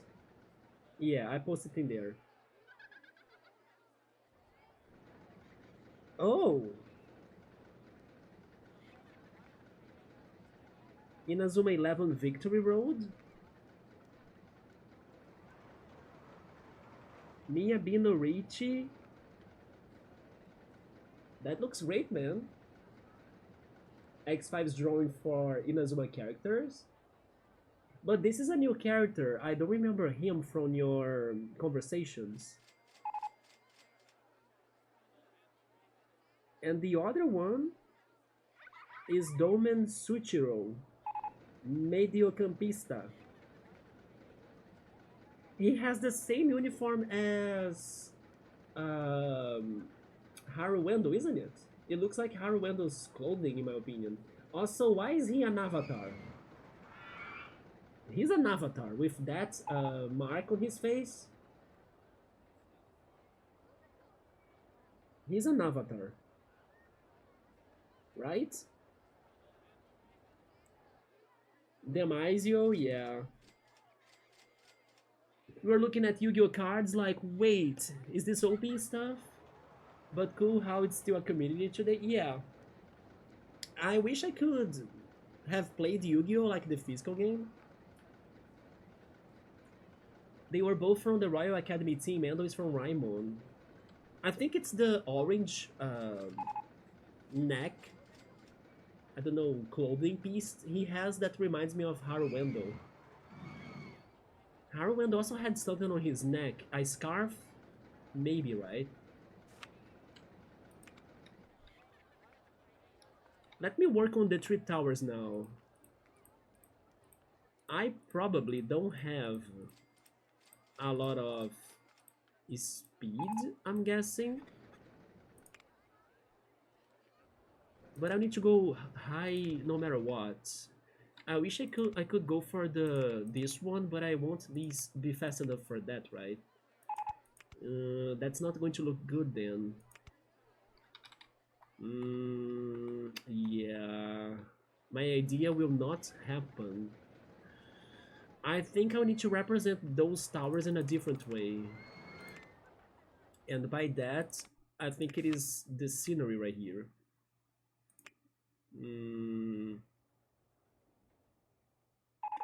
Let me do some testing. Also, by the way, the mechanics are busy.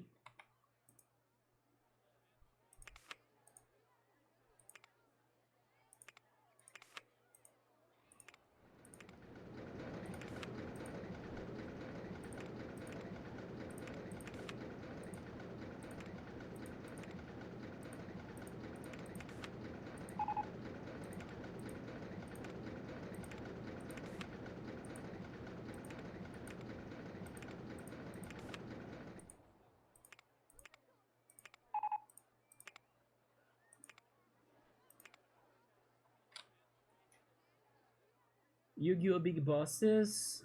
We need to go back to those games. Magic. Magic is maybe the most popular, I think. You can easily go back to the M2 mode. You just need to get the app, right? The online version of the game.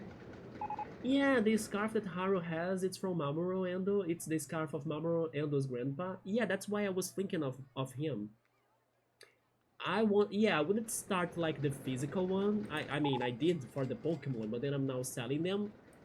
I mean, I'm not upset, right, regarding starting the Pokemon carding game, because look at me now, I'm selling them for good prices. So thank you, childhood me. But buying them today, no way. No way at all.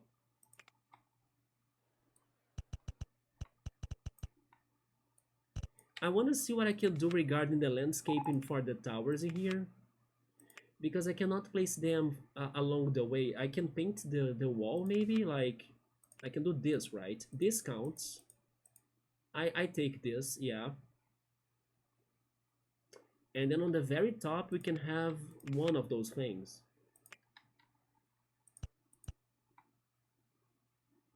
Okay, okay, okay, we can work with that, yes. But they need to be longer towers, I think.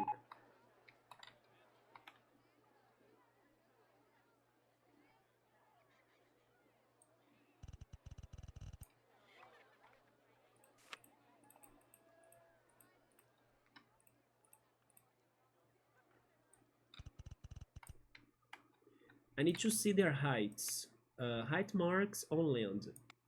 It is at 25. 30. Let's keep at 30 for now for the two side ones. And then we need the middle one too. Let me count things in here. 1, 2, 3, 4, 5, 6, 7, 8, 9, 10, 11, 12. 12, right? No, 13. There is another one there. I'm not sure. There is another one, I think. Yeah, so 13. So it's 6. 1, 2, 3, 4. Wait, never mind. It's the other one as well. Like 1, 2, 3, 4, 5, 6, 7 is the center. This one is the center. Okay, so from here, I do this. I don't have money. I spent my entire money now. Okay.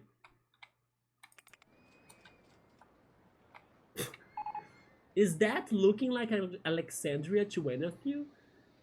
But that's what's coming up from this.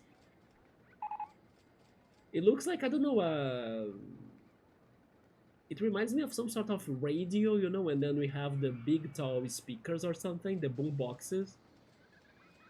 A hotel in Las Vegas, it could be that too.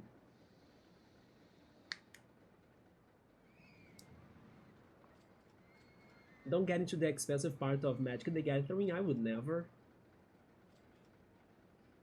You had some good cards? You don't like the online version? But then you need to go to the meetings to play with people, right? Otherwise you cannot play Magic. You play Pauper? It's a cheap game? Yeah, you would need to go to the meetings to play against other people, yeah. A deck will cost like 40 bucks and it's competitive for the Pro Tours too. Yeah, I think it's cheaper for you to build up a Magic or Yu-Gi-Oh competitive deck than a Pokemon deck. It is pricey to do the landscaping, yeah. I mean, I could get the low one, but the bank money.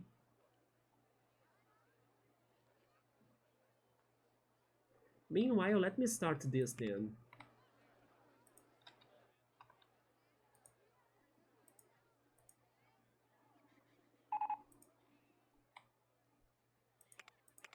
We should color it this color, I guess.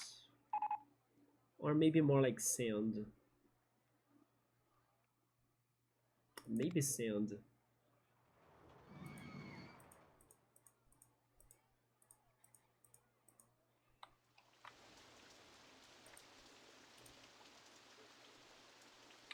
Yeah, now we need to wait also because it's raining.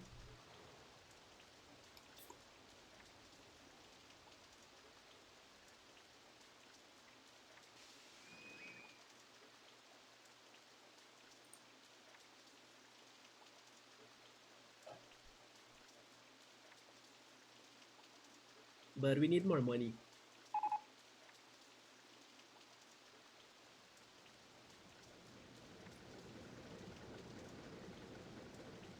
Every big city has a local magic community.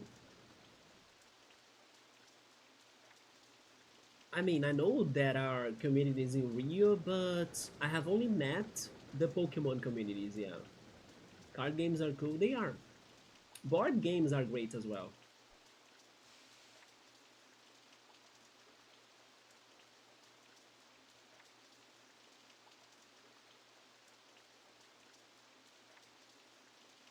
Then let me keep on thinking about this while we wait. Hmm. I could cross the coaster and mix it up with the towers, or I could preserve the towers and keep it, I don't know, more clean like, although it's going to be hard to design the coaster around the towers instead of like going in a tunnel. Mm. But the castle that I'm seeing from the picture, it makes more sense to me to not really go inside of the towers, you know? So I'm not sure. This is going to be tricky.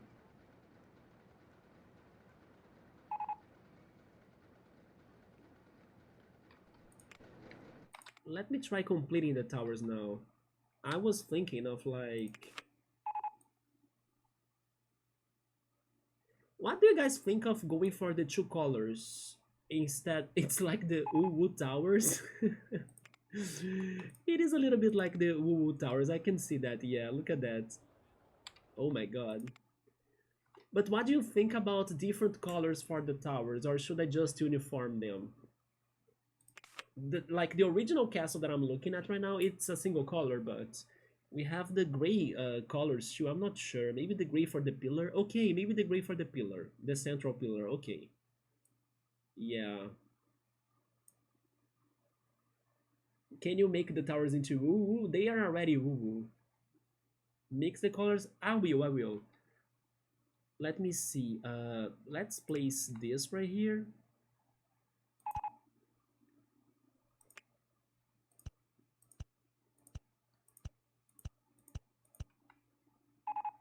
But I will also need to raise this, right? Too high? That's the limit? Oh shit. I was not expecting that would be the limit.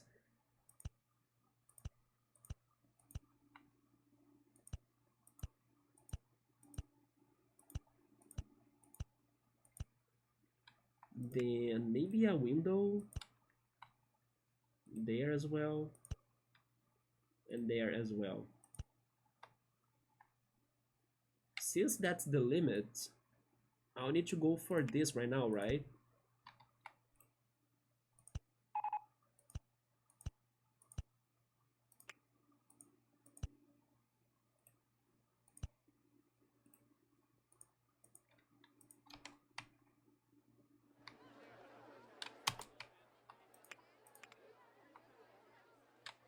Wait, did I miss the spot? I did.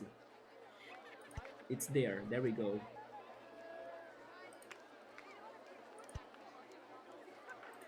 I kinda like it. I like it. Yeah. That's the best I can do, right? I kinda like it. It looks a little bit like the picture, in case you guys haven't seen. This is the original idea. Alexandria's castle. I kind of think it's okay. I was kind of thinking of something on the center even, but I couldn't do it, so I take it like that. Let's do the same for the second one.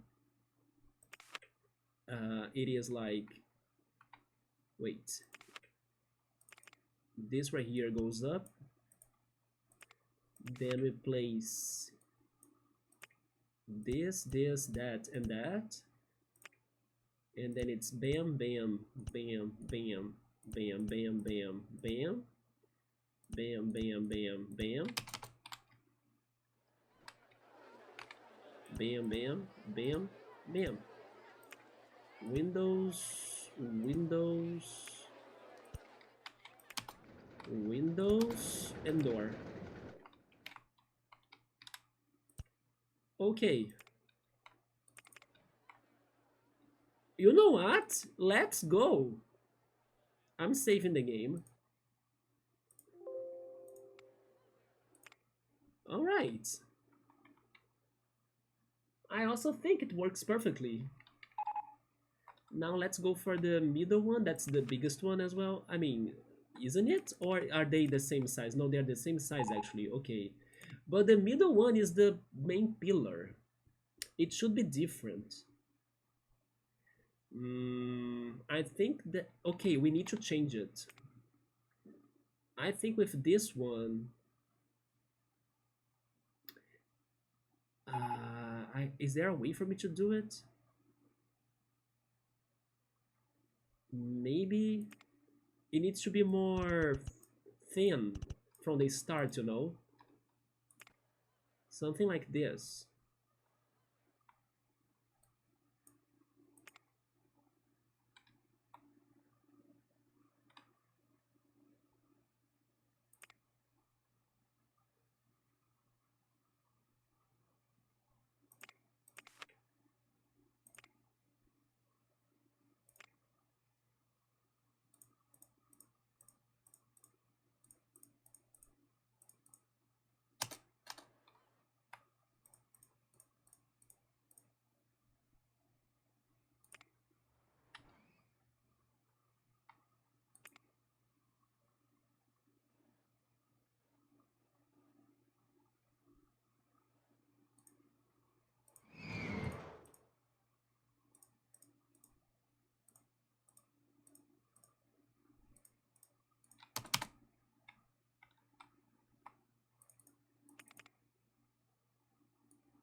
Yeah, it's going to be gray and more metallic looking.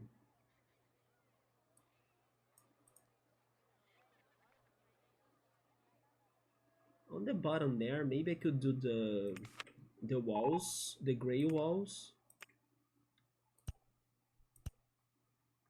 Um, sure.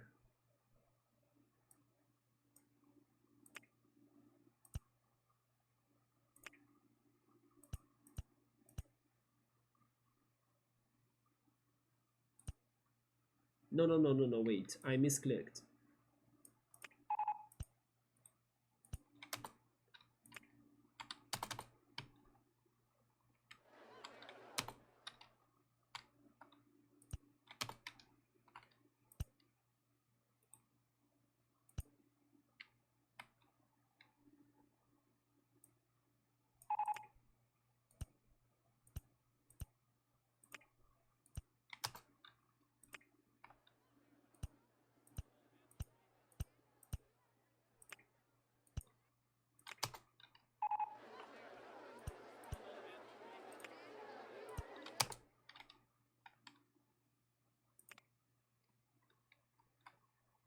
So I was keeping the base the same color as the others because of the castle that has like the same, let's say, base for all of them.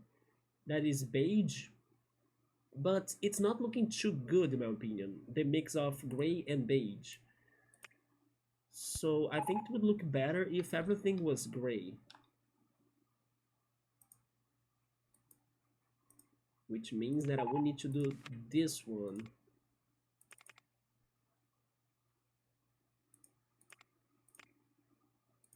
Yeah, I think it looks better like this.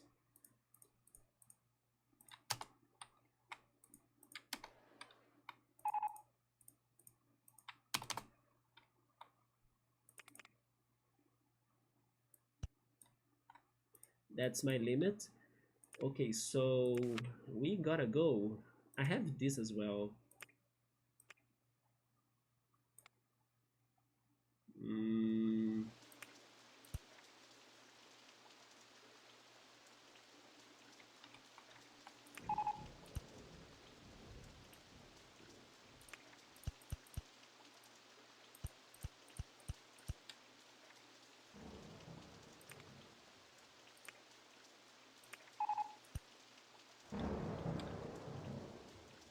I don't know.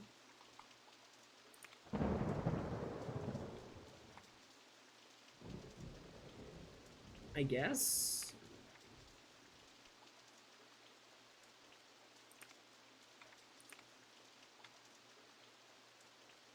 I think this gives the idea of the tower that it's very reflective and I don't know, it has like magic powers to it. Did you like this? Did you like this Chuku? I'm not sure if I keep this great tower, but it's going to give us the extra height that we need because we can't go higher. I think it's fine. Approved? Okay, I'm keeping it. My picture doesn't show me the top of the tower. Let me find another picture. But I have defined it as something like that, like a... I don't know, pillar of magic, right? So, Castle of Alexandria. How is the top of the tower? No, no, no, no, no. Final Fantasy 9, not the one in real life. It has just a beacon. Yeah, it's like an obelisk. It is like an obelisk. You know what? As an obelisk, this fits then. I take it. I take it, yeah. There we go. So now we finished the decoration. We need to go for the coaster. And on the bottom of this, I will place some houses to kind of give it the settings of the city, right? If people complain, then you throw the tower at them. I can do something even worse than that, X5. Instead of throwing a tower at them, I just draw a tower tarot card at them. That's like the worst. So yeah, that's the tower I'm going to show them. By the way, what if our coaster is not even close to the size we need? Which can be very likely. Oh boy. And this needs to be exciting too. I need to go up. Yeah, now I need to go up because we need to get more height for the final sections.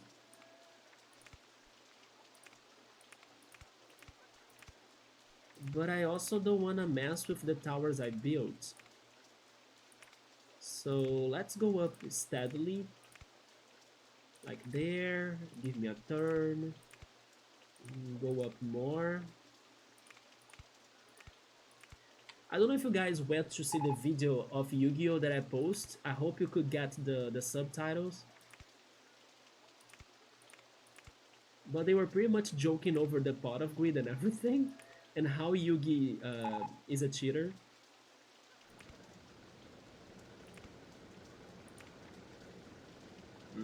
Let me see.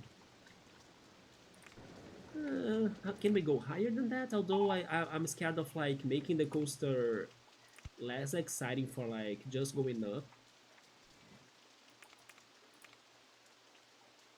Let me go to the other side. Yeah, that looks better. In case they ask for me to make it longer, then I can consider using the other area that I just skipped right now.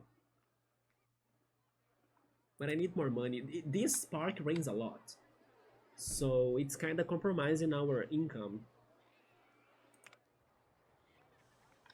Regarding the ideas we talked so far, the ones I can see working out the most are the Sexy Frog Cloud coasters, the Cactuar coaster idea that I thought of,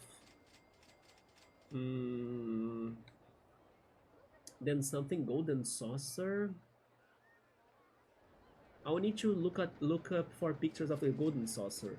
I would like something quinoa based as well for food, in case they give me the Wonderland scenery theming. What else could I be doing? Ruby weapon. Ruby weapon right here with the Egyptian stuff. Yes.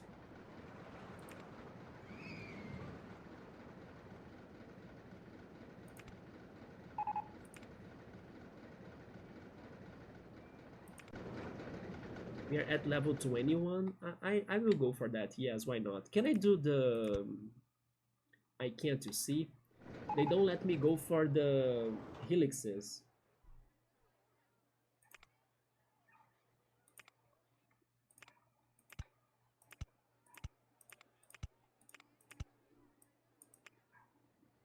I can do half loops though.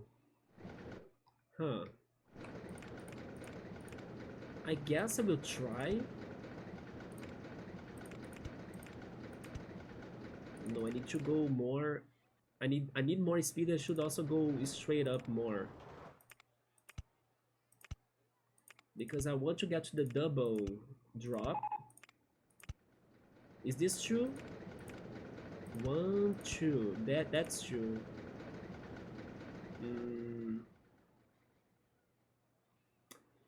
Okay, I will go up more then. I'll give it a shot. There. Now they let me go 2 drops, right?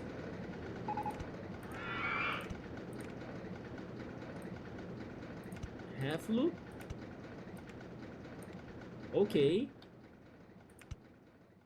But I can't go back.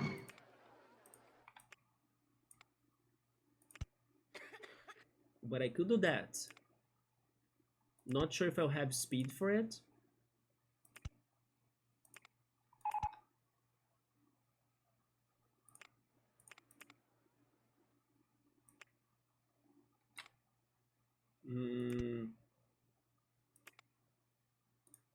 How is this looking like? I kind of like it.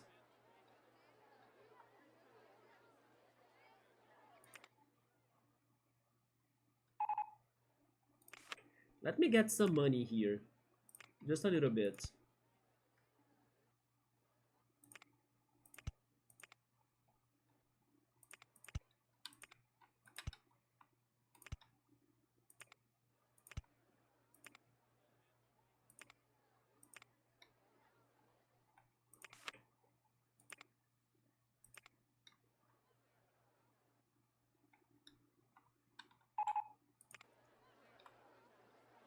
But then I did nothing crazy for the second tower right here. It's like this side of the coaster is way more intense and exciting than this side of the coaster. It's so much more boring there. I need to go up again. Do I have the photo section? I still haven't added the photo section. Let's do it right now.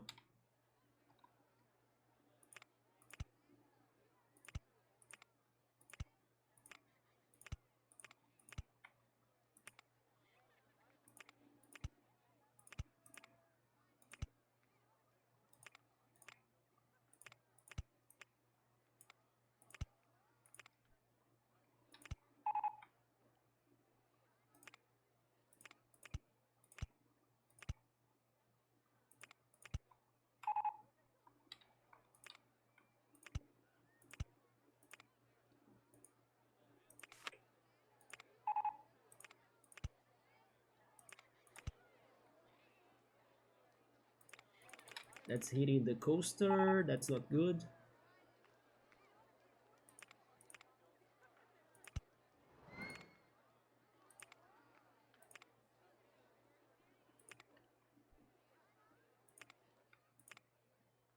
Let me change that again.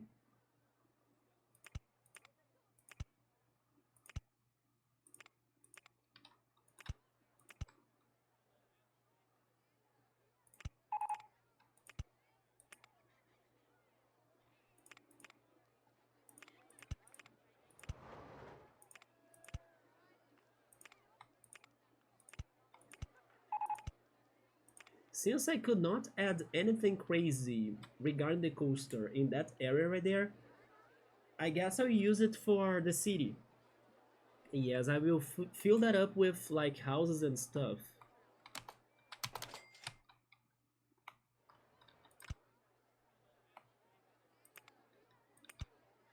But then again, I have no idea if this coaster is any good for the objective. I hope it is. S-band left 2 times.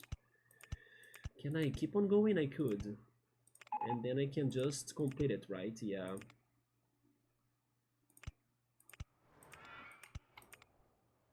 Coaster is on the way. Wait, go back one. There we go. Okay, we have our coaster.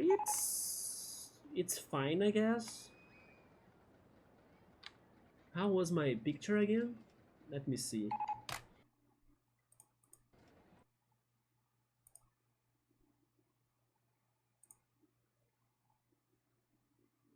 It kind of goes a little bit according to my picture. Like I wanted to have multiple turns, you know, and twists because of the shape of the castle and then the three main towers.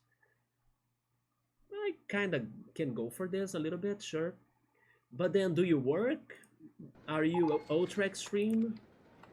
Also, by the way, wait, single car? Or actually one train? Yeah, test this up. What do you all think? I have the feeling it's not going to be ready. But then I can't say if it is because it's not too exciting or if it's because it's not too long. We can work with the excitement with the decoration as well. But if it is not too long, then I'm not sure.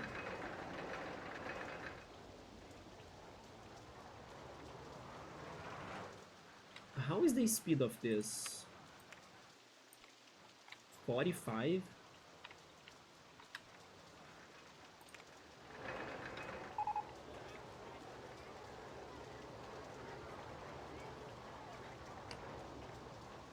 It is kind of working so far regarding the track.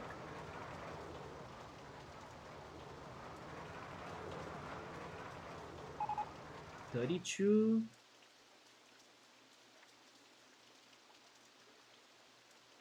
Maybe it will have a lot of lateral Gs because of all of those turns.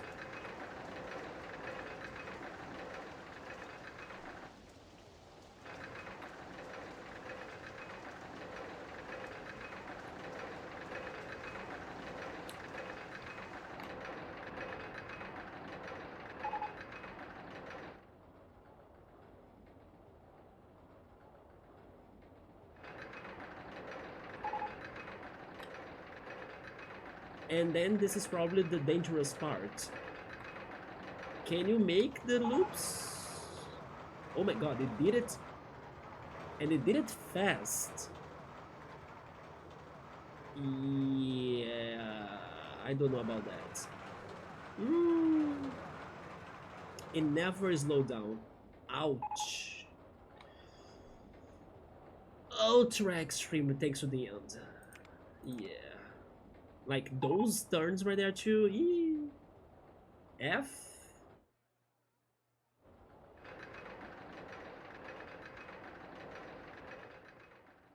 I mean, the right length got to the achievement. The max vertical G is not too bad.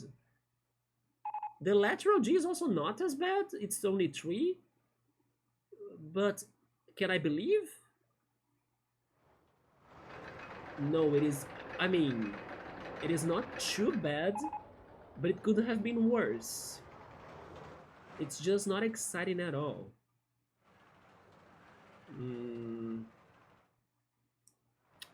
I think it is because of the ending of it.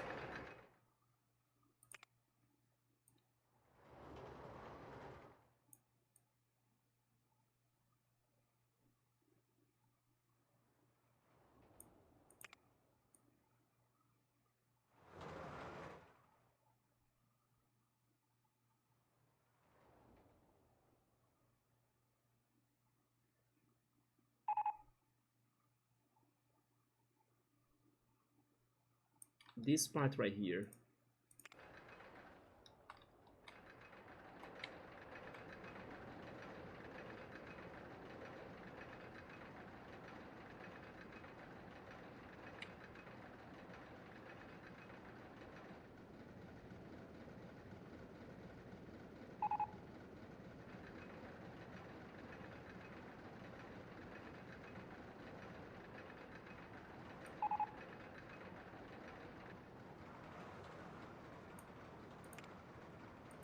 Yeah, that's the biggest deal of the coaster. I will try changing it. I like it, but I will try changing it.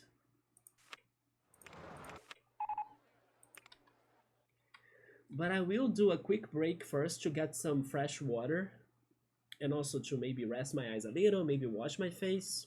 And then when I'm back, I will try replacing this section right here, even though I liked it, just to see if it will give us a different result because our coaster is not working. But it did get to the required length. It's just a matter of trying to make it more exciting. To be honest, I did not hate the final results, so I'm starting to wonder if it is fixable. I'm not sure because I don't know. I was expecting worse results. The results were not too bad. Maybe just need to do something about the vertical G that was like extreme. But normally we don't fix vertical Gs, right? Normally we fix the lateral Gs. So that's why I'm kind of uncertain if this will work. But we'll see what happens. But I'll be right back.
Okay, I'm back.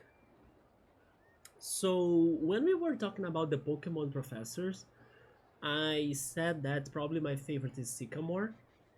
It's probably because I like Pokemon X and Y a lot, but the reason why I was even saying that I'm kind of surprised about my picks is because I believe my second favorite is Professor Elm. And Professor Elm is not that important, you know. But for some reason, I also like that professor a lot. Maybe because of, again, really liking Johto or like Crystal, Gold, and Silver. And then the region is making me like the professor. So I'm kind of shocked that I like Professor Elmo, even though I know he is not too important in comparison to like the other professors, you know. Even Professor Oak.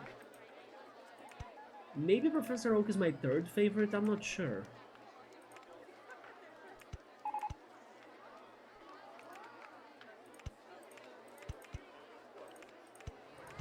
I know the coaster is not ready, but I kind of already wanted to make the path. This one is will be easier, right? Like that, yeah. Let's change this. Let me save again.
what about this? Wait, it's not a complete circuit? Oh yeah, because of this ending right here, that's true. S band left 2 times again.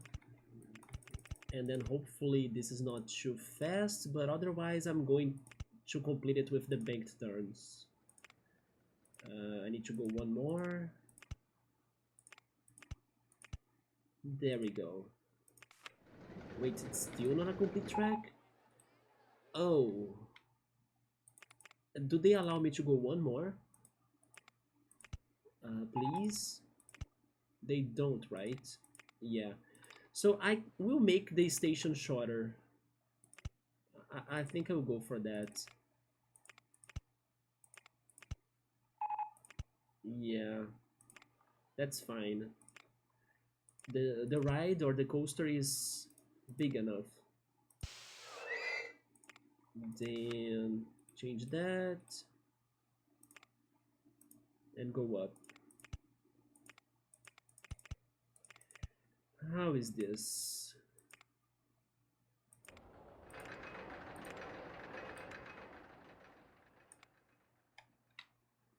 You did watch the video? Did it get the subtitles in English? I liked that video so much. Oh, you didn't need the subtitles to understand most of it? Let's go, right? Yugi taking 4 cards instead of 2 was peak. Like, you were complaining? That means that I can draw more 2 cards, right? And then Kaiba learned. And then Kaiba was like, I'm not saying anything. And then he's like, oh, if you're not saying anything, that means I can buy more 2 cards because, you know, whatever you do, Yugi is always buying 2 cards. Yes. And then Kaiba starts doing the same, like, oh yeah, I learned with you. Yeah, silence is consent, draw 2 more cards. That guy makes some very good videos. He has some Pokemon too that are very funny, but I'm not sure if they will be as funny if I translate them.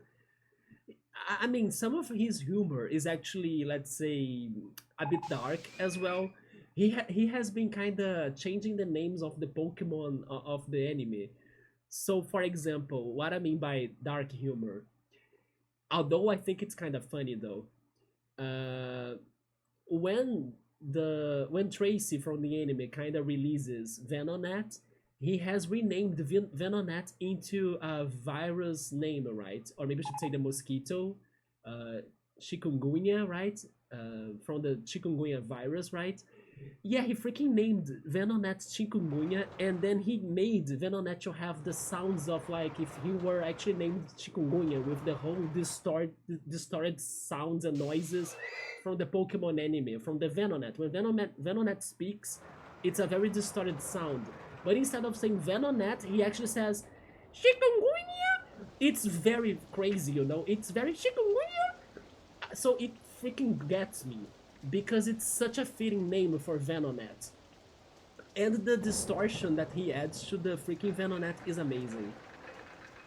Saber is leaving. Okay, man, get some good rest. Hopefully it doesn't still I don't know, hopefully the rain comes to you more, right, as well. Like it doesn't keep it with this heat for both of us. But we talk more next time, Saber. Get some good rest, man. Take care. Kaiba just jumped into the battle because he can. Yeah, the Pokemon ones are also very funny, even though the humor is more dark, right? Yeah, man, take care, and let's see which game we're getting tomorrow. Cassette Beasts for the win. Speaking of rain, it's raining in here now. It's still extreme, but we got more excitement. I need to do something about the intensity. Yeah.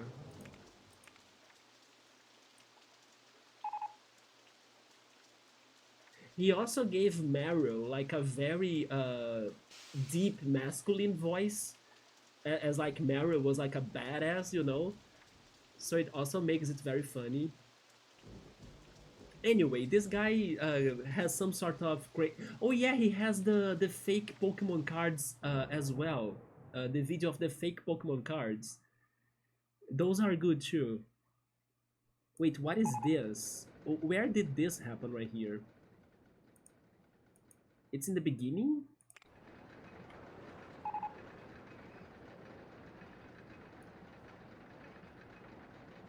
It is in the very beginning.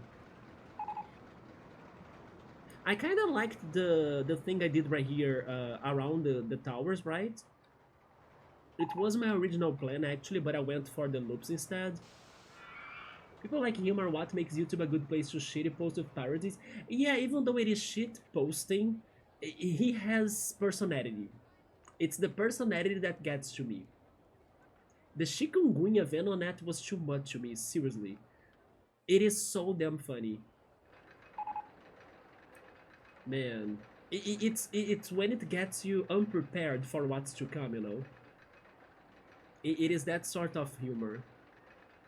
You're not, wait, you're never ready for the next second of his videos. So I did like the personality of his videos, and then I'm now following his channel. And it's funny because I normally don't follow shit posting YouTube channels or anything. It's just that he's made me happier. Yeah. Now I wanna do a Spanish version of the Yu-Gi-Oh one. You could. I would actually like to see it. Yeah. The infinite pot of greed strategies. It's so good. I'm really glad that you were able to watch it and understand it. Yeah. Because the other day that I sent a recipe for the pineapple dessert that my family does for Christmas to Scapluni because he wanted to see and to learn how to do it. Even though I could translate the video to English here, he said that he couldn't do it in there for some reason. So I was like, does YouTube work differently depending on the person? I was like, what the F? But thankfully it worked for you, X5, yeah. So what do I change in this coaster? I'm not sure. I need to do something about the intensity, but where is it right now? It's in the beginning? No, it's in the end. I would try changing this right here, this right here. Oh yeah, these two. Where are they?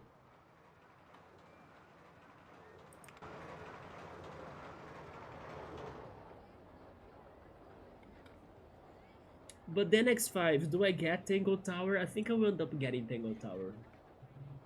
Yeah, I will end up getting Tangle Tower.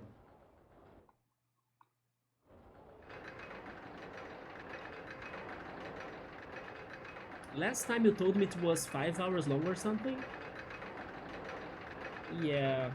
It's going to be at least funny to like get to the ending of it and see why X5 did not like it or anything. I will try to like that's my biggest mystery actually. I have the feeling the mystery of the game will be like nothing in comparison to why did X5 not like this game. Oh, it's this drop. Oh. But I don't want to change this drop, it's such a good one. Then there as well, what is that section? This turn right here? Wait, what?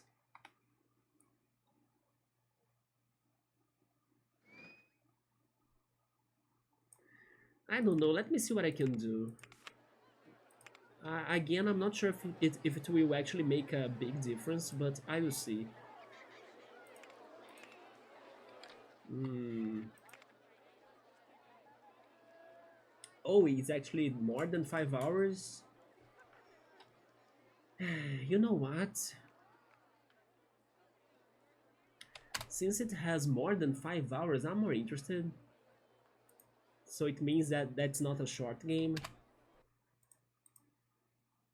Let's buy it together, why not?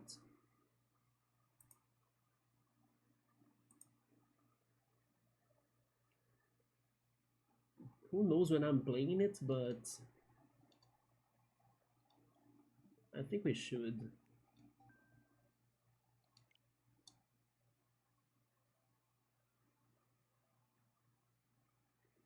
Can I see something because I'm doing this on my tiny OBS screen, by the way? Tango, this is a T, right? Tango. Tango.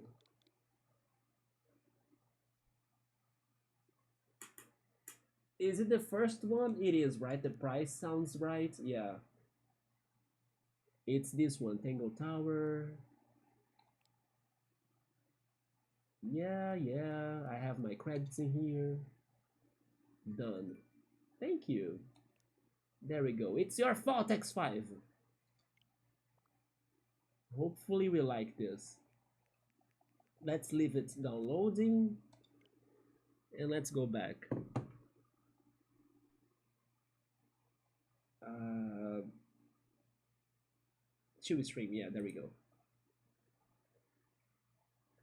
What better time than now, right?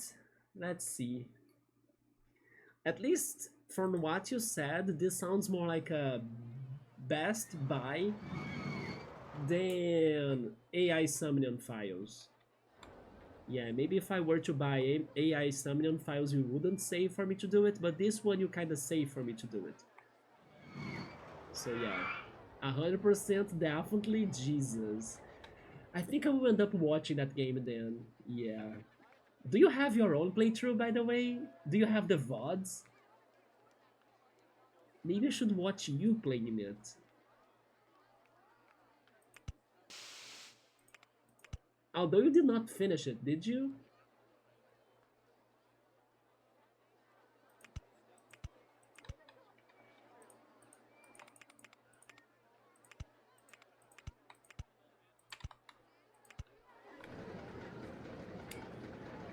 Oh, you were not streaming it. It was one of your offline games? Oh, okay. I'll see if I can find, I don't know, another streamer then.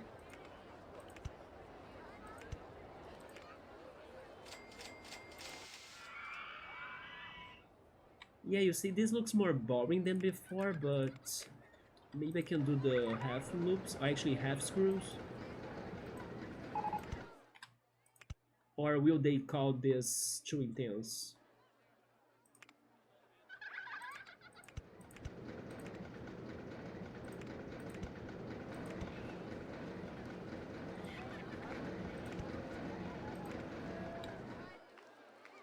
This is not good for me to go back.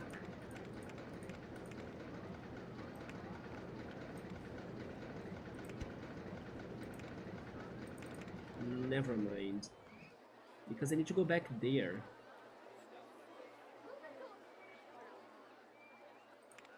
Maybe just go for it because it is at the same level as... No, it's not. It's at level 17.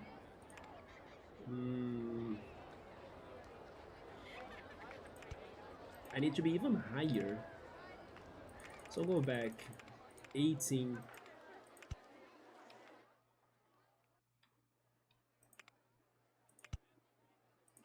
I can go above that. Good. Okay, let's make this big turn. Then go down to... this is complicated. I think I need to make another turn. I can't. Man.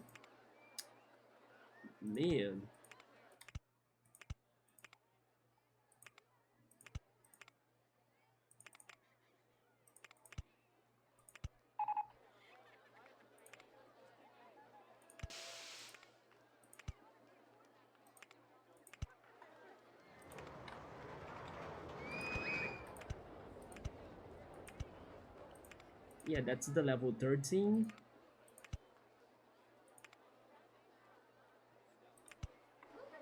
Now it's a matter of finding a way to connect in here.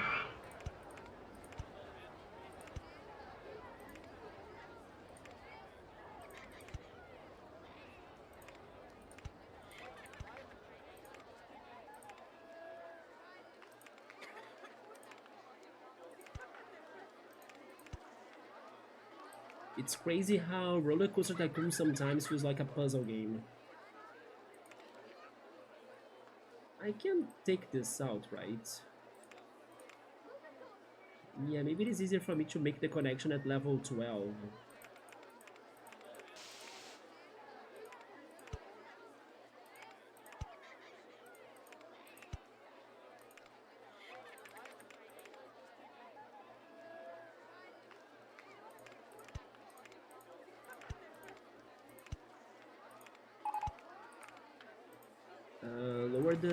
band, sure. There we go. Then again. Then again, because I will try the S band. It's not enough. Jesus.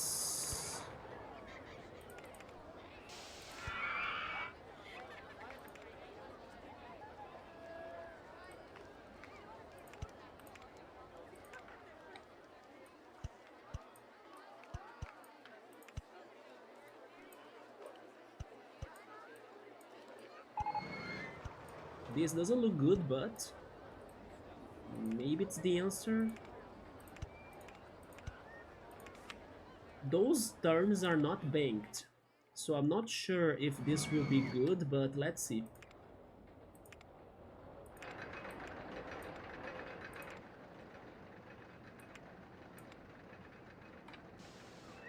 Overall, the design is nice, but I'm still far from 7 of excitement.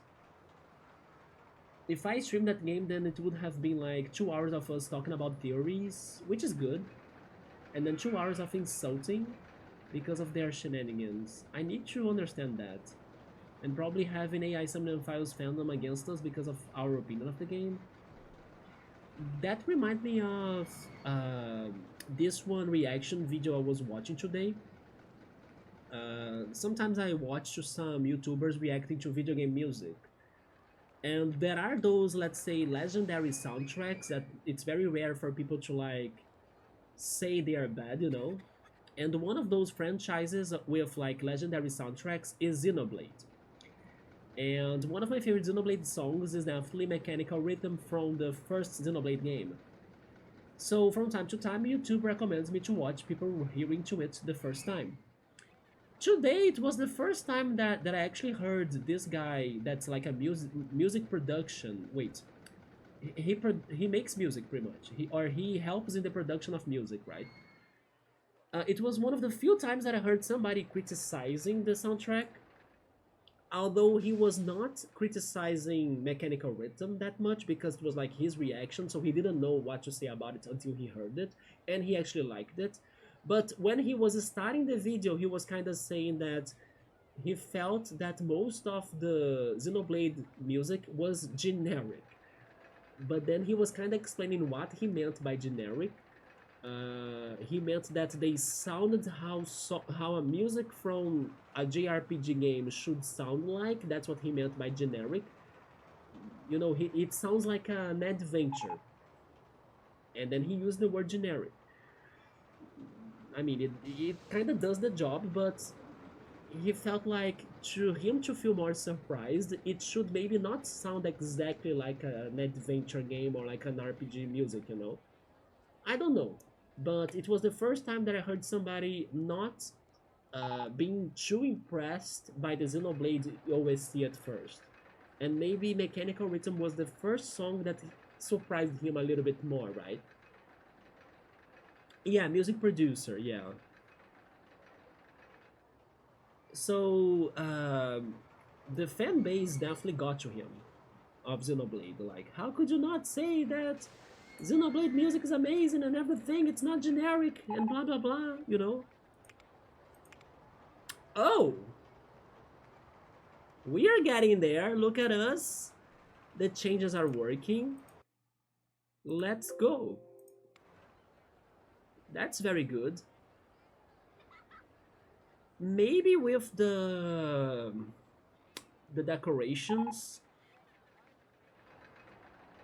Let's do the decorations and see what happens. Yeah, but then I don't know if the decorations will be good enough. Because we're not that close, right? We're still missing 0.6 points of excitement, which is a lot. But let's see what we can do. Some people heard a lot of music until they start to see a pattern. Yeah, he was saying that. He sees a pattern on like how adventure music sounds like, how JRPG songs sound like too. And then he sees that pattern And then he points out that the artists behind that song or those songs, they went for that way, you know, they were not, let's say, innovative enough to come up with something that sounds different to fit that pattern. It's not necessarily that the songs were bad, because it's still a lot of work for the artists to make those songs, even if they follow a pattern, or like they have the, let's say, the characteristics of how traditional songs of that genre sound like. That's what he was trying to say, but the Xenoblade fans did not like that, because he was saying it sounds generic, right? When you find the patterns and it starts sounding generic to you. Yeah, that's along the lines of what he was thinking. It does the job, but it's nothing special. Exactly. That's what he was saying, but the Xenoblade fans triggered. Triggered. I don't necessarily agree with him because I still don't think it sounded that generic, but still, it's his opinion, yeah. How dare them? Yeah, how dare them? But he was kind of like bold enough to like keep on listening to more Xenoblade tracks, right? It just was kind of shocking that, I don't know, maybe it's my problem that I think that Xenoblade music does sound a little bit different than other OSTs. But again, I'm not sure how much a different song should be like for him to be surprised about that song, you know? I wonder now what he would think of the Persona music. I think I would try going back to his YouTube channel to see if he reacted to Persona music. Maybe he's full of crap. I'm not sure. I will investigate. Yes, I will go after more of his videos then. Let's start building Alexandria here. Let me find a better picture of this city next. I wish I had the mining scenery actually. Let me see if I can get the mining scenery. So this city is very... Alexandria 5009 city.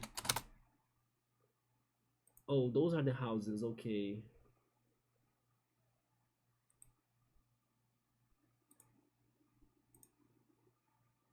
That's a very tiny picture though. Yeah, they remind me more of the mining scenery. It has some statues too, okay. First of all, that's definitely not grass. So I need to get rid of the grassy lands. And maybe go for the gray one. Gray roofing tiles, yeah.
I guess in the end we are really spending our time with the decoration, aren't we?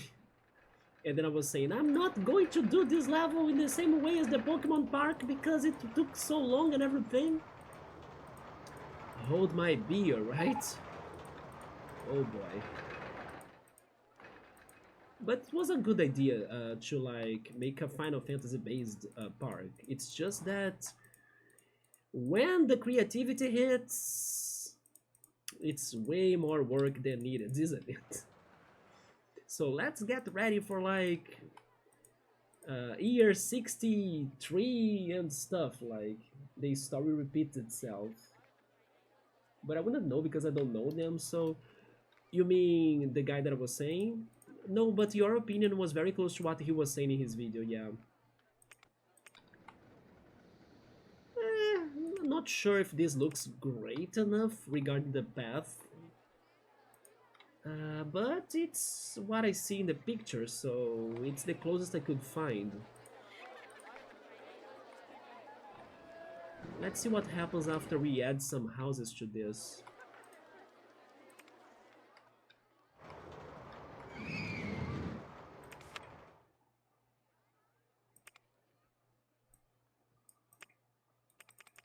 We can pick the door colors. They were dark brown from the pictures I'm seeing. Like that, I guess.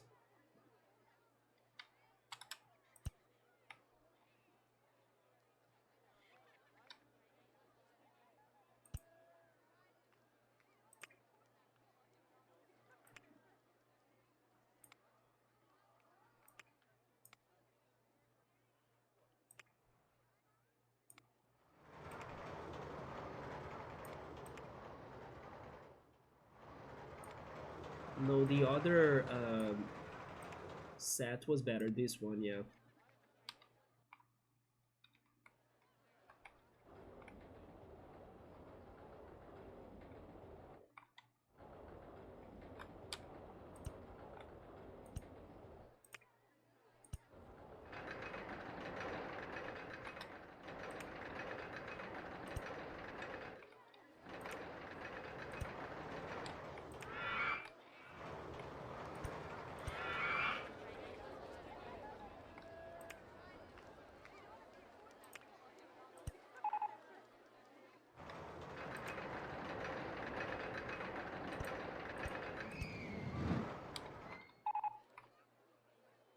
People are hungry, but I have a lot of freaking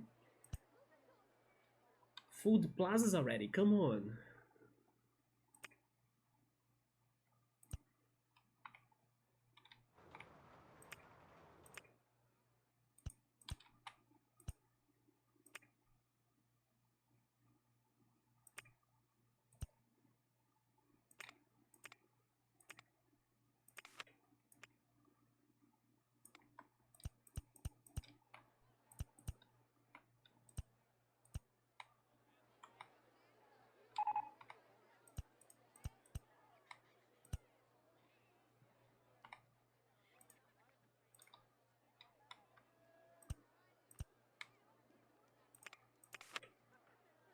I don't see many plants, but I guess I can go for some fountains and statues.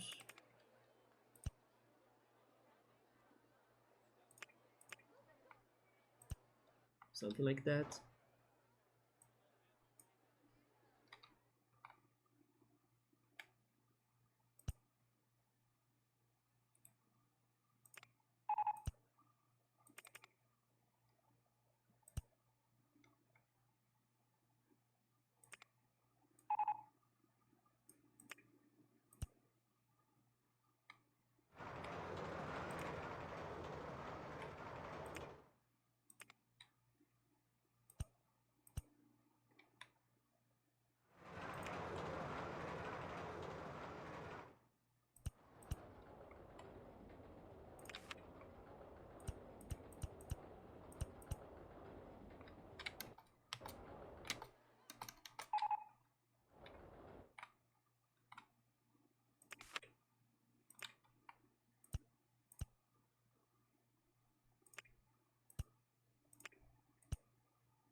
Creepy teaming objects.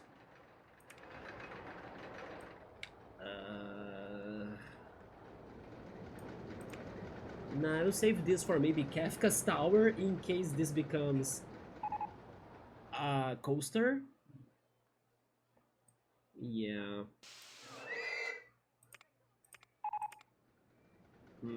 What else can I do? It's kind of not looking too bad.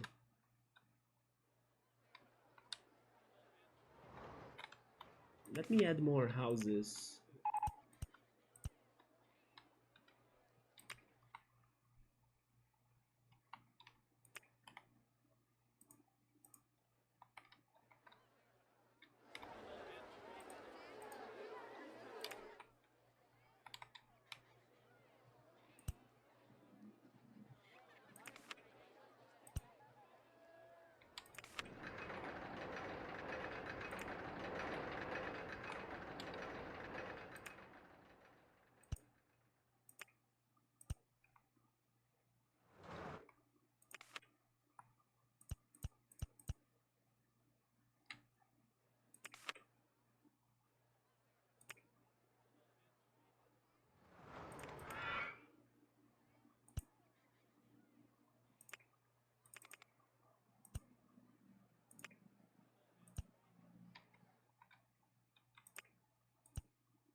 You're going to head to bed since your back is saying, nah, bro, time to lay down.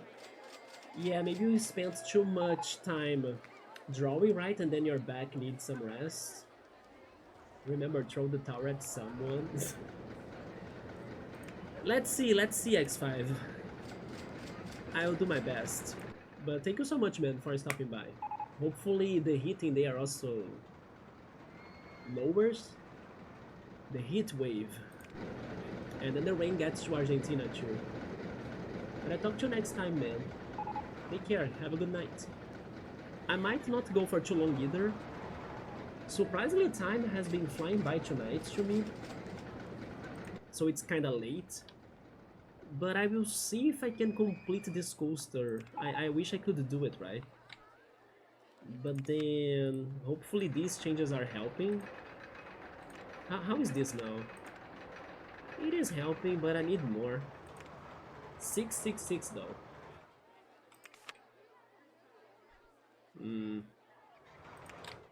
Let's do this like turned there. Also change the color of the doors.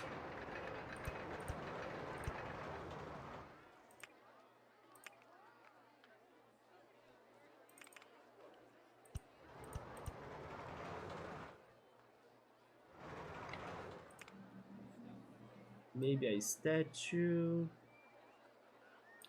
Where is the night guy? Right here. Those two. Flip them like that, yes. Maybe like this.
Okay, I think that's alright.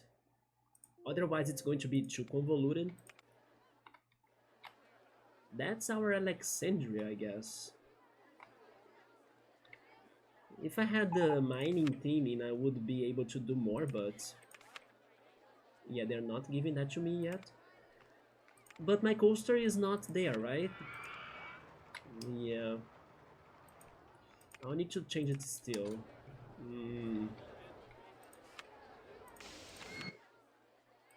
Where could I change it more?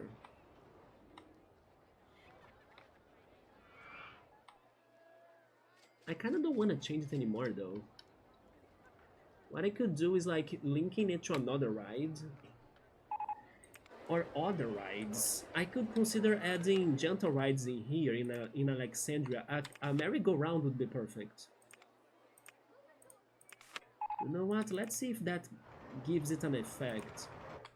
A merry-go-round. I would need to delete something probably. Do you fit anywhere? Maybe there, maybe there.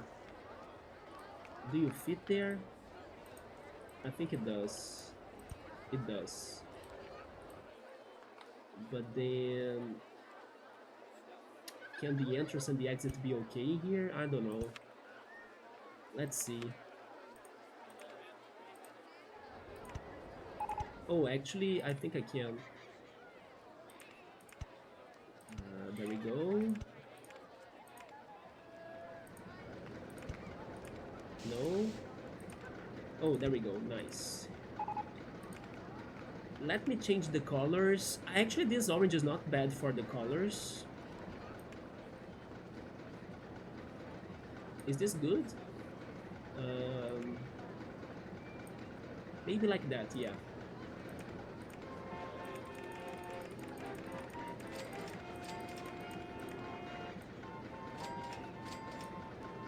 Did it help? Not really.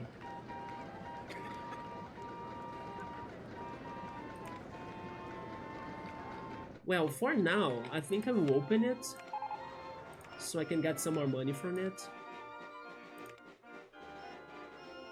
Its colors, I think I will change them a little bit. Something like this, or maybe brown. I guess the brown makes more sense, or maybe the three of them. No, the supports. I prefer it like this, yes. And the car, maybe something white.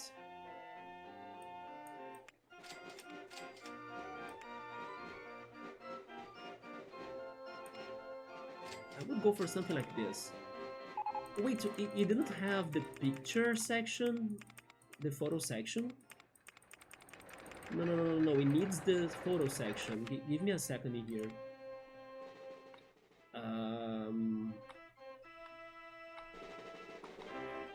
Maybe there.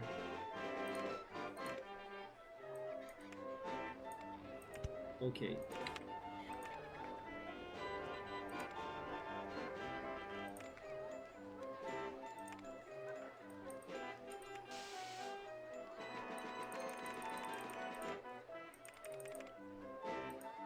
Now save.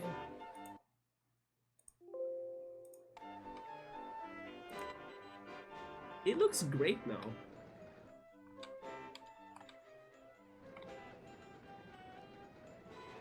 Can I fit another ride in here? Mini golf, the tower, space rings. This one reminds me of Estar in Final Fantasy VIII, which was a very futuristic city. It could also be in Midgar. A circus, it's perfect. The Tantalus. Yeah, we need to have a circus in here.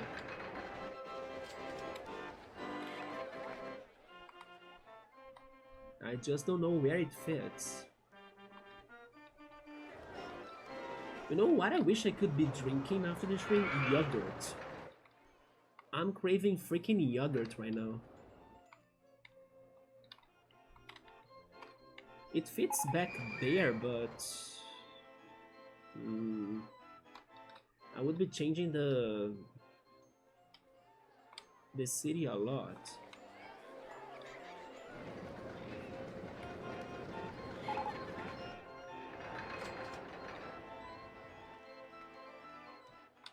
But I guess it's what I can do. Not sure. Yogurt of chia seeds. That's actually a very good idea. I just don't have the yogurt. I could go for vegetable milk with chocolate instead. Or I could go for a milkshake.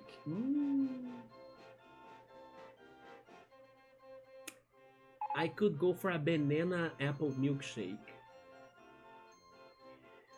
But my neighbors will listen to my mixer working at more than midnight. It's like 12:18 a.m. right now. But I guess an apple banana milkshake sounds so good right now. Oh, the coaster is still on the way? Jeez. Maybe there? Okay, I found a place for it. Then how can I get people there?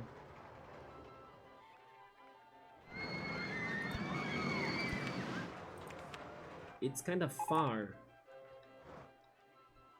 Can you get there? Wait. You cannot go there, right? Because of the coaster, I think. Yeah. That's a problem. Maybe from there?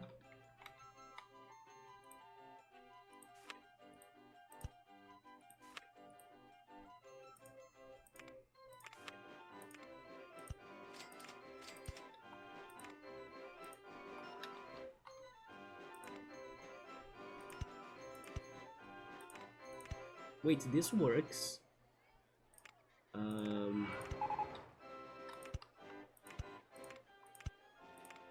No, never mind. Maybe a tunnel? I think we gotta go for a tunnel.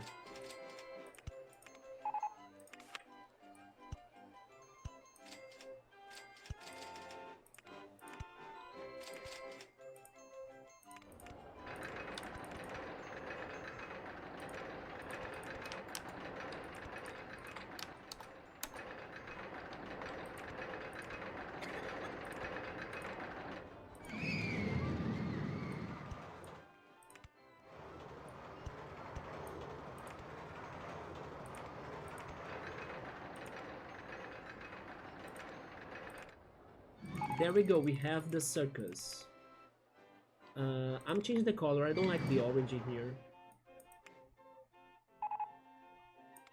This makes more sense, yeah. Or maybe white.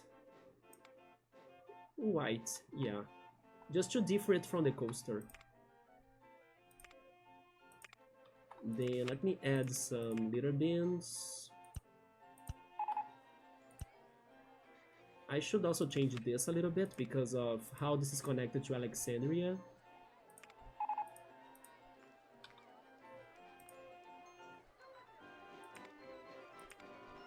Okay, we had two rides in there.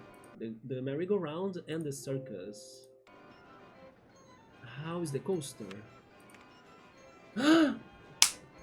Let's go! It freaking worked! Heck yes! Oh my god! 7.01. I seriously was not thinking the merry-go-round or the circus would really change this, but it did change a lot. Okay, I just need to do something else, like it's bugging me. I just need to flip the entrance of the circus like this, right? Because it was like sideways, it was kind of strange. But yeah. We actually did it, the Alexandria... How is that castle called? I'm not sure, I think it's just Alexandria Castle. And then this right here is the Tantalus. And also the merry-go-round. What in Final Fantasy IX could remind us of a merry-go-round? I don't know, the first thing that's coming to my mind is like... No, Vivi's house, but then... There is a city of the Black Mages, right?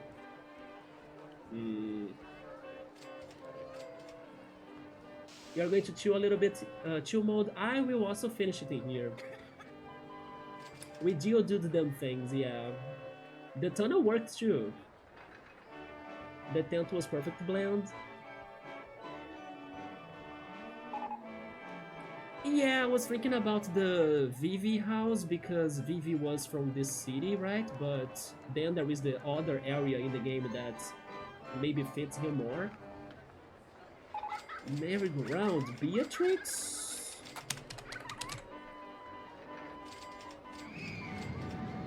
Yeah, the other character that... Oh wait, Zorn and Thorn. Zorn and Thorn. I believe that's how you spell their names. Zorn and Thorn is a great name for a merry-go-round. They are both like jokers of some sorts. And their names together kind of gives you a confusion, spinning idea, you know? It's perfect.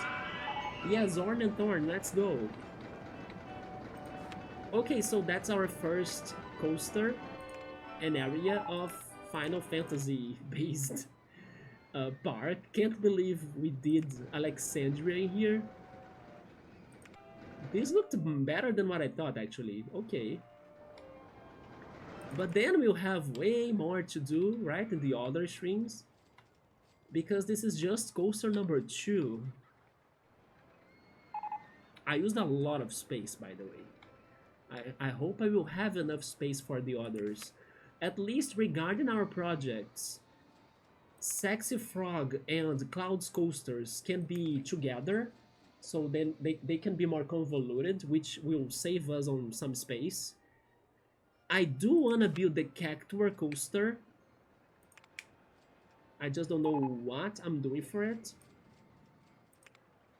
I'll think about that another time. And maybe something for Quina, especially in case they give me the... Oh, the mine team minutes coming. Yeah, I was hoping for that. This is for Midgar, for sure. They even have a gas station. This is totally the Midgar area. Yeah, maybe a Midgar coaster too, right? I think I should take some notes. Give me a second, or I will forget those ideas. Uh, Let me open here. Yeah, notepad. Coasters for Final Fantasy Park. Midgar coaster, Sexy Frog and Cloud coaster. Coasters actually, because they are going to be two. So we have 2 and 3. Then Cactuar coaster. Maybe something Gold Saucer, but I'll need to look at Gold Saucer again to remember it. Maybe something Esther from Final Fantasy VIII. Maybe Kafka's Tower from 6. Then I will write it in here, but I'm not sure if I will go for this. A Blitzball coaster for 10. The other thing we thought of was Quina. So it could be Q's Marsh as well, right? Q's Marsh from 9. With food and everything. Then, can I think of something else for 8? Not sure. The Chocobos. Yeah, Q's Marsh would be a good one now that I'm thinking about it.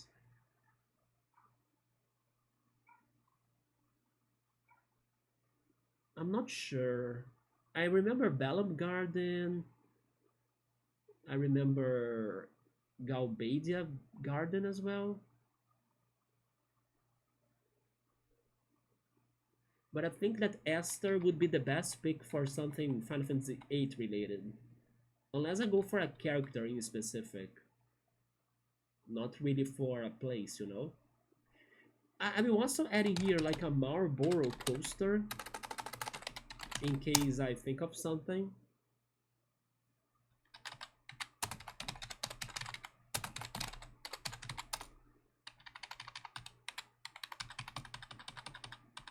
Because we have the spooky theme, right? We could go for something like this.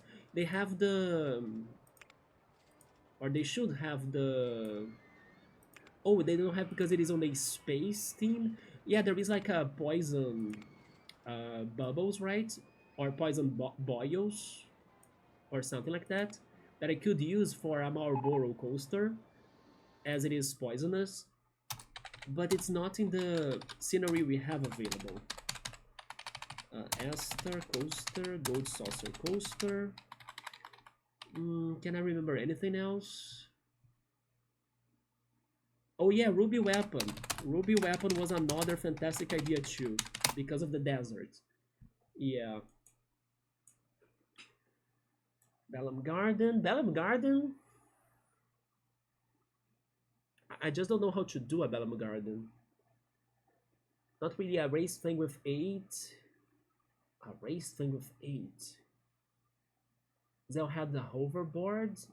There is the snowboarding section of 7, right? With Cloud 2 and the motorbike too. I will write into here like extra ideas. Motorbike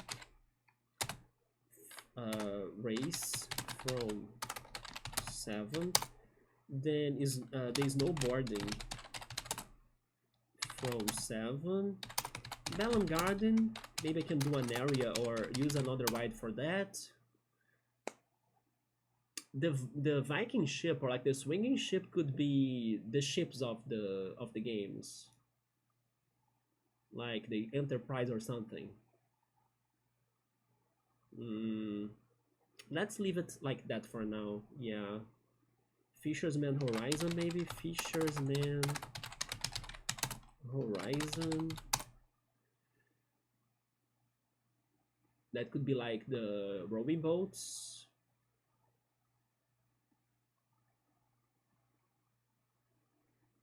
Yeah, did I write Midgar? I did not. Oh yeah, I did Midgar Coaster.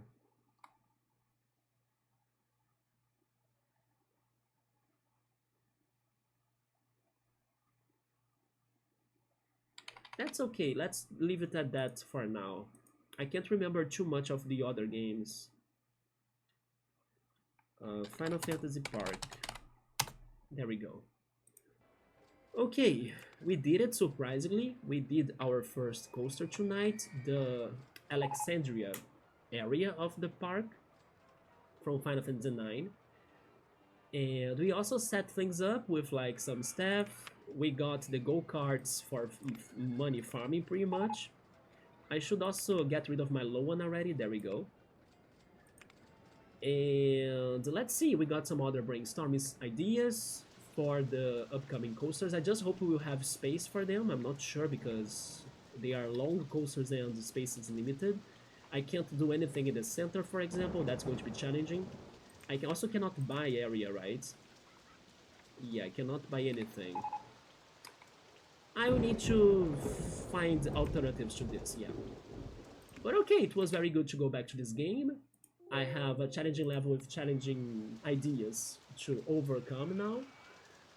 So that's it for me today. I will continue playing this, or at least that's the plan. So we can finish the year at a chill vibe with RollerCoaster Tycoon before jumping back into the more intense gaming that we were doing, like Mario Galaxy. I need to go back to the post game of it. Tomato Adventure, that I was getting to the end of it, and some other things too, right? Golden Sun at some point.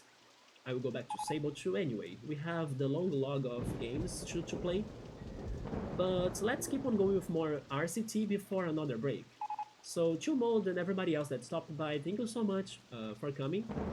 And I will see how am I feeling tomorrow. Today was Saturday, right? Yeah, so now it's Sunday. I will see how am I feeling. Maybe I'm back then on Sunday or tomorrow. And we will play more of this.